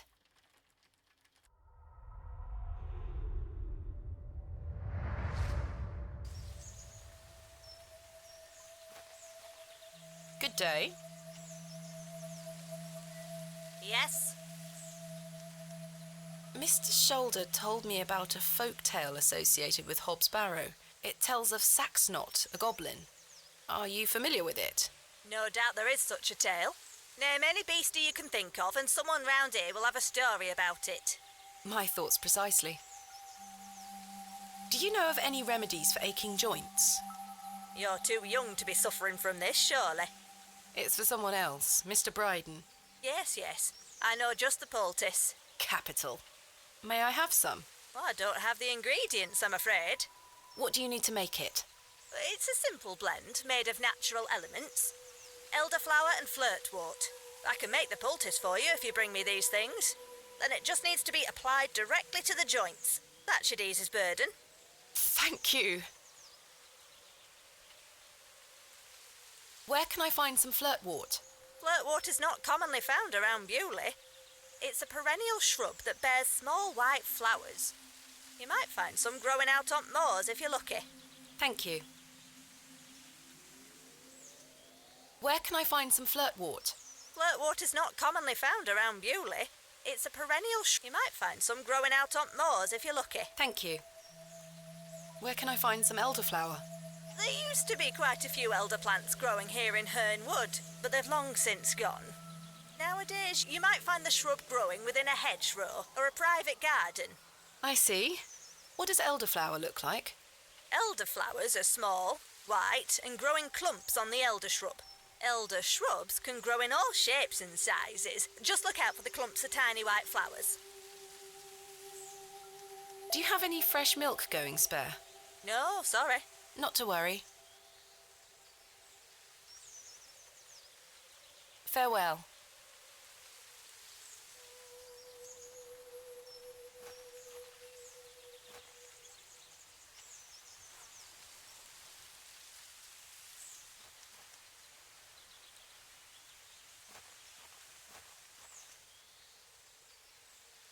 The resin has set somewhat. It's firmly gripped to the stump.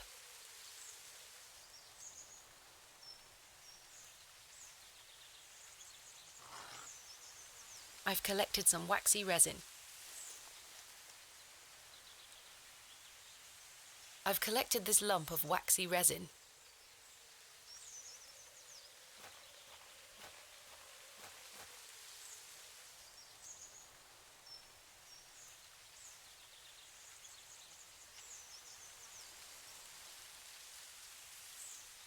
I shan't be visiting the badgers again. I was lucky to escape intact.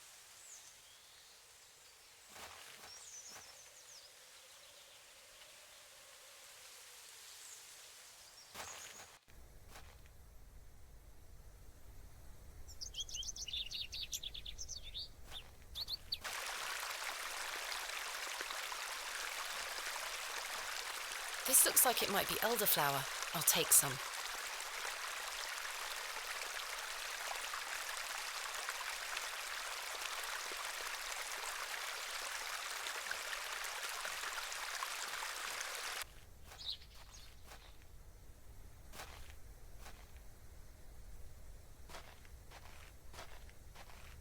Excuse me, Miss Bateman.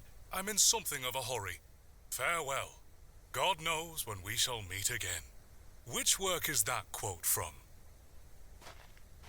Romeo and Juliet. Oh, he's gone.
day. Fresh produce. Goodbye. Ta-ra, miss. Fresh Scotch eggs!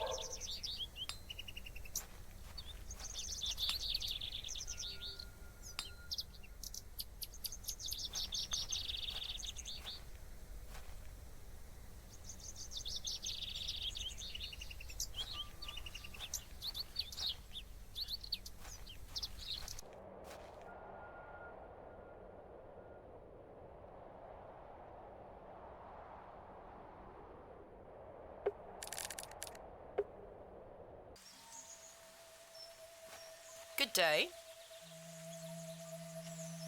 Yes? Where can I find some flirtwort? Flirtwort is not commonly found around Bewlay. It's a perennial shrub that bears small white flowers. You might find some growing out on moors if you're lucky. Thank you. I have some elder... Show me. No, this is not elderflower. It's cowbane. An easy mistake to make. The two look very similar. Oh. It's safe to eat, as long as you're not a cow. Very toxic to cattle. Where can I find some elderflower? There used to be quite a few elder plants growing here in Herne Wood, but they've long since gone. Nowadays, you might find the shrub growing within a hedgerow or a private garden. I see. What does elderflower look like? Elderflowers are small, white, and grow in clumps on the elder shrub. Elder shrubs can grow in all shapes and sizes. Just look out for the clumps of tiny white flowers. Farewell.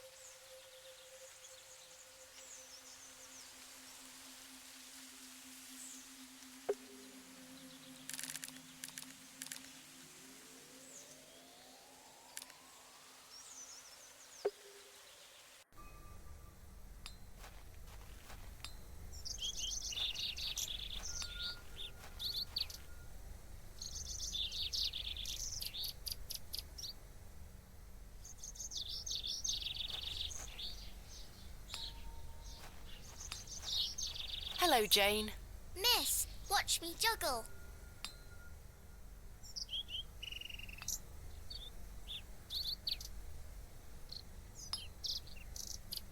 Very impressive. I can juggle even more apples. Sacks of apples and cabbages. They've all seen better days. Hello, Jane. Miss, watch me juggle.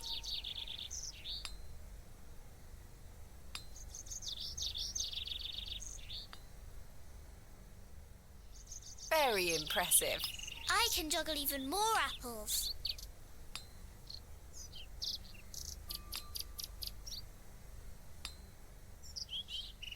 I dare you to juggle an extra apple. Easy.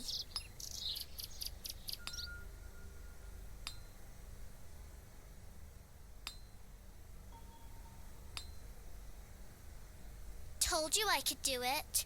Here's your apple back. I'm very impressed.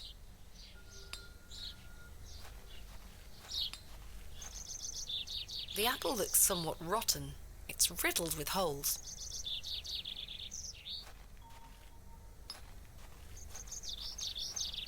I certainly don't wish to touch it.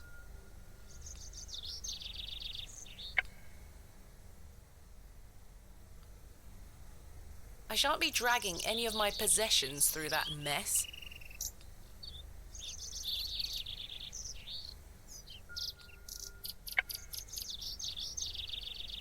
I shan't be dragging any of my possessions through that mess.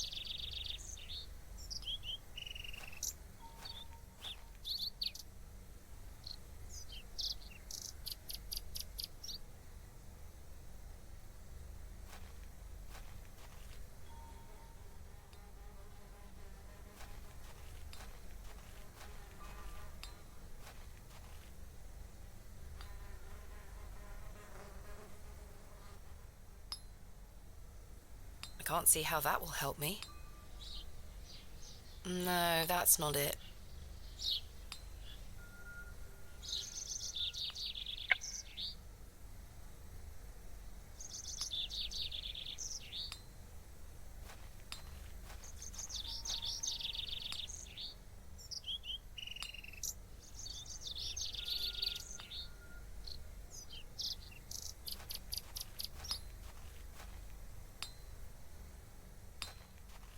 mutton pies! Good day. Hey up. What do you make of... Don't look like out to me. Do you have any fresh milk? I'm a blacksmith, not a cattle farmer. Quite. Thanks for your time. Aye. Speak to you later.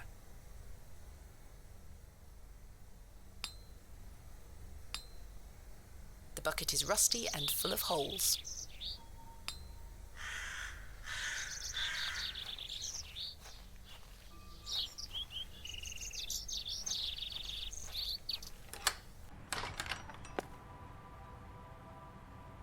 The flowers have long since dried out. I don't want them. That's not mine to interfere with. Good day to you, pet. Hello, Mrs. de Plancy. If you're looking for Father Roach, he won't be back until tomorrow. Where is Father Roach? You might have noticed the good father has a green thumb. He's gone to visit his friend in the countryside to purchase some seedlings for his tower garden. Where is Father Roach's tower garden? Why, on top of St. Edmund's, of course. He's got a lovely collection of cuttings up there. You'll have to ask him to show you. It does sound rather pleasant. It's a shame he's not around. Well, he does have a spare key for the tower door somewhere. Do you know where Father Roach keeps his spare key? No, that's his business. If I did know, I'd fetch it myself and take you up there. Not to worry. I do recall him saying he hid it outside somewhere, for safekeeping, like. Were it in the graveyard? Oh, I don't know. Best wait till he gets back, pet. I found out my father visited Bewlay some 25 years ago. William Bateman, perhaps you remember him? Bateman? William Bateman? I remember a William Baldwin. He were a right miserable sod. My father was only in Bewlay briefly, from what I understand. I'm trying to piece together what he was doing here. You'll have to ask him. I don't recall anyone of that name. My father took part in an excavation at Hob's Barrow. Do you recall the excavation? I concern myself only with matters related to the church. I'm sorry I can't be more helpful. What do you make of these stones? They are not Christian. I'm certain of that. I agree. Much older, I feel. Older than Christianity? Oh, the youth of today. These box pews are most unusual. I've never seen any quite so tall. We Bewlay folk like our privacy. Many of the pews are owned by individual families. Some might accuse you of hiding secrets. Now, pet. I jest. At my age, it's hard to climb in and out of them. I'd rather stand.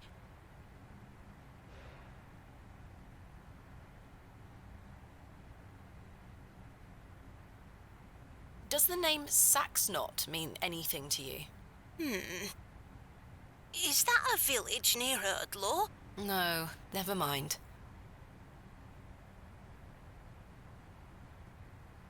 Do you have any fresh milk going spare? I don't, pet. Not to worry. Thanks for your time. Lord be with you.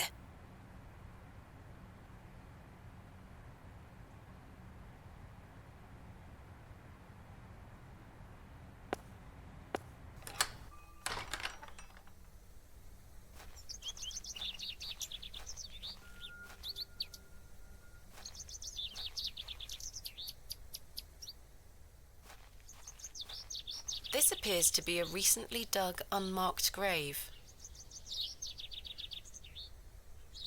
I may be a barrow digger, but I am no grave robber.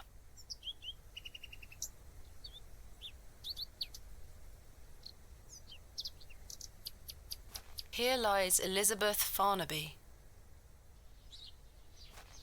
William Paxton, modest and gentle of heart.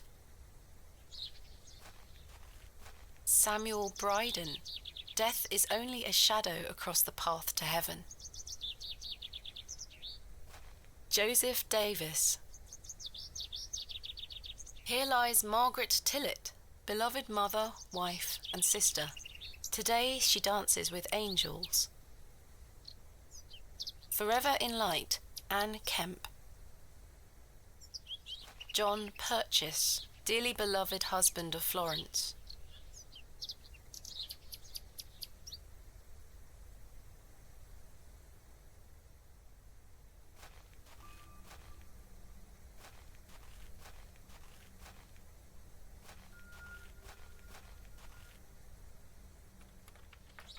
It's locked.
This must belong to Mrs. de Plancy. I can't think of anything else to talk about right now.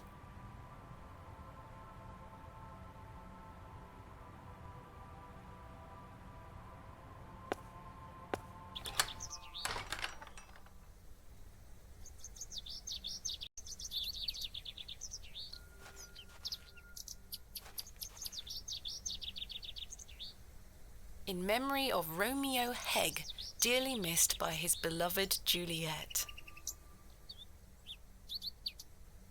In memory of Romeo... This plaque is surrounded by cracking plaster.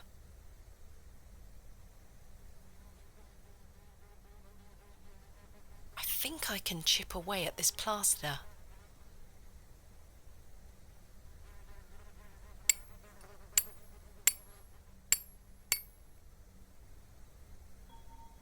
There's a key behind here. This has to be Father Roach's spare.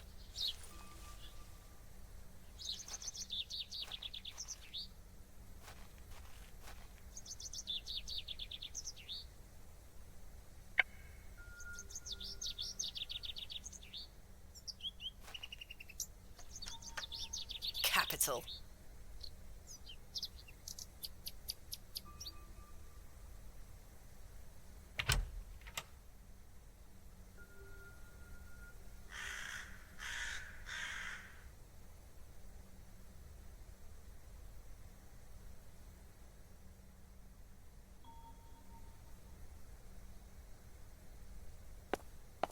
Wild garlic, fennel, corn mint, borage.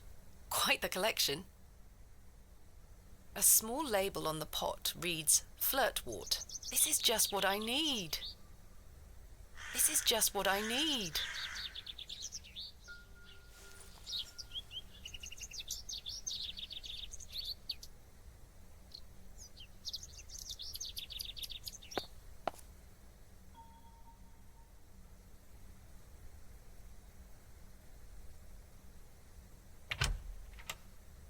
I should put the key back.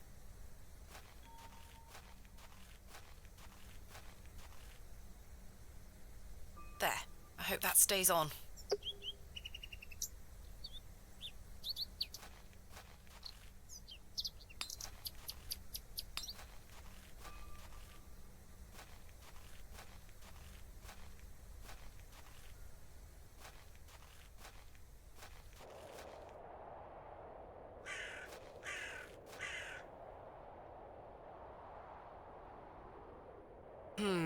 You're coming with me, little fellow. I shall name you Kenneth. I've already taken one.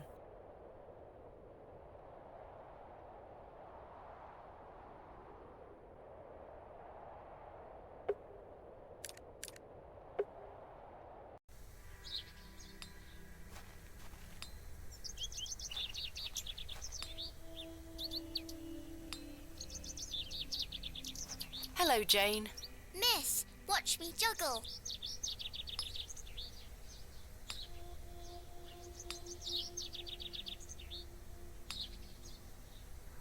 Very impressive. I can juggle even more apples.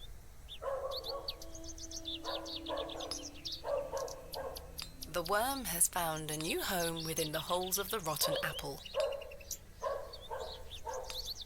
I dare you to juggle an extra apple. Easy. Yuck, a worm!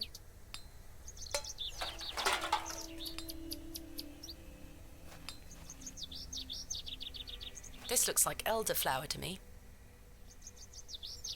Oi, put those back! Sorry.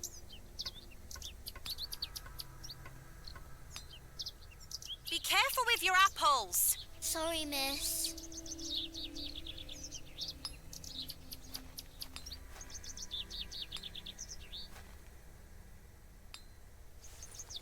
Hello again, little worm.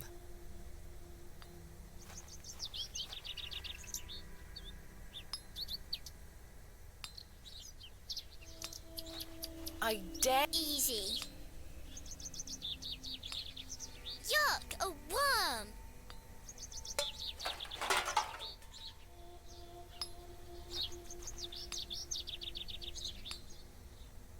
That's a peculiar idea.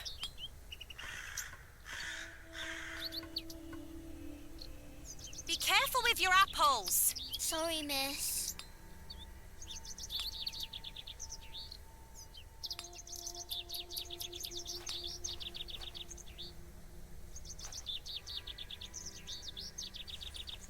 Hello again,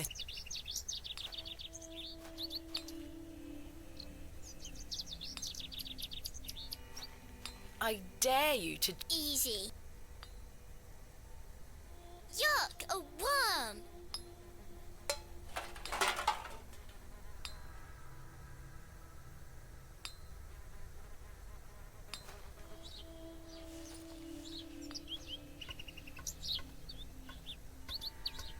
I managed to swap them without her noticing.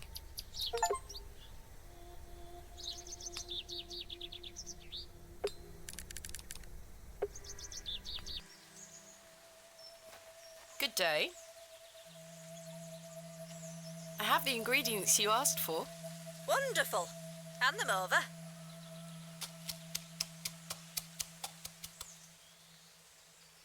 There you go. Tell Mr. Bryden to apply this poultice to the area in question. It works wonders. Thank you very much.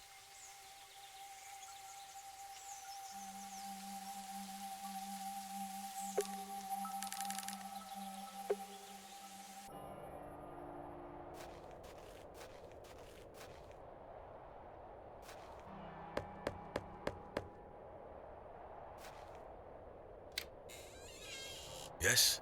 I've got a poultice for your joints, Mr. Bryden. It was prepared by Mildred Walker. Who?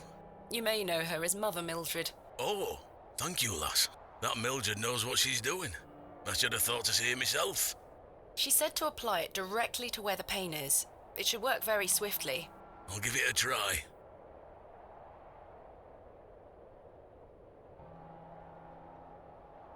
Oh, that did the trick, lass.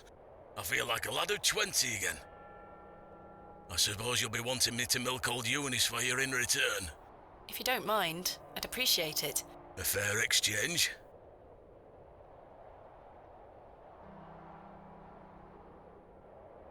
Stand well back, lass. Believe me, I'm not coming an inch closer.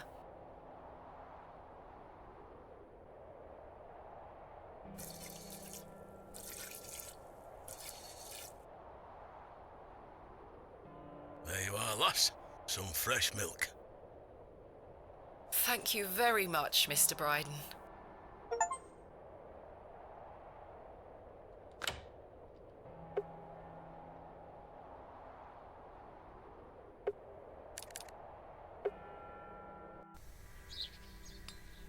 I'll let the worm enjoy his new home. I've not seen him round the village before. Good day. Hello there. My name is Thomasina. What's yours? Ralph. Not seen you around before. I'm just visiting. What brings you to the market today? I purchased a Scotch egg for me tea. You want a bite? No, thank you. I'm looking for some help with an excavation tomorrow. Might you be interested? Sorry, miss. I've already got my own job. Enjoy your Scotch egg. I will.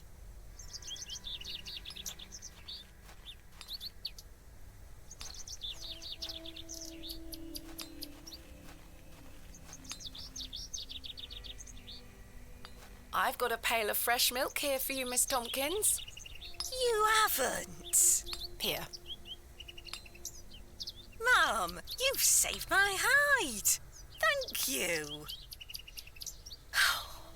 Are you all right? I'm worried about Mr. Ambrose. Any road, I'm heading back to Panswick Manor now. Would you still like to meet his lordship? Very much so.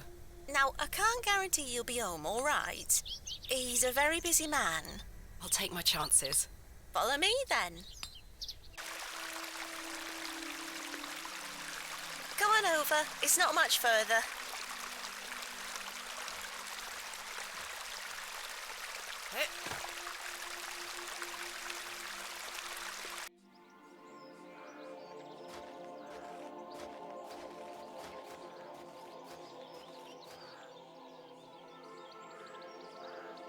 What time do you call this? Sorry, Mum. Give it here, then.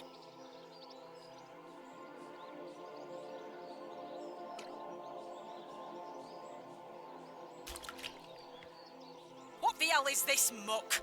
Goat's milk, Mum. You daft bint. Since when does his lordship take goat's milk with his tea? Oh, he will not be pleased.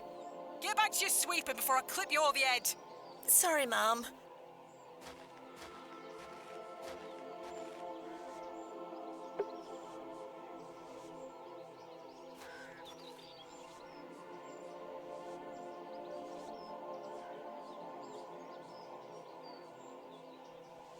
How very bucolic. Some fine-looking flowers. Where is Lord Panswick? Sorry, Mum. I can't talk. Miss Fenchurch is ever so mad at me.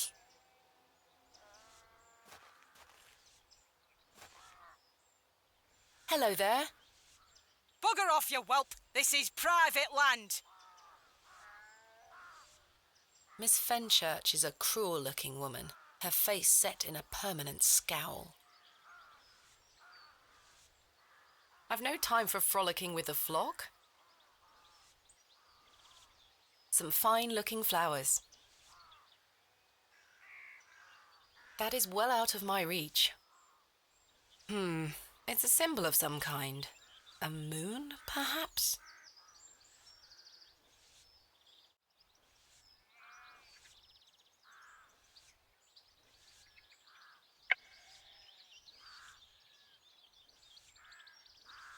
That's a peculiar idea.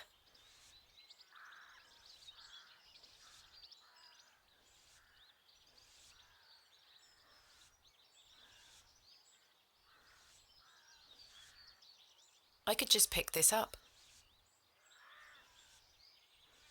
I could just pick this.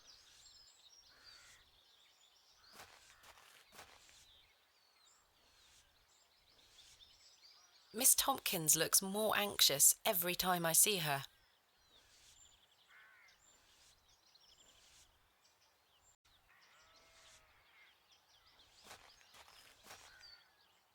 I was wondering if it might be possible to speak with Lord Panswick. Are you deaf, girl? Don't make me fetch the guards. They're armed, you know. By Christ, you're like a dog with a bone. Do you want to get yourself shot? I can assure you the only things getting shot around here are the pheasant. And perhaps the odd grouse. Greetings, my lady.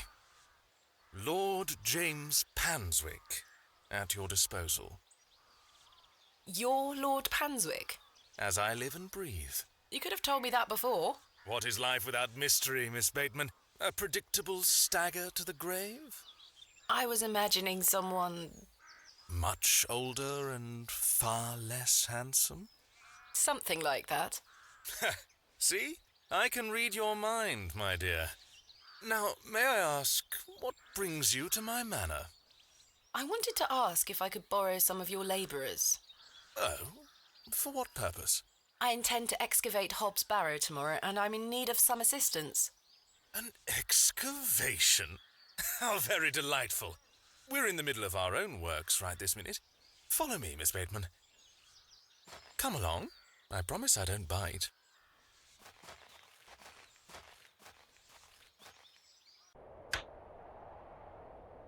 For generations, this chapel was a place of unique devotion.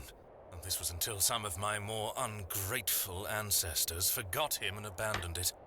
Why did they abandon it? Men of great wealth and power can grow so comfortable that they forget they still need the divine. The sacrifices required to maintain such a relationship were no longer being made. The chapel soon turned to rubble, and with time, even the villagers forgot him. His influence endured, but only with the isolated few who lived on the very fringes of these moors. Believe it or not, my family's fortunes have dwindled ever since. Since I succeeded my father, it has become my life's work to restore this place of worship. With this sacred place rebuilt, he shall be venerated once more, and the name Panswick shall be uttered again across all of England. He guided the hands of my ancestors. Now it is time for him to guide us. Bewlay is a godless place. Have you forgotten about St. Edmund's? Father Roach might disagree. I shall bring him back to these lands, and this chapel shall be his seat once again.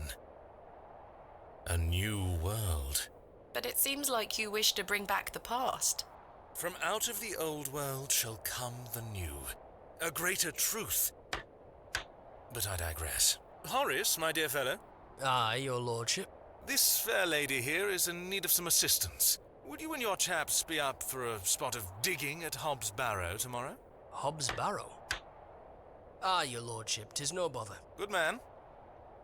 You're in luck, my dear. These are my finest, and they're all yours. Thank you. I am grateful. On one condition. Yes? I've heard wonders about Mary de Plancy's Bakewell puddings. I'd rather like to try them for myself.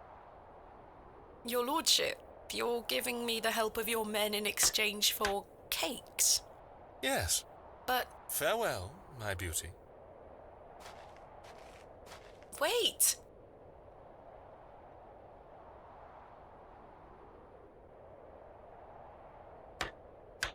Is his lordship joking about the Bakewell puddings? No, miss. His lordship is a man of folly. How ridiculous! He treats you all right if you do what he asks. Please let us get on with our toil. If you do as his lordship requests, we'll help you tomorrow. Please let us get on with our toil. If you... They have some decent equipment here. It will be more than useful for the excavation.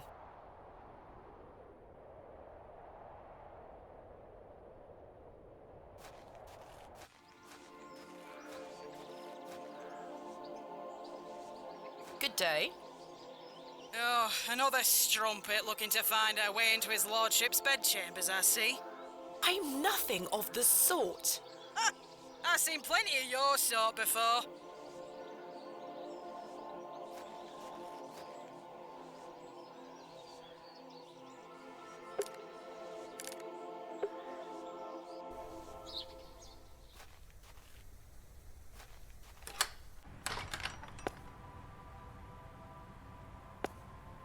Good day to you, pet.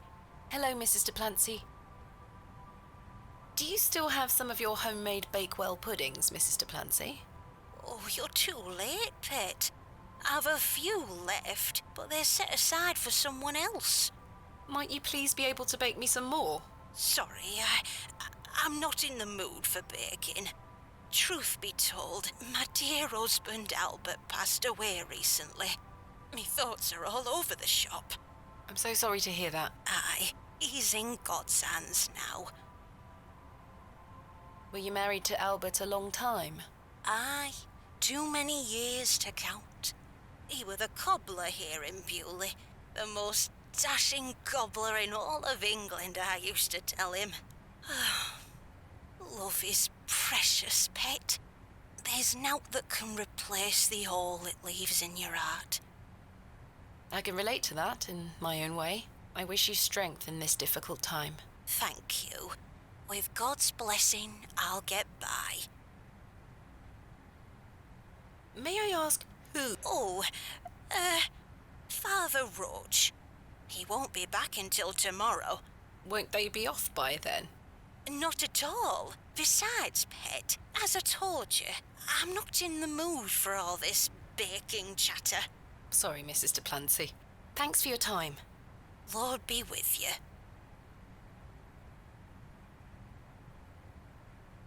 That's not mine to interfere with.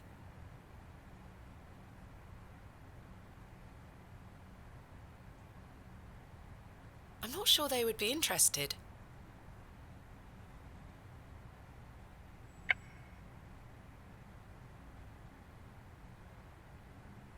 I'm not sure what that would achieve. No.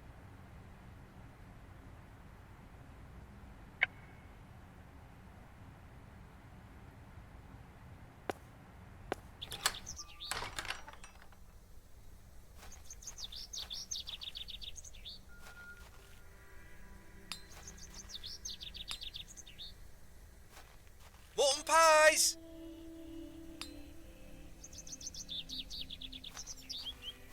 Perhaps you'd be more interested in a Scotch egg. Freshly made, just 1 penny each. No, thank you. Mutton pies!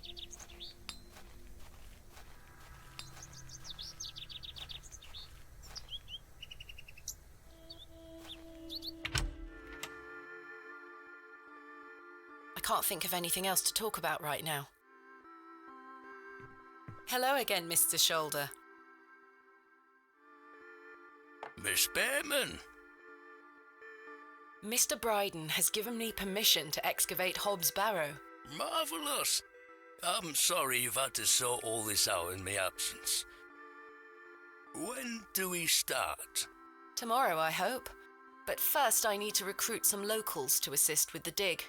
It's too much work for me to do on my own. I see. Bewlay has its fair share of strapping young lads. You'll find assistance, Miss Bateman. Thank you for your time. Aye, Miss Bateman. I'm looking forward to tomorrow.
Fresh Scotch eggs!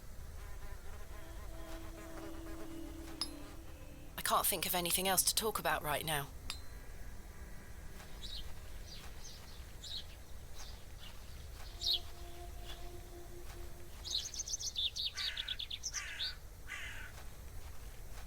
Hello? What can you tell me about Lord Panswick? Naught to say, except don't be sniffing around his lordship's manor. You'll end up with a round of shot in you. I beg your pardon? You heard me. Just mind your own business around here. Goodbye. Ta-ra. The simple wooden cross bears a small plaque, on which is inscribed the name Albert de Plancy. Relative, are you? No, just looking. He were the cobbler. Who's going to mend me boots now? Hmm.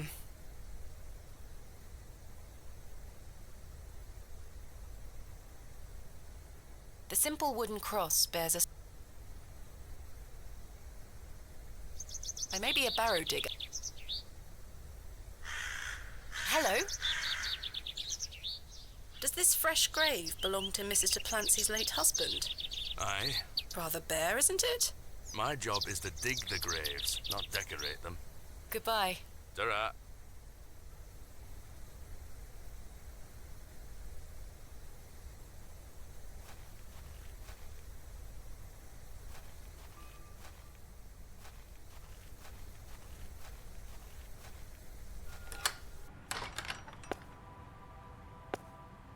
Good day. Hello, Mrs. de Plancy. I saw your late husband's grave, Mrs. de Plancy. I am very sorry for your loss. Thank you, pet. I'm ashamed to say I couldn't afford nowt more than a simple wooden cross. He were a colourful man, our Albert. He deserves better. He loved his flower beds. He's only been gone a fortnight, and already his plants have gone to rot. May the Lord forgive me. Plants are difficult to maintain. I'm sure Albert would understand. His precious hippeastrum were the first to go. I would have loved to lay one on his grave. What does a hippeastrum flower look like? Oh, beautiful things they are. Tall stems topped with large red flowers. Hard to grow in this climate. They were his pride and joy. The remarkable thing is there's no scent to 'em. That's why he loved 'em so much. You see, he hated anything that smelled sickly sweet. Hippeastrum were just perfect. Let me know if you come across one, won't you? Of course, Mrs. de Plancy. Thanks for your time. Lord be with you.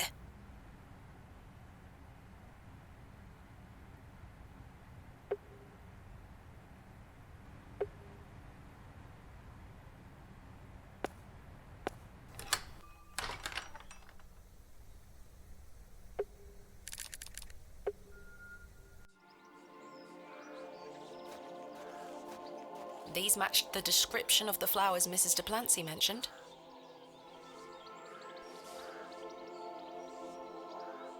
There's no scent. You get away from my hippeastrum. Ah, apologies. Move! Well, that confirms it.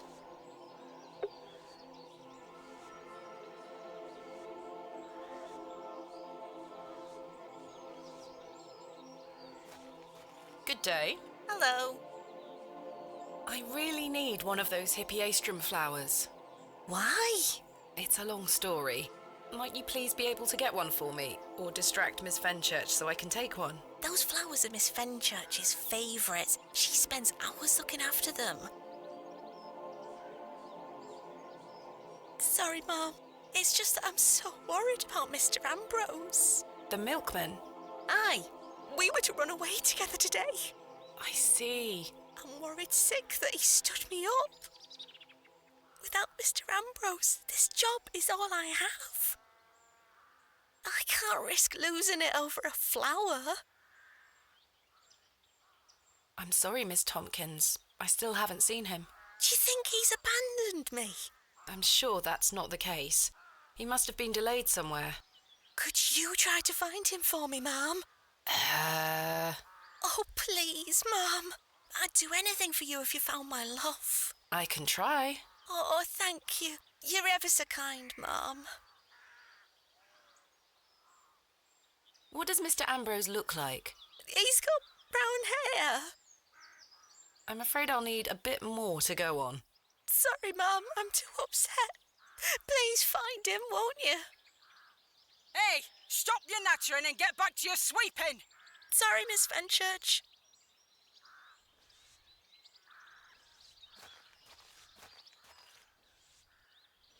Those flowers. May I please take one? Are you deaf and daft? Bugger off!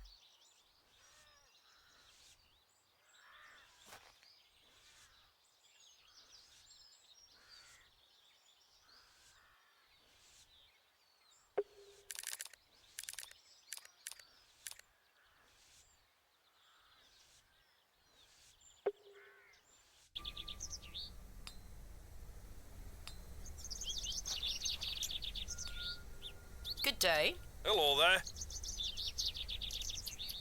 Do you know Mr. Ambrose, the milkman? I do, yes. Have you any idea where he might be? He is usually here by now. So I heard. He normally arrives via the road to the east of Bewlay. Thank you. Enjoy your Scotch egg. I will.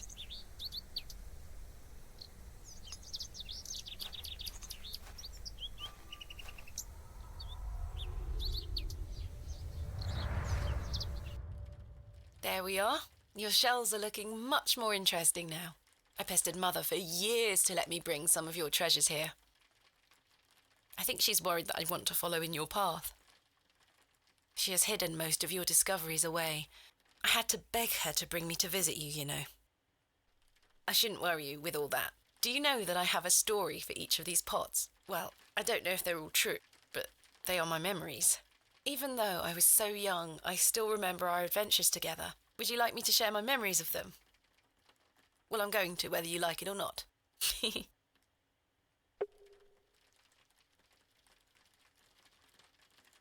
You were incredibly excited about this one. I hadn't gone on an expedition with you yet. You were so happy about it, showing it to Mother and I. You didn't stop talking about it for hours. I thought, how can Daddy be so excited over some old broken pottery? But it wasn't long until I understood. I think you brought this one back from a trip abroad. I would have loved to go with you, but Mother didn't want me to. I remember you being so proud of it. It looks ancient. This is from the first dig I remember you taking me on. The excavation of West Kennet Long Barrow. I found it wedged behind a stone as you ate your sandwich. You said, "Now there's a tiny urn for a tiny girl." Mother was so angry when you brought this one home, wasn't she? "William, that simply will not do. It's taking up all the space on the mantelpiece." Once you moved it to your study, I remember creeping in to take a peek at it. We found this one together in that mucky old barrow near Avebury. I think it was the second time you'd taken me on a dig with you. I remember you bringing it up to your face to look inside and shrieking in horror. "There's a bloody rat in there," you screamed. I almost forgot. While I was searching for your pots in the shed, I found one of your manuscripts. I thought Mother had burnt all your notebooks, but she missed one. It was an account of barrows across the east of England. I managed to read it all before Mother took it away. Daddy, it was fascinating. I've decided that is what I want to do with my life. I'm going to travel the country, excavating and documenting my own finds. Well, as soon as I'm old enough to escape Mother, that is. When you're feeling better, we can go out on expeditions together again, just like we used to. I promise you'll get better, Daddy. I'll do whatever it takes to make it so.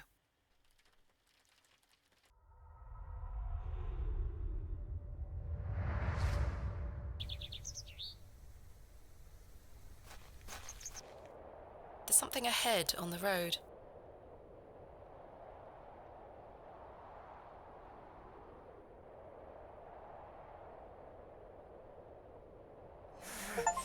My God!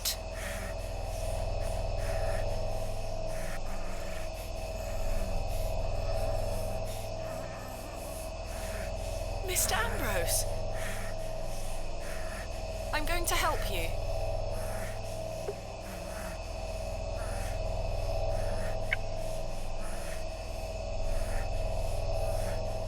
Please hold still. I'm going to cut you free. He had been so tightly bound that I could barely cut through without hurting him further.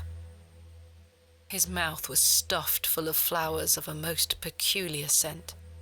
I was dismayed at such savagery, and wondered if the feral folk Father Roach had mentioned were responsible for this abhorrent act. After some considerable effort, I managed to cut him free. Are you all right? Who were lost in visions of hell itself, the devil. I saw the devil. Who did this to you? I don't remember. Oh, the terrible sights I saw. I won't forget them till my last breath. Are you Mr. Ambrose? Yes, Edward Ambrose. You were to meet Miss Tompkins today. Aye, my love. Oh, my darling love. Let me take you to her. Here, take my hand. As we made the arduous trek to Panswick Manor, I probed Mr. Ambrose on who had done this to him. He insisted that he didn't remember anything, except for his nightmarish visions.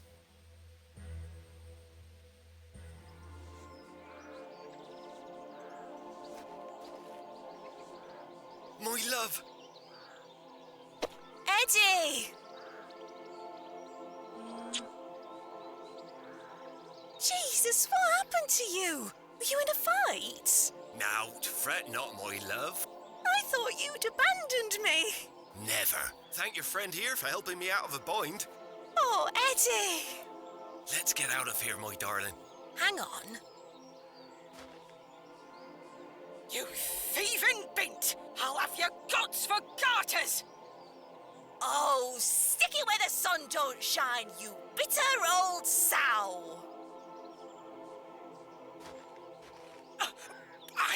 The cheek! Here you are, Mum. Thank you, Miss Tompkins. No, thank you for finding my poor Eddie. Aye, thank you, lass. Let's go, Eddie. I'm never setting foot on this god-forsaken estate again. Good luck, you two.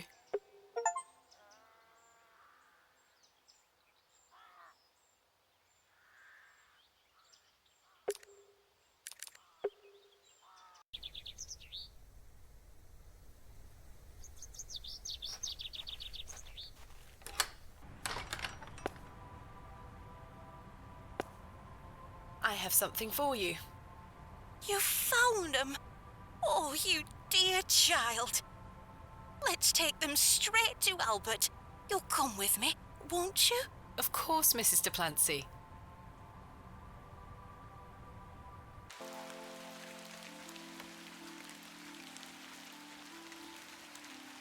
You know, the things I miss most about him are the things that used to annoy me.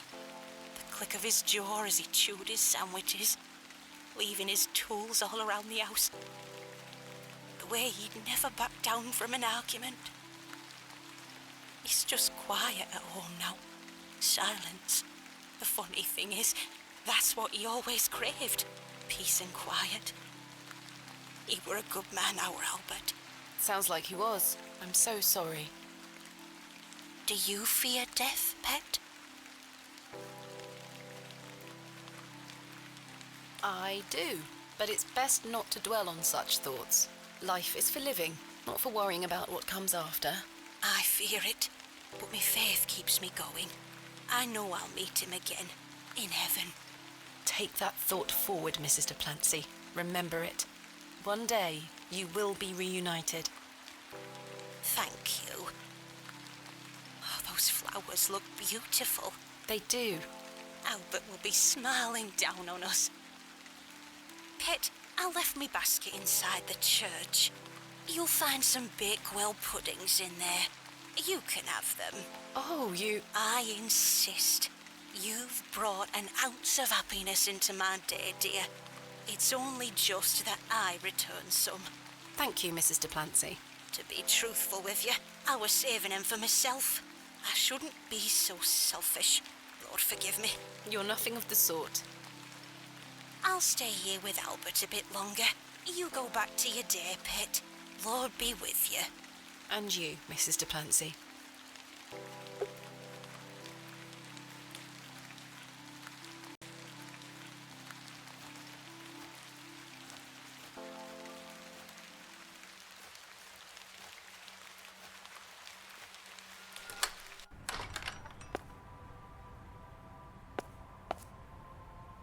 Here they are.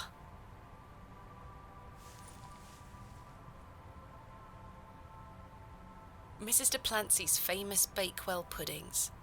They smell delicious.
I could certainly use the knife to cut some hair from her tail, but I'm gonna have to gain her trust unless I want a hoof to the nose.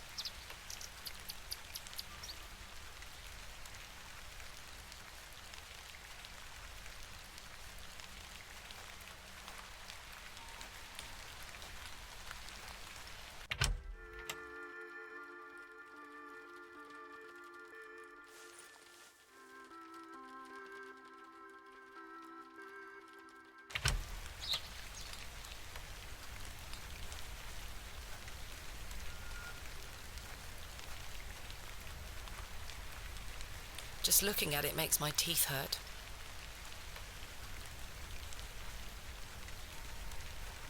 Here, girl. Eat this.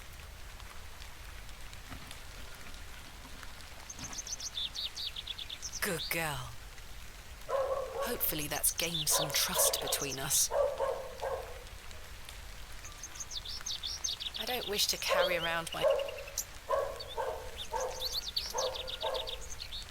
I've managed to cut off a few lengthy strands.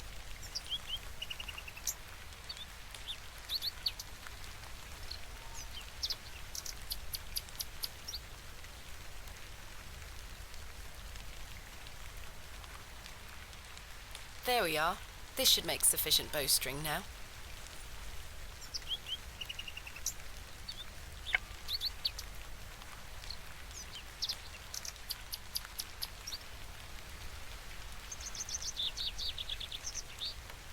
I've done it.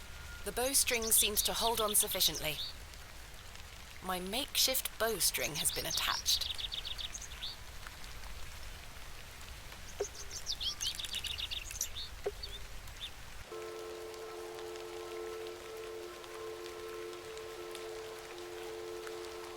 Look what I have for you.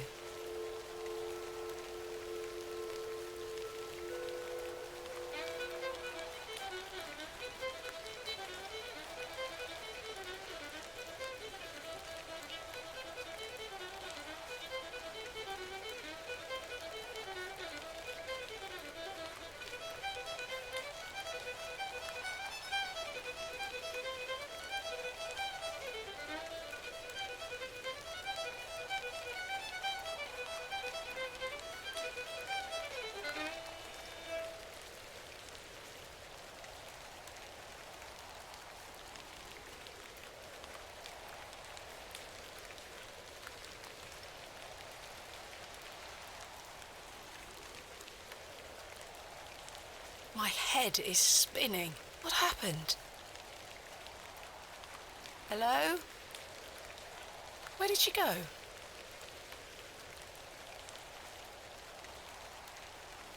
The girl has left her fiddle behind. The girl left her fiddle behind. I'll take it with me in case I see her again. I want to understand what just happened.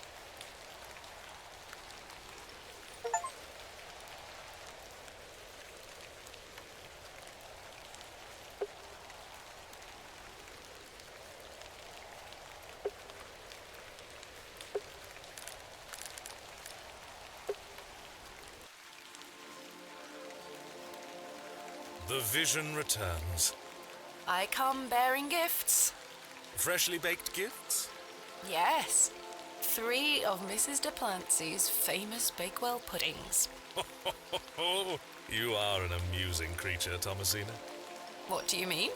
You must think me a scoundrel of the highest order for asking you to undertake such folly. Of course I would have lent you my men either way. I merely desired an excuse to share a cake with you.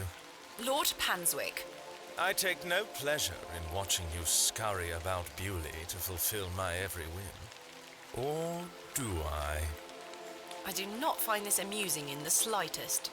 You have no idea what I had to go through to get these for you. Oh, I do. And that's what I admire about you. Tenacity. Even in the face of something you know to be absurd. You don't give up, do you? Never. Though in this case I ought to have. Now then, will you share one of these tempting confections with me? Why not? Splendid! I'm glad the rain doesn't put you off. You like to live a little dangerously, don't you, Thomasina? Let us stroll to the beck. That sounds nice.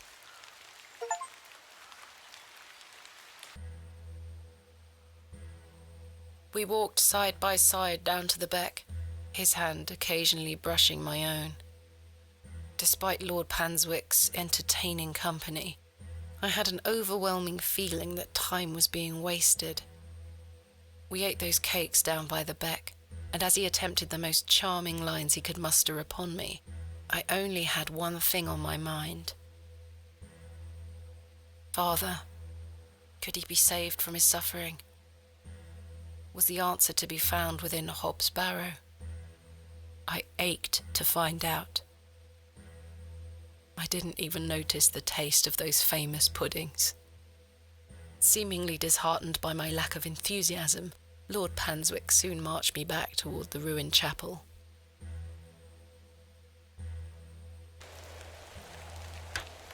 Chaps, listen up.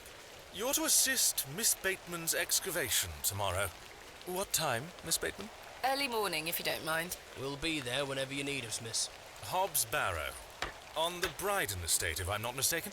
We'll be there. Take your tools with you. Miss Bateman will need every assistance we can provide her with. It's no bother. Splendid. Thank you, lads. Now, if you'll excuse me, I'll see you later, my dear. Thank you, Lord Panswick. We're finishing up here, miss. See you tomorrow morning, all right? Certainly. I appreciate your help.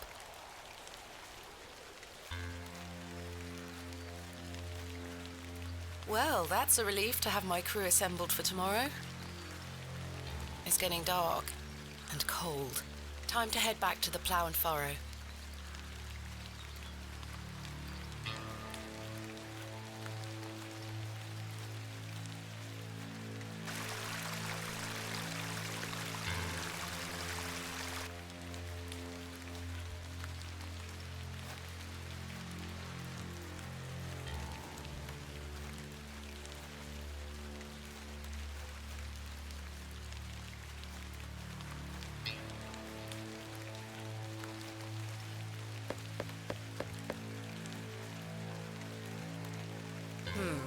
No one here.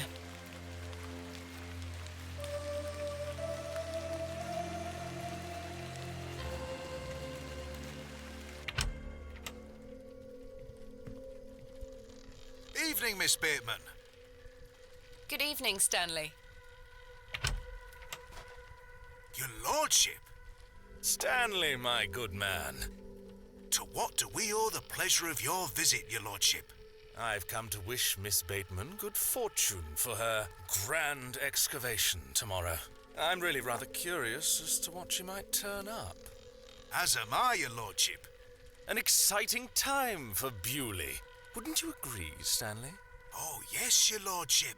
Very, very exciting. My dear, please, allow me the pleasure of buying you a drink. A welcome antidote to the wind's bite. Wouldn't you say, Stanley? Yes, indeed, your lordship. Why not? Splendid. You heard the fair lady.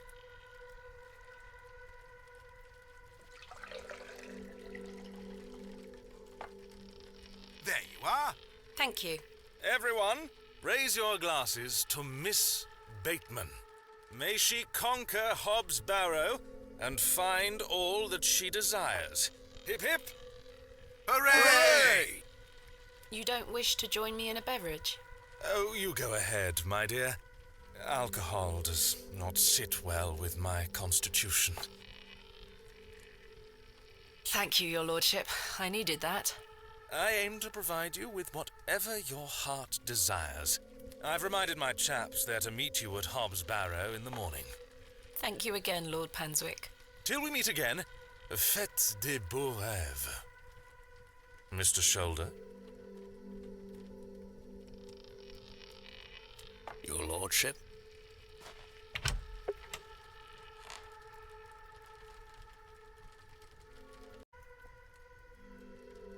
Hello again, Mr. Shoulder. Miss Bateman. I've recruited the help of some local labourers to help with the excavation. Marvellous. When do we start? Tomorrow morning, first thing. Wonderful. Can I count on your assistance? Of course. I'll meet you here at the Plough and Furrow. Thank you for your time. Aye, Miss Bateman. I'm looking forward to tomorrow.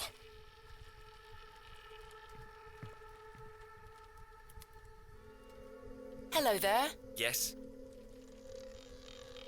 Is that your horse stationed in the alley? Aye. Thistlecrack is her name. That's an unusual name for a horse. Aye. It were what she were called when I bought her. Glutton would be a better name. She likes her treats. But it feels wrong to change it. Thank you for your time. Make sure you watch my performance later, won't you? I'll try.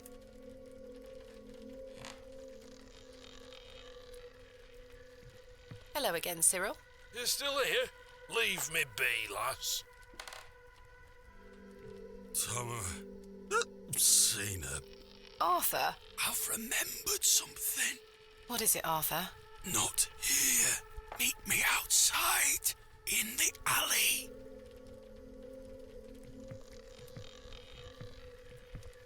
He's stinking drunk, but let's hear what he has to say.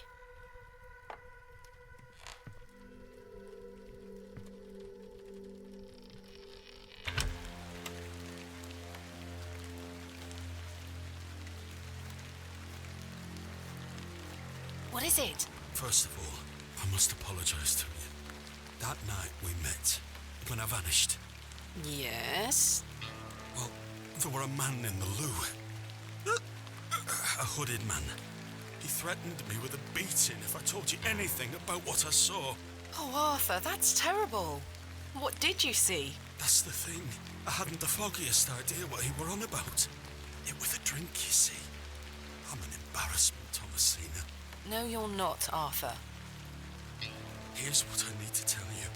I've remembered what he were on about. Oh? Aye. Standing in the woods today, I knew there was something. I waited. I concentrated. And it finally came back to me. Please, you're keeping me in some serious suspense here. All right. It were a couple of days before I met you.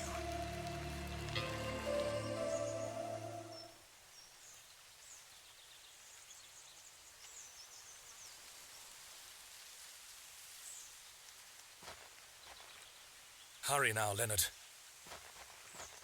I'm not as quick as I used to be. This leg is getting worse by the day. Yes. I'm constantly made aware of your failing health. Do not fear. You said he has promised you the reward of your returned strength. Aye, and it can't come soon enough. Are you sure that it must be her blood? Aye, she's family. And she gets here in 2 days? Aye. We must bring her to the site as soon as she arrives. No. Your lordship, with all due respect, we've been through this. We need to ease her into the idea. She will laugh in our faces if we just asked for it. Who said we would ask? He told me that she needs to give it willingly. This little scheme of yours better work, Leonard. It will, your lordship. We've got the perfect bait. Wait. Who goes there? Did you hear something?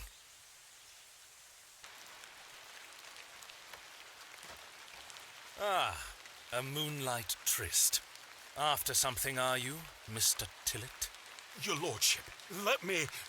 Save your words, you drunken wretch. Off you go, skedaddle. Don't make me ask twice. I do wish you wouldn't spend so much time with that fool.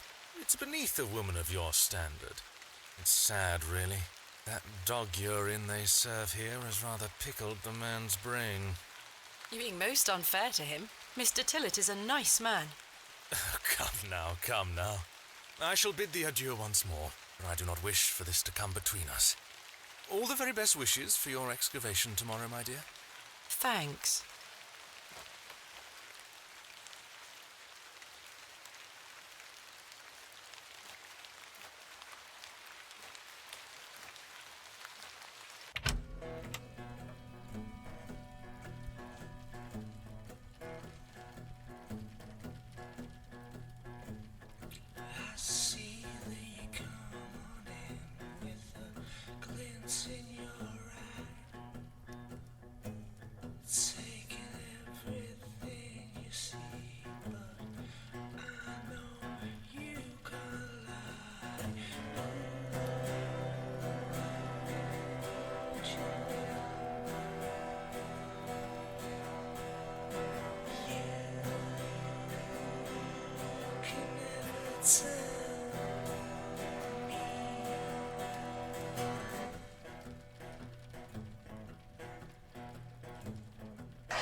So, Thomasina, the journal proves I'm telling you the truth, does it not?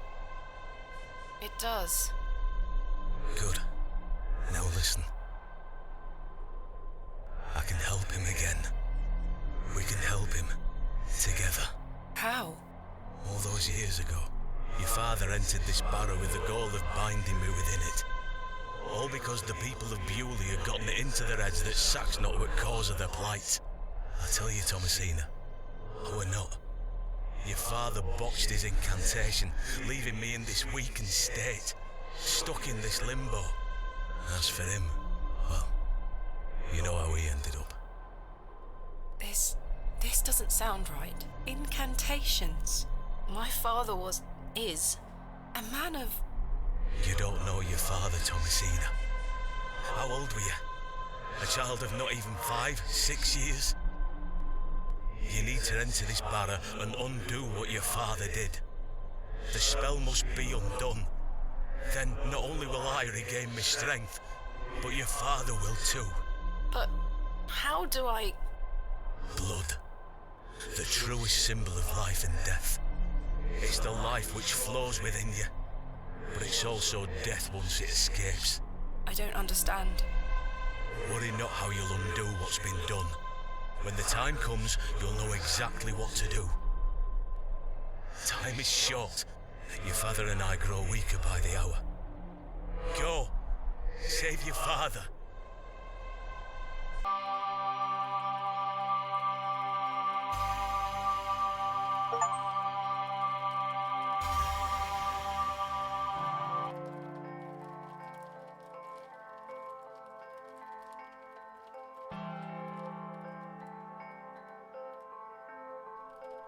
I must undo what has been done. Father, I'm coming.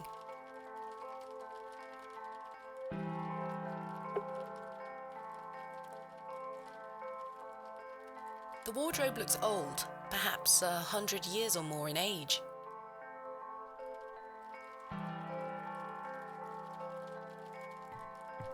Herbert, how did you get in here?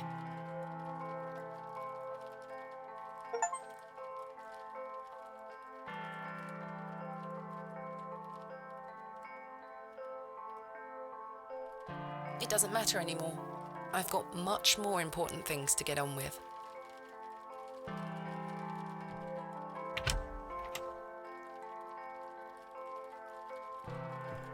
Good morning.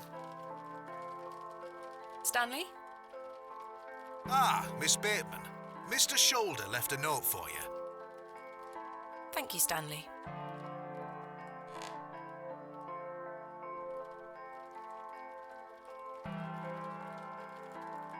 Oh, there were a key with it too.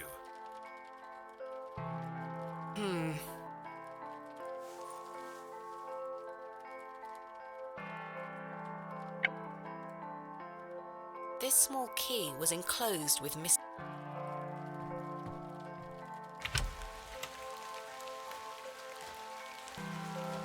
Miss Bateman, I beg you, in the name of God, leave this town. Father Roach, what is the meaning of this?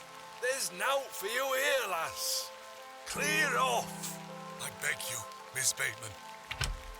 Father Roche, Mr. Farnaby, here to wish Miss Bateman good luck for her excavation, gentlemen. Am I heck? Mr. Kemp, you know... An excavation strongly supported by Lord Panswick, no less. I wish you well with your findings, Miss Bateman. May the Lord strengthen you and guard you from the evil one. Yeah, little children, guard yourselves from idols. Good luck, Miss Bateman. Thank you.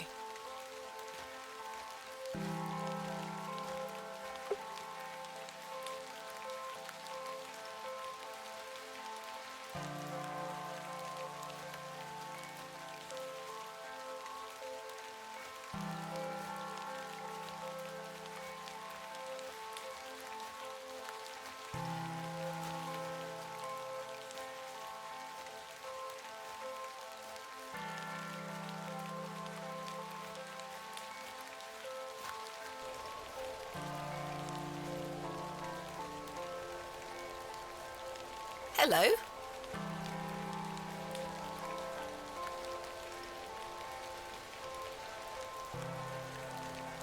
It's just a toy. It's no use to me.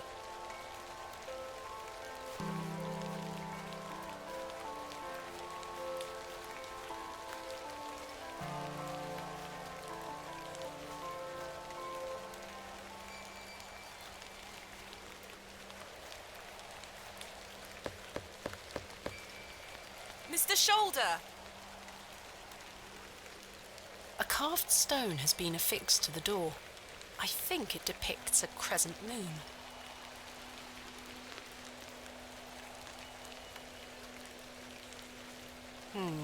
This key is much too small for the lock.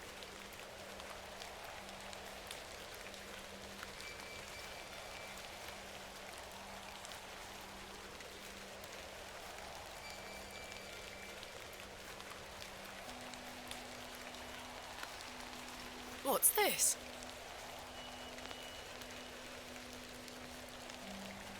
A box. It's locked. Mr. Shoulder, I got your note. Explain yourself. Curses.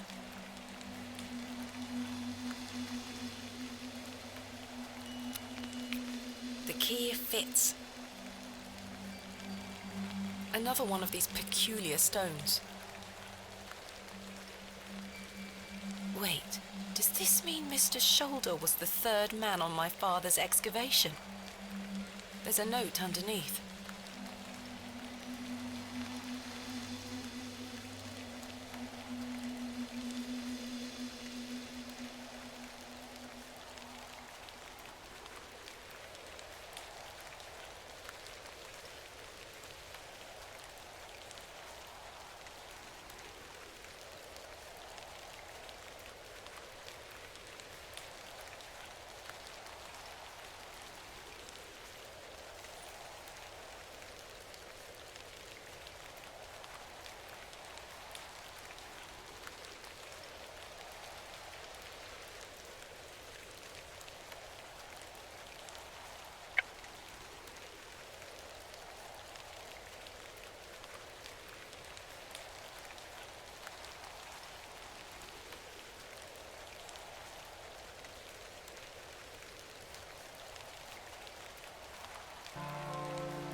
The poor thing is beyond help. It's dead.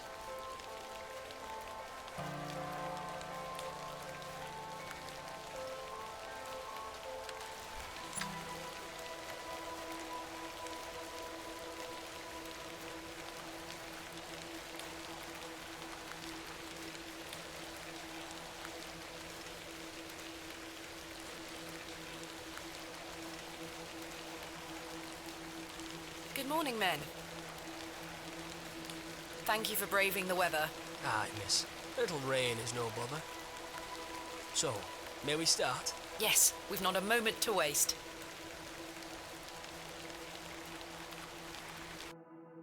And so, the excavation of Hob's Barrow began.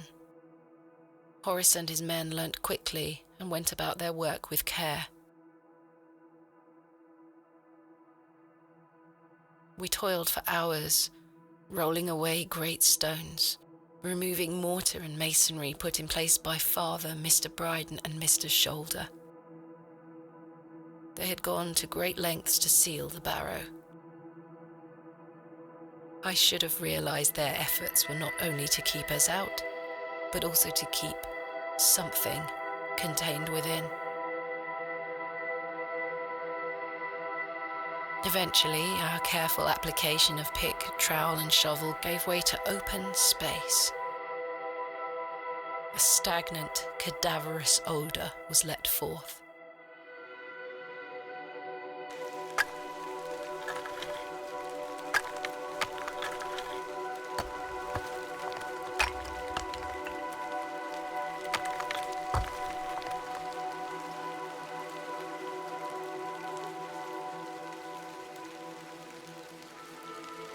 The seal was broken.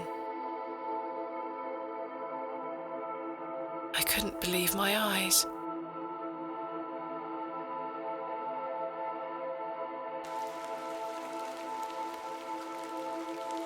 Splendid work, all of you.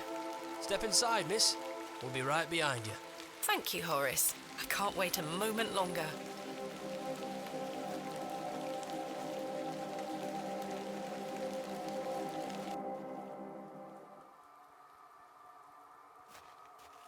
Flowers? I can't get my head around this. How could they possibly grow here? Horace, come see this.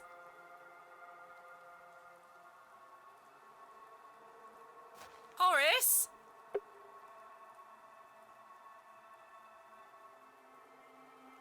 Fairly standard Bronze Age pottery. Smashed to high heaven, I'm afraid. Not worth making a note of.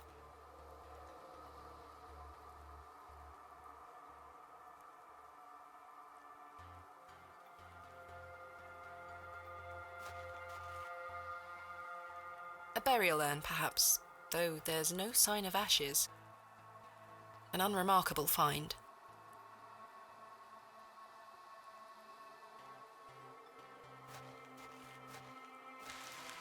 Chaps? I've been abandoned.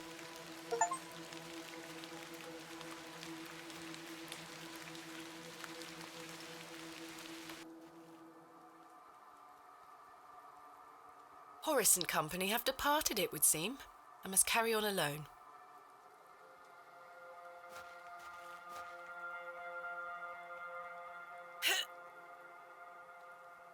Try as I might, these flowers are steadfastly rooted.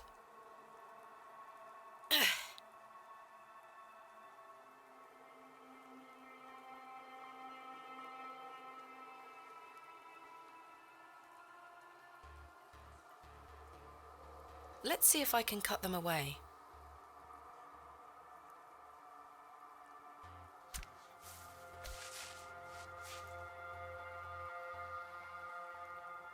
Something has been boarded up here. The boards are held down by two large rocks.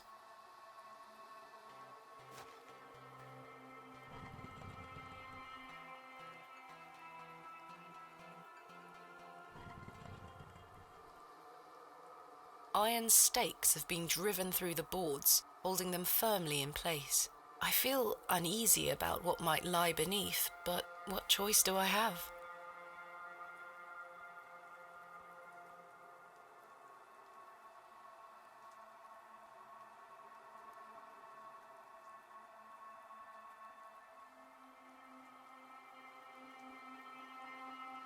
I can't seem to budge the stakes with this.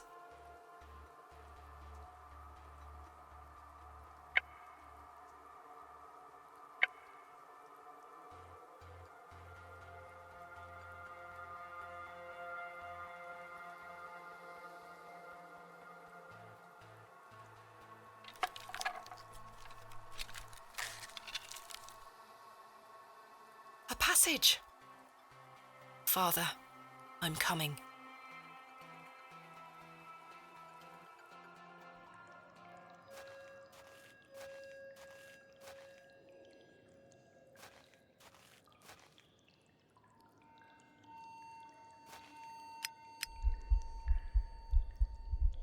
Curses. Am I out of paraffin? Thank goodness.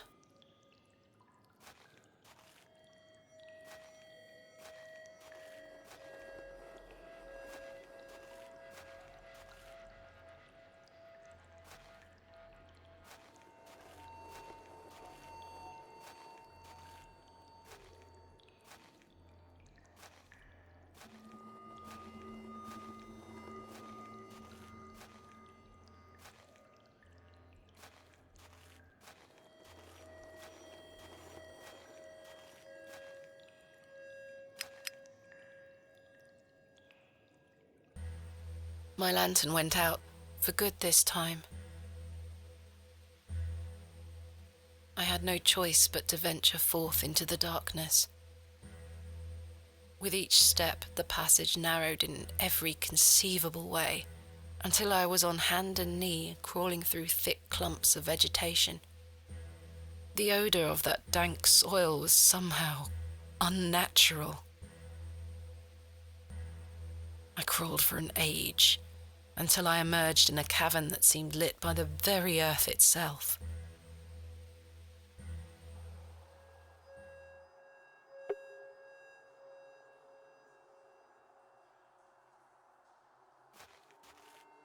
A thin strip of stone. It's a slightly different colour to the rest of the masonry.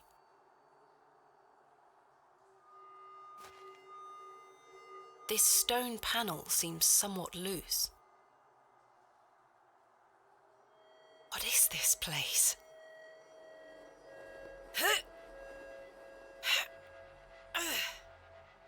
It's as solid as it looks.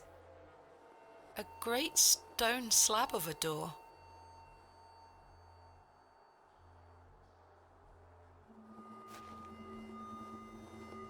This stone panel feels firmly affixed.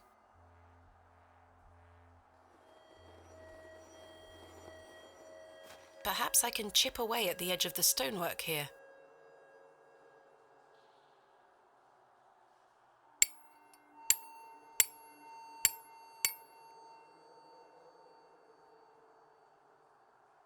Well, the chisel broke, but what have we here? I should take a closer look.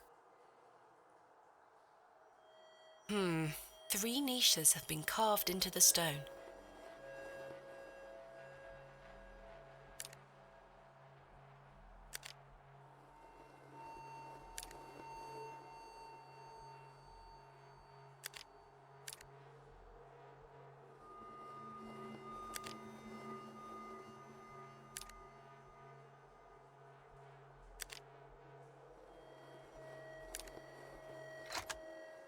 A click.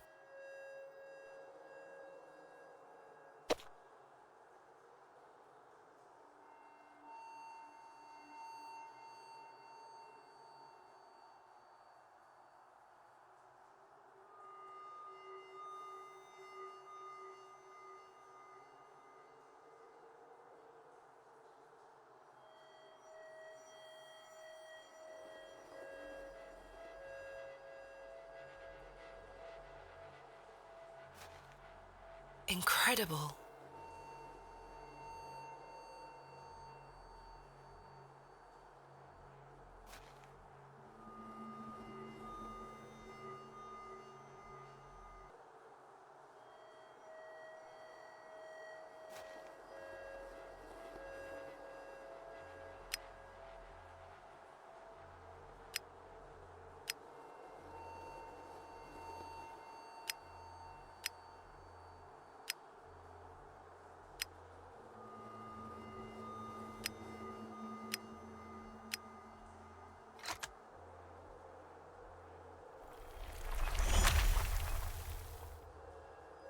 Oh my! The light!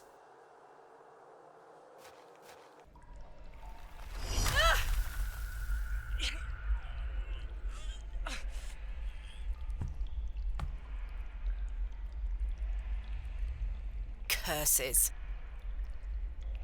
Goodness me. There's nothing Bronze Age about this. Roman? Ancient Greek?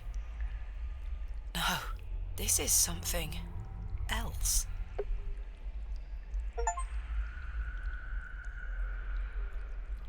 The figure is presenting what looks like a sheaf of wheat.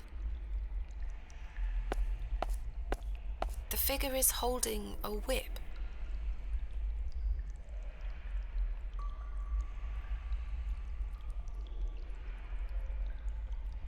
Try as I might, it will not open.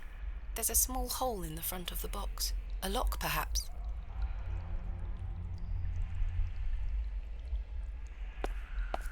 There is a nook hidden within the fist, as if to hold something. No movement there. The tiles are broken here, exposing the soil beneath.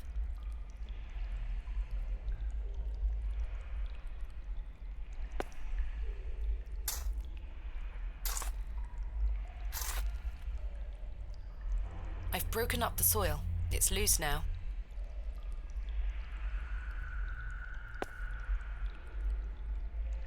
This one has shattered to pieces.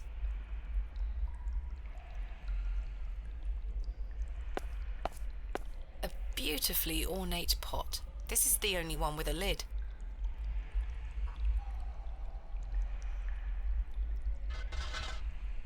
It's sealed tight. There's something rattling round inside.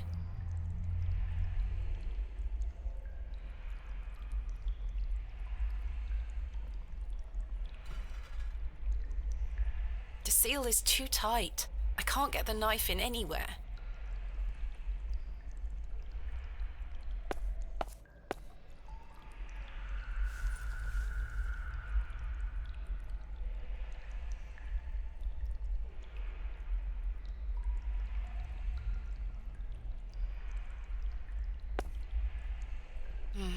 These are all empty.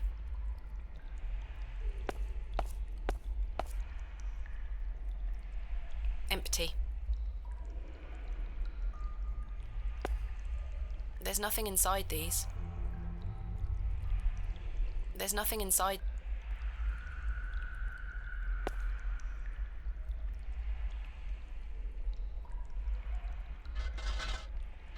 It's sealed tight. There's something rattling round. No, that won't work.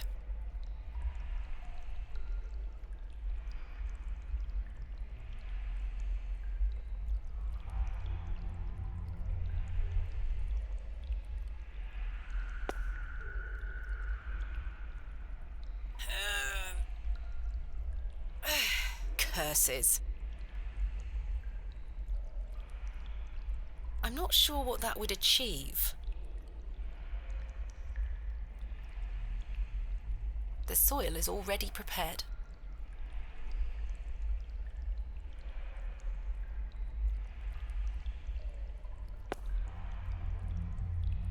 No movement there.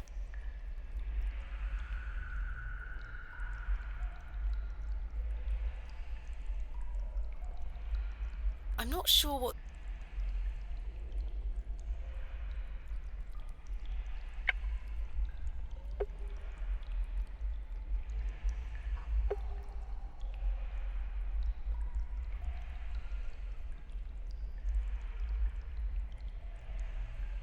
Some situations do call for brute force.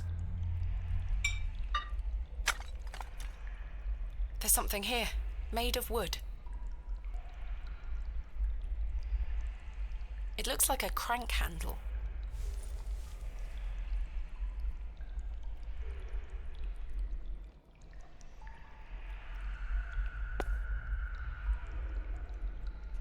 It fits in the hole.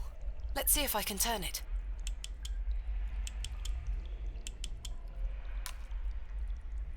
My word. The box is full of seeds. They glow in a most unnatural manner. yet I feel compelled to take some.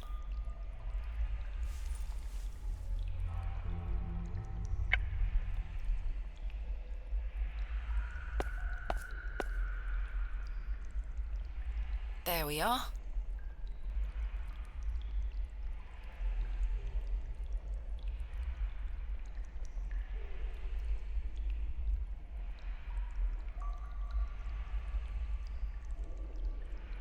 I don't need to take more.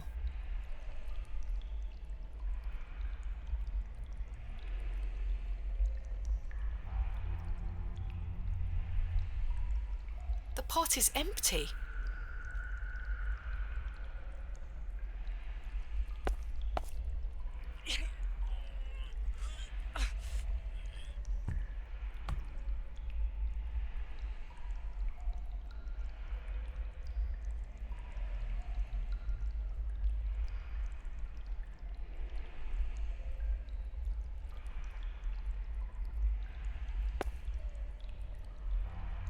This one has shattered to pieces.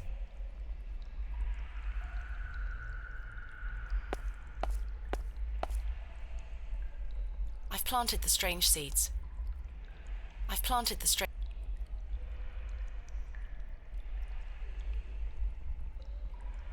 The box is full of... They glow in a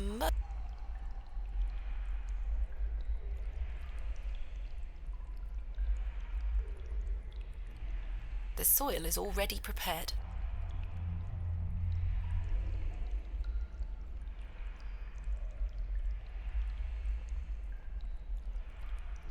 I've already managed to open the box.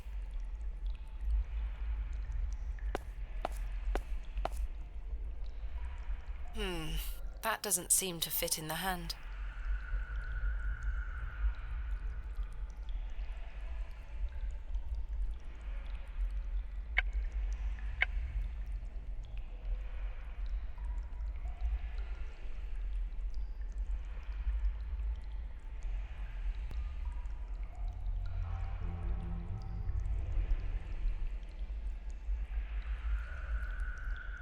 A stream of water is trickling down from the sodden earth above.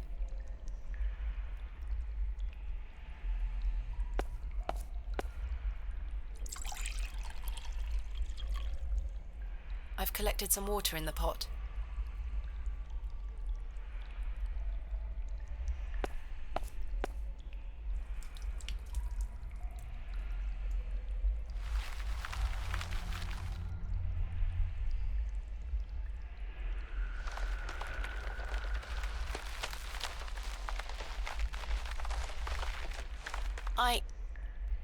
Am I dreaming? I can scarcely believe my eyes. The weeds sprouted in a matter of seconds.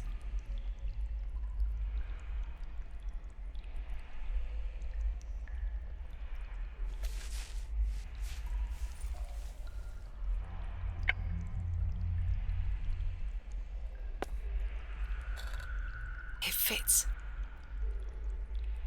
I can't believe it. The roots descended in mere moments. I simply must be hallucinating.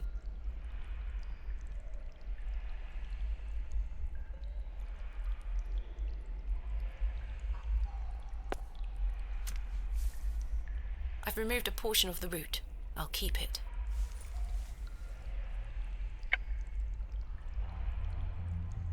I'm almost onto something there. I'm almost onto something there.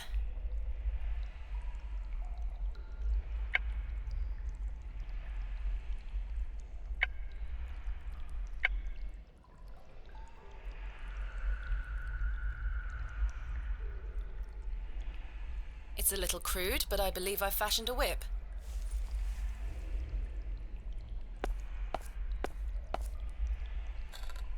It fits.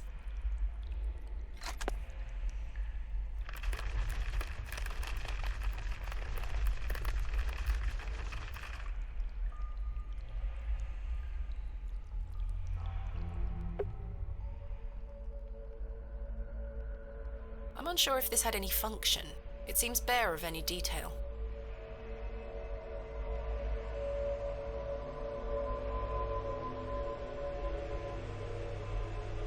thick, greasy substance is oozing from the broken pot.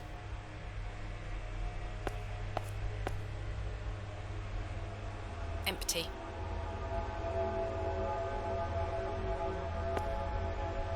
A thick, I haven't the faintest idea what it is. I don't wish to touch it. In any other circumstance, this beautiful vessel would be one of my greatest finds yet. Here, it seems meaningless. What in God's name?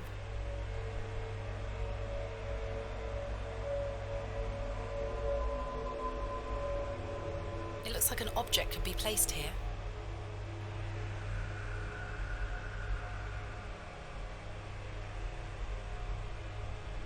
I shan't go near it.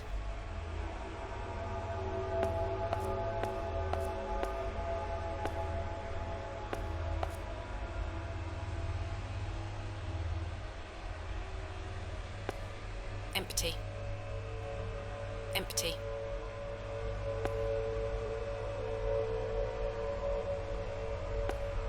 The man is presenting a small, rounded object. A remarkably accurate depiction for something that must be so ancient. Astonishing! An ancient device. A symbol is carved into the surface. I recall it from my research. The Ouroboros, a serpent swallowing its own tail.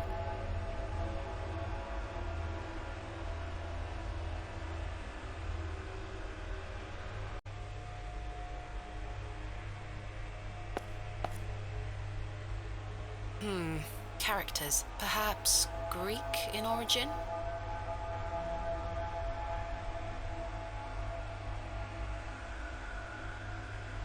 I can't move it an inch. It's heavier than it looks. There is a thin slot set into the front of it, not unlike a piggy bank.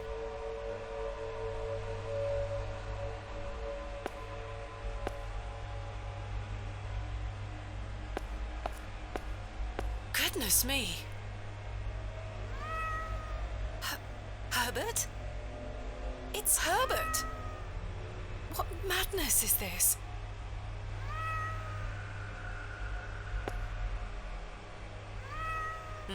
Nothing of note here. Something is hanging here. A writhing mass of serpents carved from stone.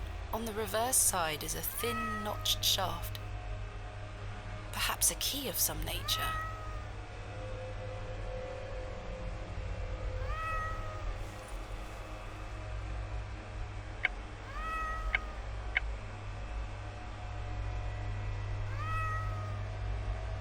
I don't know why, but I really don't want to put my hand in there.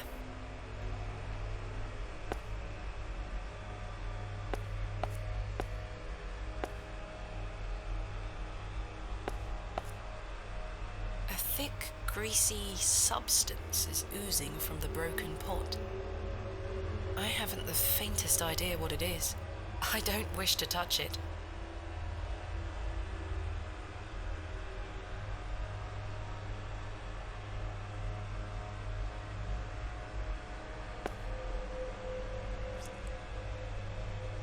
I've scooped some of the greasy substance into the pot. Incredible.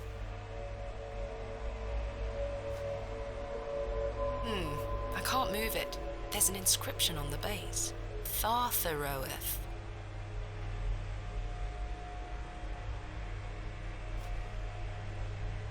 I can't move it. There's an inscription on the base. V-I-I Roman numerals. There's something in its mouth. A gold coin. There are no markings on heads nor tails.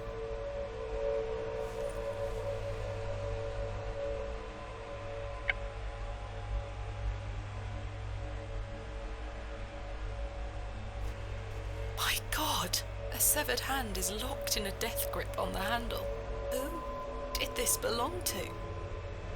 The fingers are icy cold. I've managed to pry it off. Should I keep it?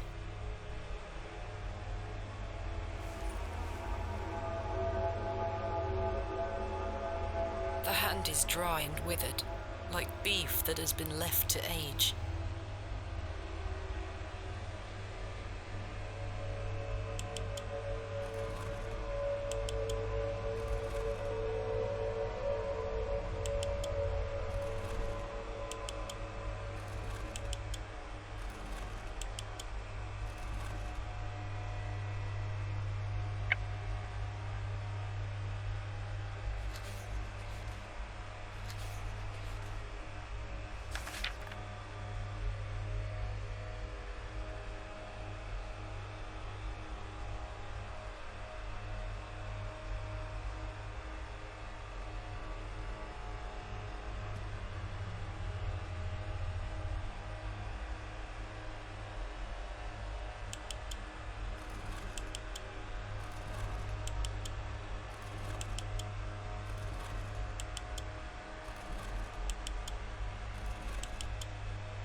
This crank is jammed. It won't budge.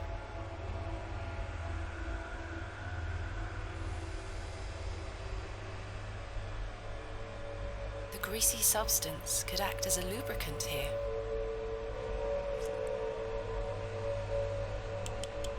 Voila.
Something has emerged from within the bust.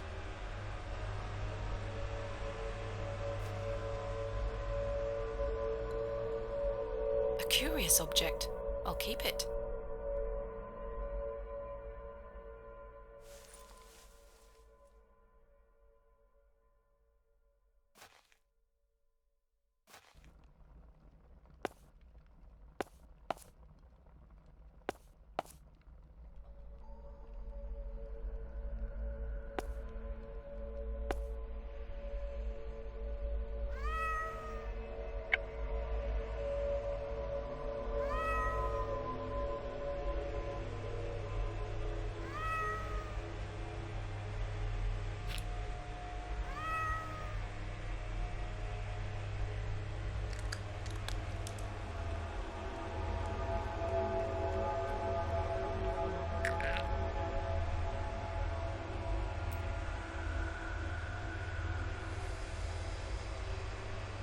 Ghastly.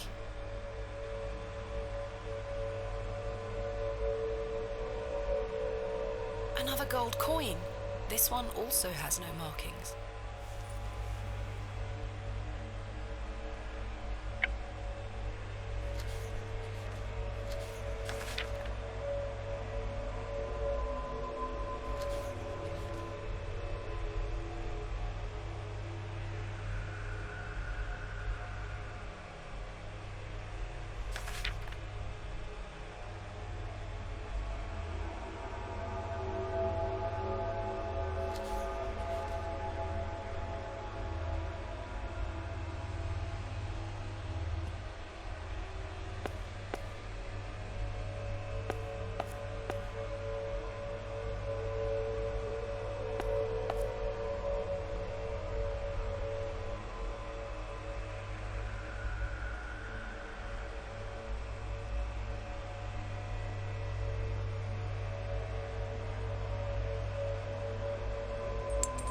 coin went in.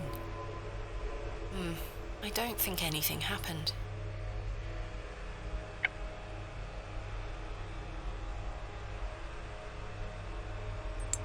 The coin went in. Something stirred within the plinth. I should take a closer look down there. The characters are now protruding out from the plaque. Perhaps I can push them in some manner.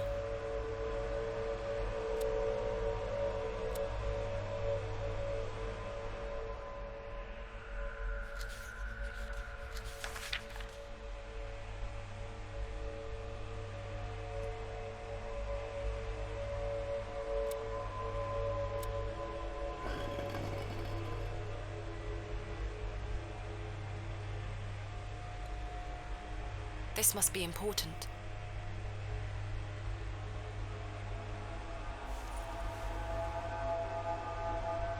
A thin rod with tiny notches along the shaft.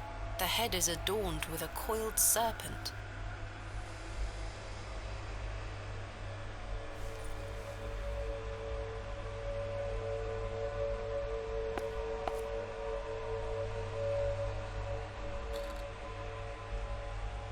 A thin rod with tiny notches along the shaft. The head is adorned with an ouroboros.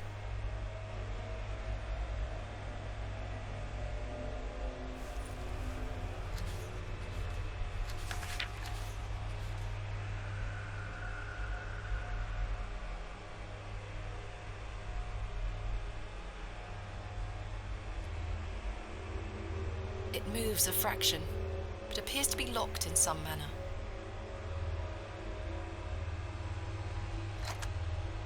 It fits.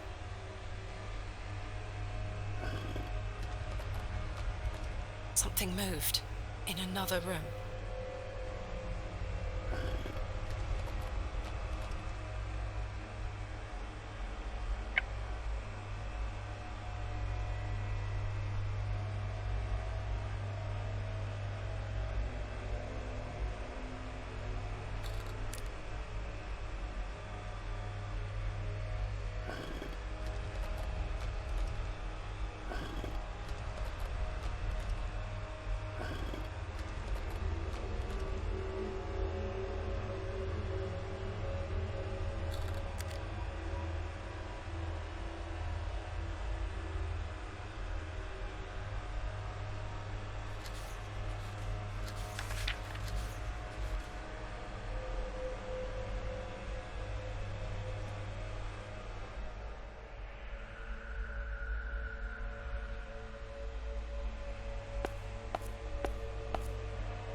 Goodness me!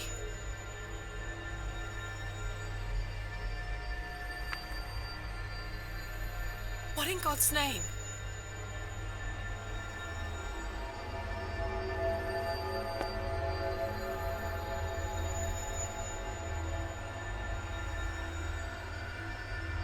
What's this? A piece of stone carved into the shape of a crescent moon. It must be important.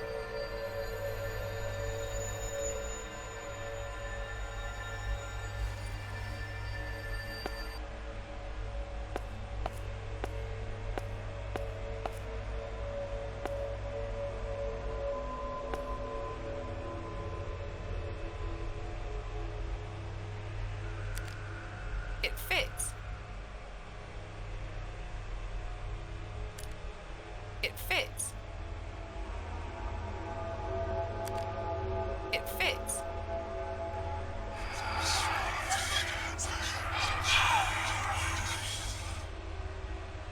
Oh, it's gone.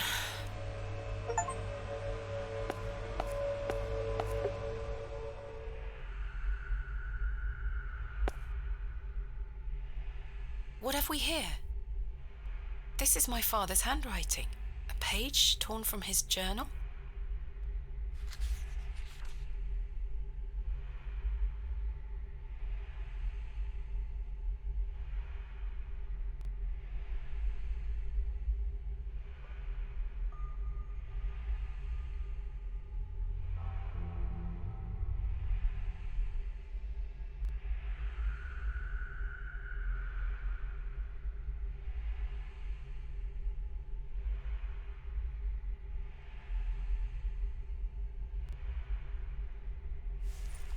Sax knot.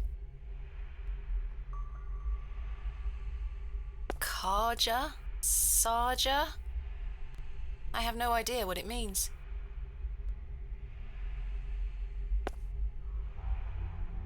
It's very heavy.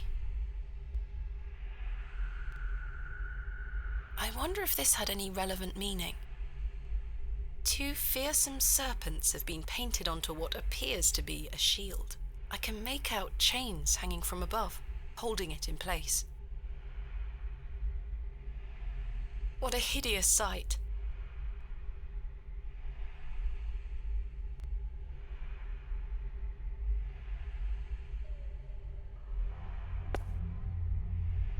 A small round niche has been carved into the side of this slab.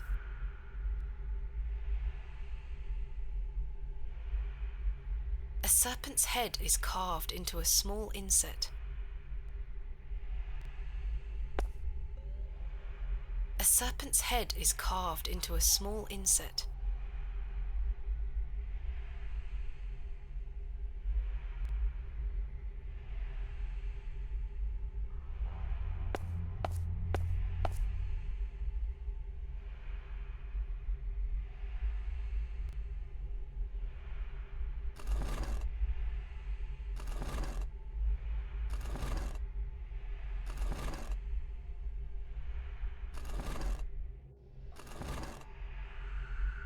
Try as I might, I cannot pry it open. It looks like something could be mounted here.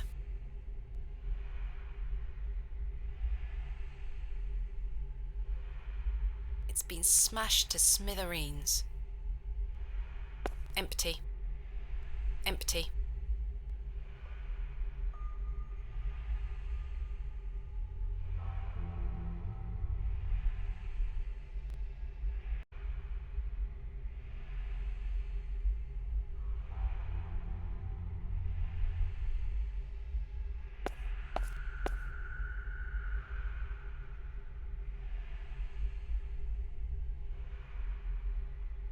The soil has hardened into a thick casing.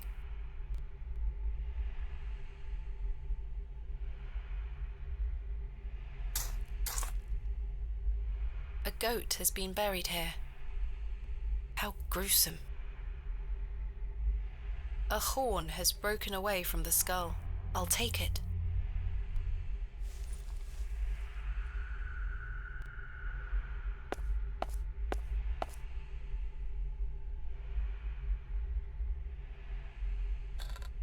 The horn fits perfectly, as if by design.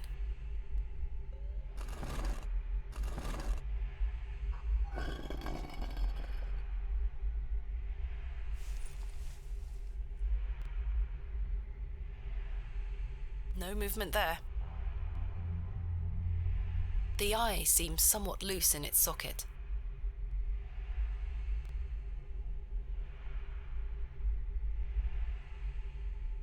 If I can just wedge the knife under here... Got it.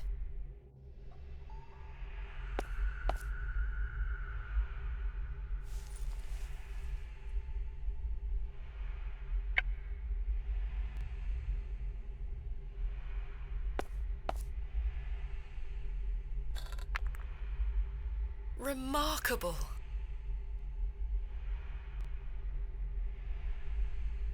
There's a key. I'll take it.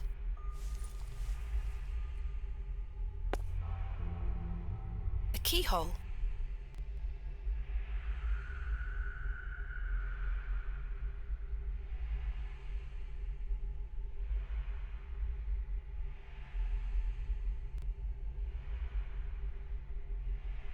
The key fits.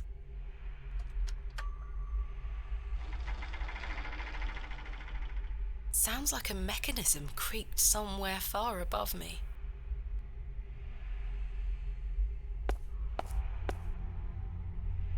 Is that blood?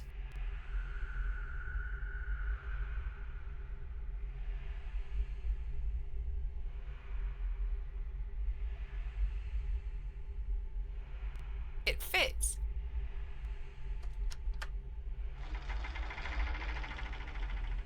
Sounds like a mechanism creaked somewhere far above me.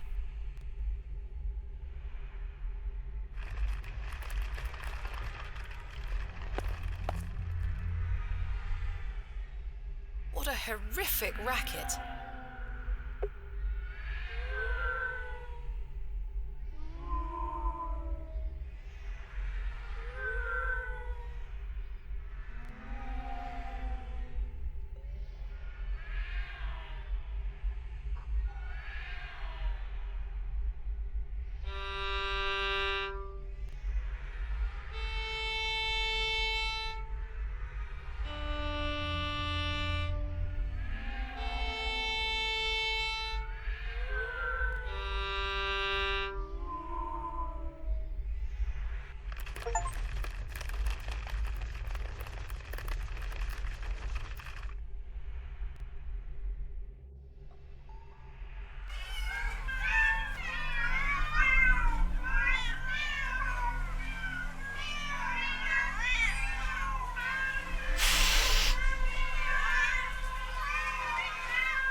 It's all just hogwash.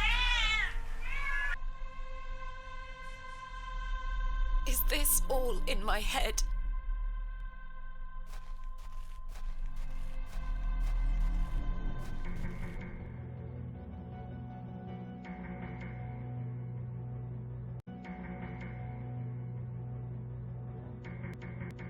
A crescent moon. An eye. It is rather unsettling. A sun, or star.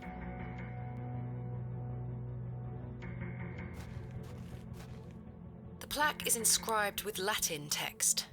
My father understood the language well. I'm afraid I don't. It says...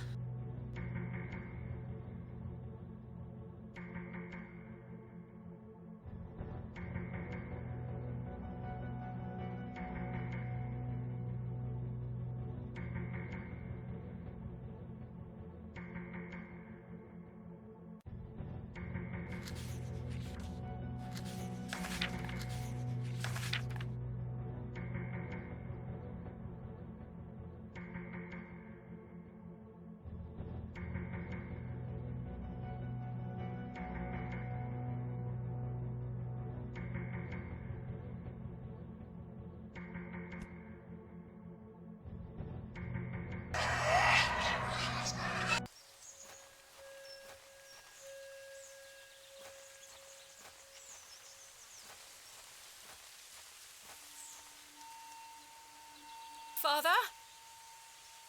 With popish tricks and relics rare, the priests their flocks do gull. In casting out the earth take care. Huzzah! I've found a skull!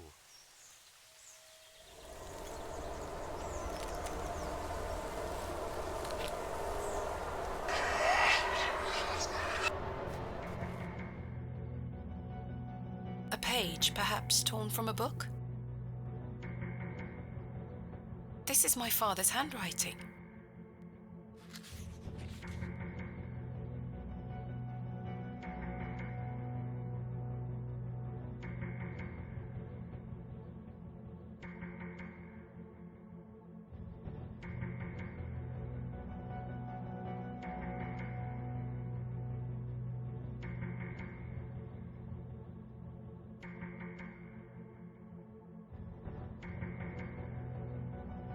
I don't understand. What is this tablet he keeps referring to?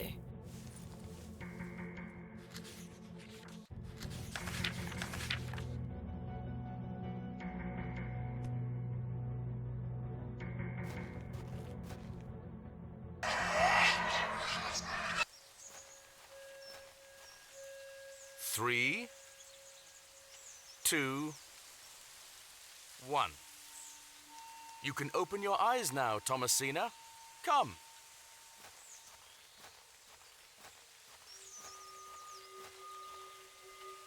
Are you ready for your first excavation? Father! Capital. Make sure you remember everything I've taught you. I have a feeling you might find something special. Can you hear me, Father? Is it really you? I'll be watching from the steps, my little bird. Good luck.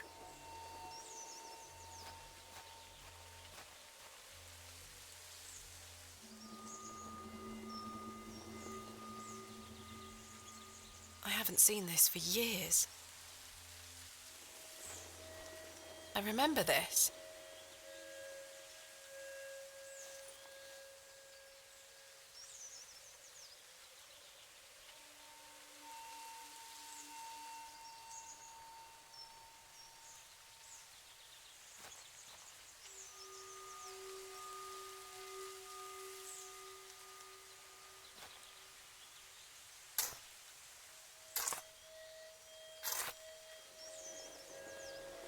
Nothing.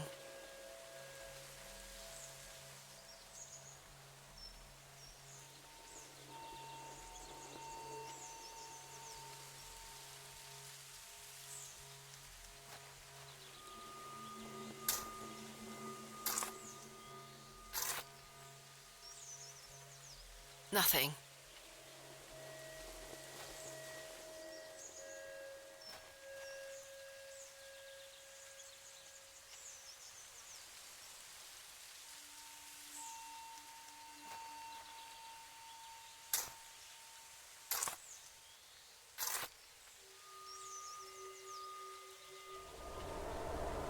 Oh, the wretched smell!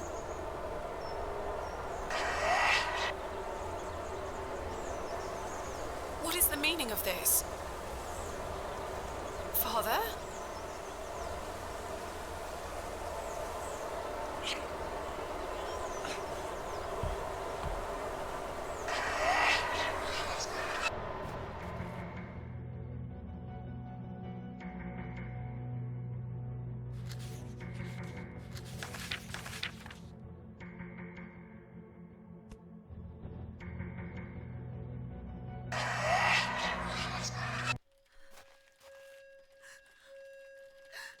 She looks devastated. Mother?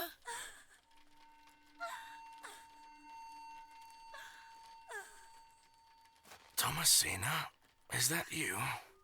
Father, it is. It's me. My dear, sweet little bird. I'm so very dreadfully hot. Please remove these covers. They suffocate me so. Father, you can talk again. And I've got so much to ask you, so much to tell you. But please, first, the covers.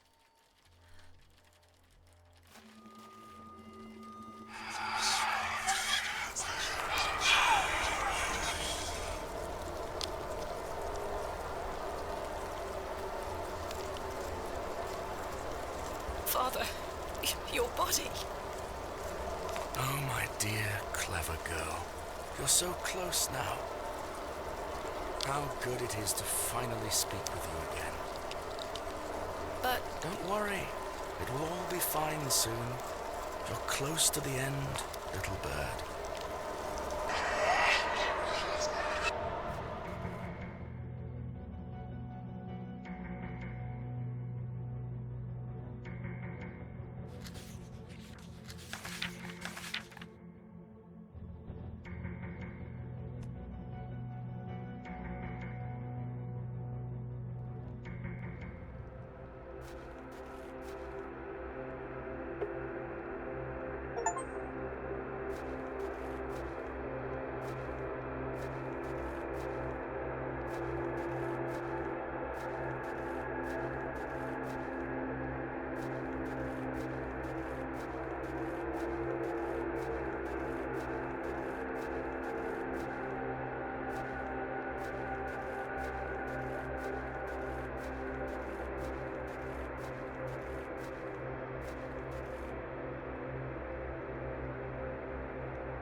My God.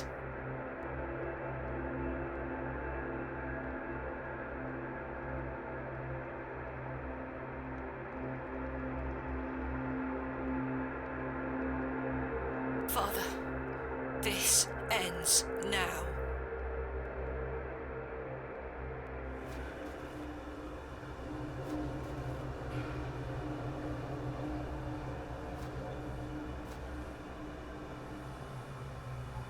soil. There's something here, in the soil.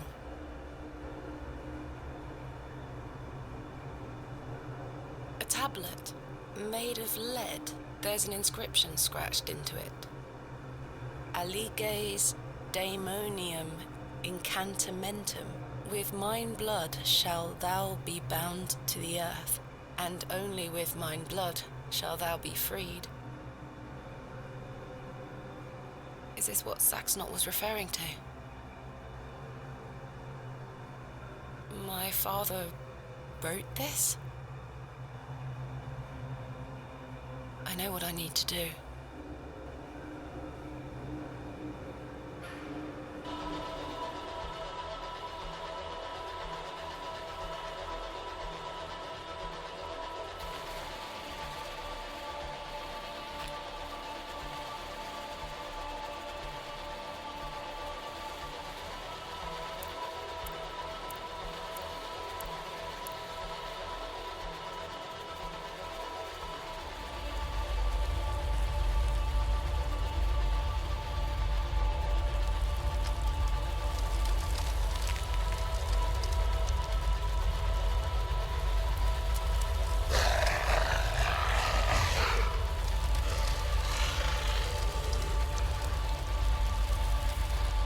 Still scarcely believe what I saw looming over me in that Stygian chamber. How does one even attempt to describe the indescribable? The vision before me defied all logical explanation. All my efforts to do so have fallen on deaf ears, merely providing a chance to be mocked, pitied, and dismissed as mentally unsound. I dare not commit that unfathomable glimpse to paper, but it was real, Mother. He is real. Not an imaginary terror, but a demon, a god brought to life.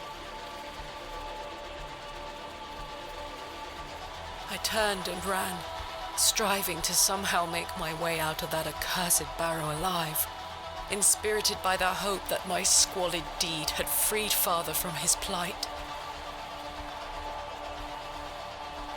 Speechless voices whispered to me in unknown tongues that grew louder with every step.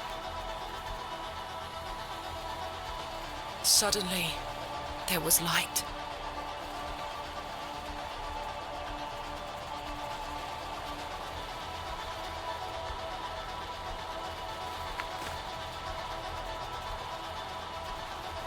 I saw him too. That night I saved your father. Ever since then, I've felt his corruption growing within me. He grew stronger and stronger as he raged against the incantation that bound him beneath the soil. I fought him with all my might, tried hard to bury him in the corners of my mind. Oh, Thomasina, how I tried, but I could deny him no longer. I became naught but an instrument. His voice became my own. I deceived you. I'm sorry. I am his now. Soon we'll all be his. Hail Abrexus Rex.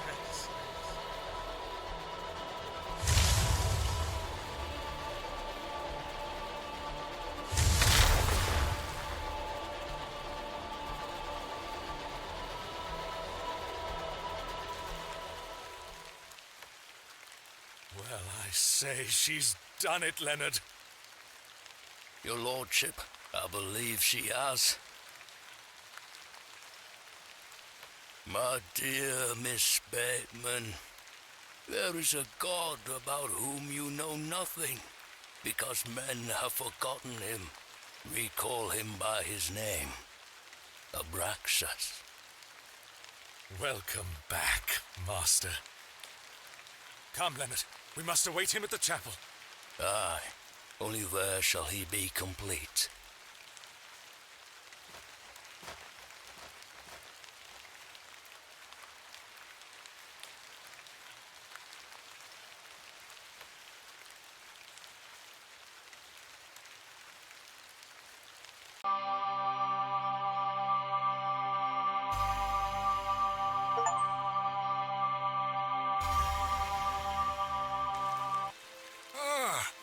Miss Bateman, welcome back to Ticehurst House. It's been quite some time.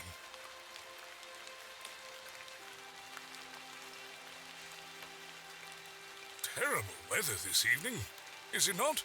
Nurse Blaketon has had enough of me smoking inside. Makes her cough, you see.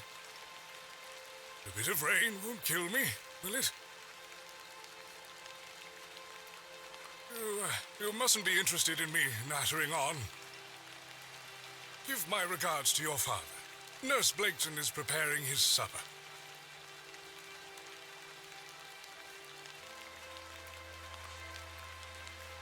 You look pale, Miss Bateman. Do head inside. You'll catch your death out here.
Ah, Mr. Kemp.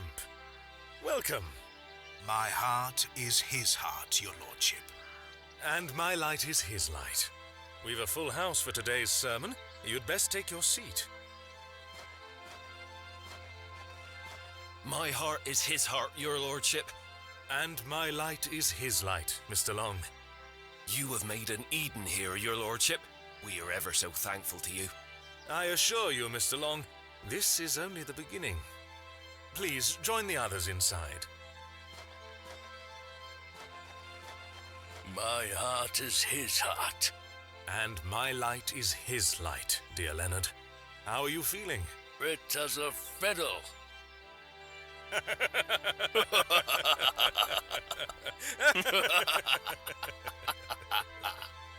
After you.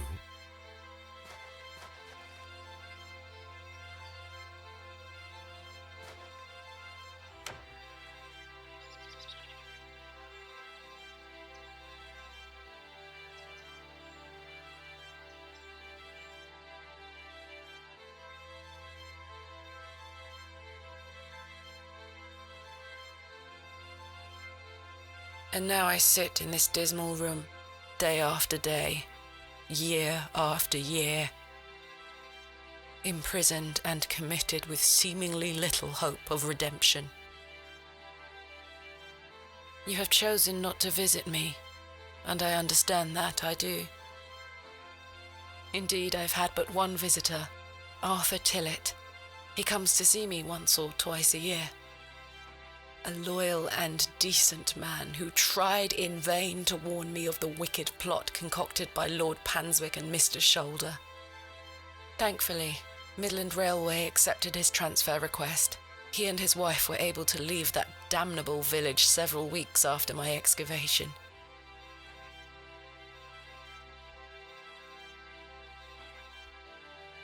It feels like an age has passed since that fateful night at Ticehurst House. But finally, you have my full account. I thought I knew my father.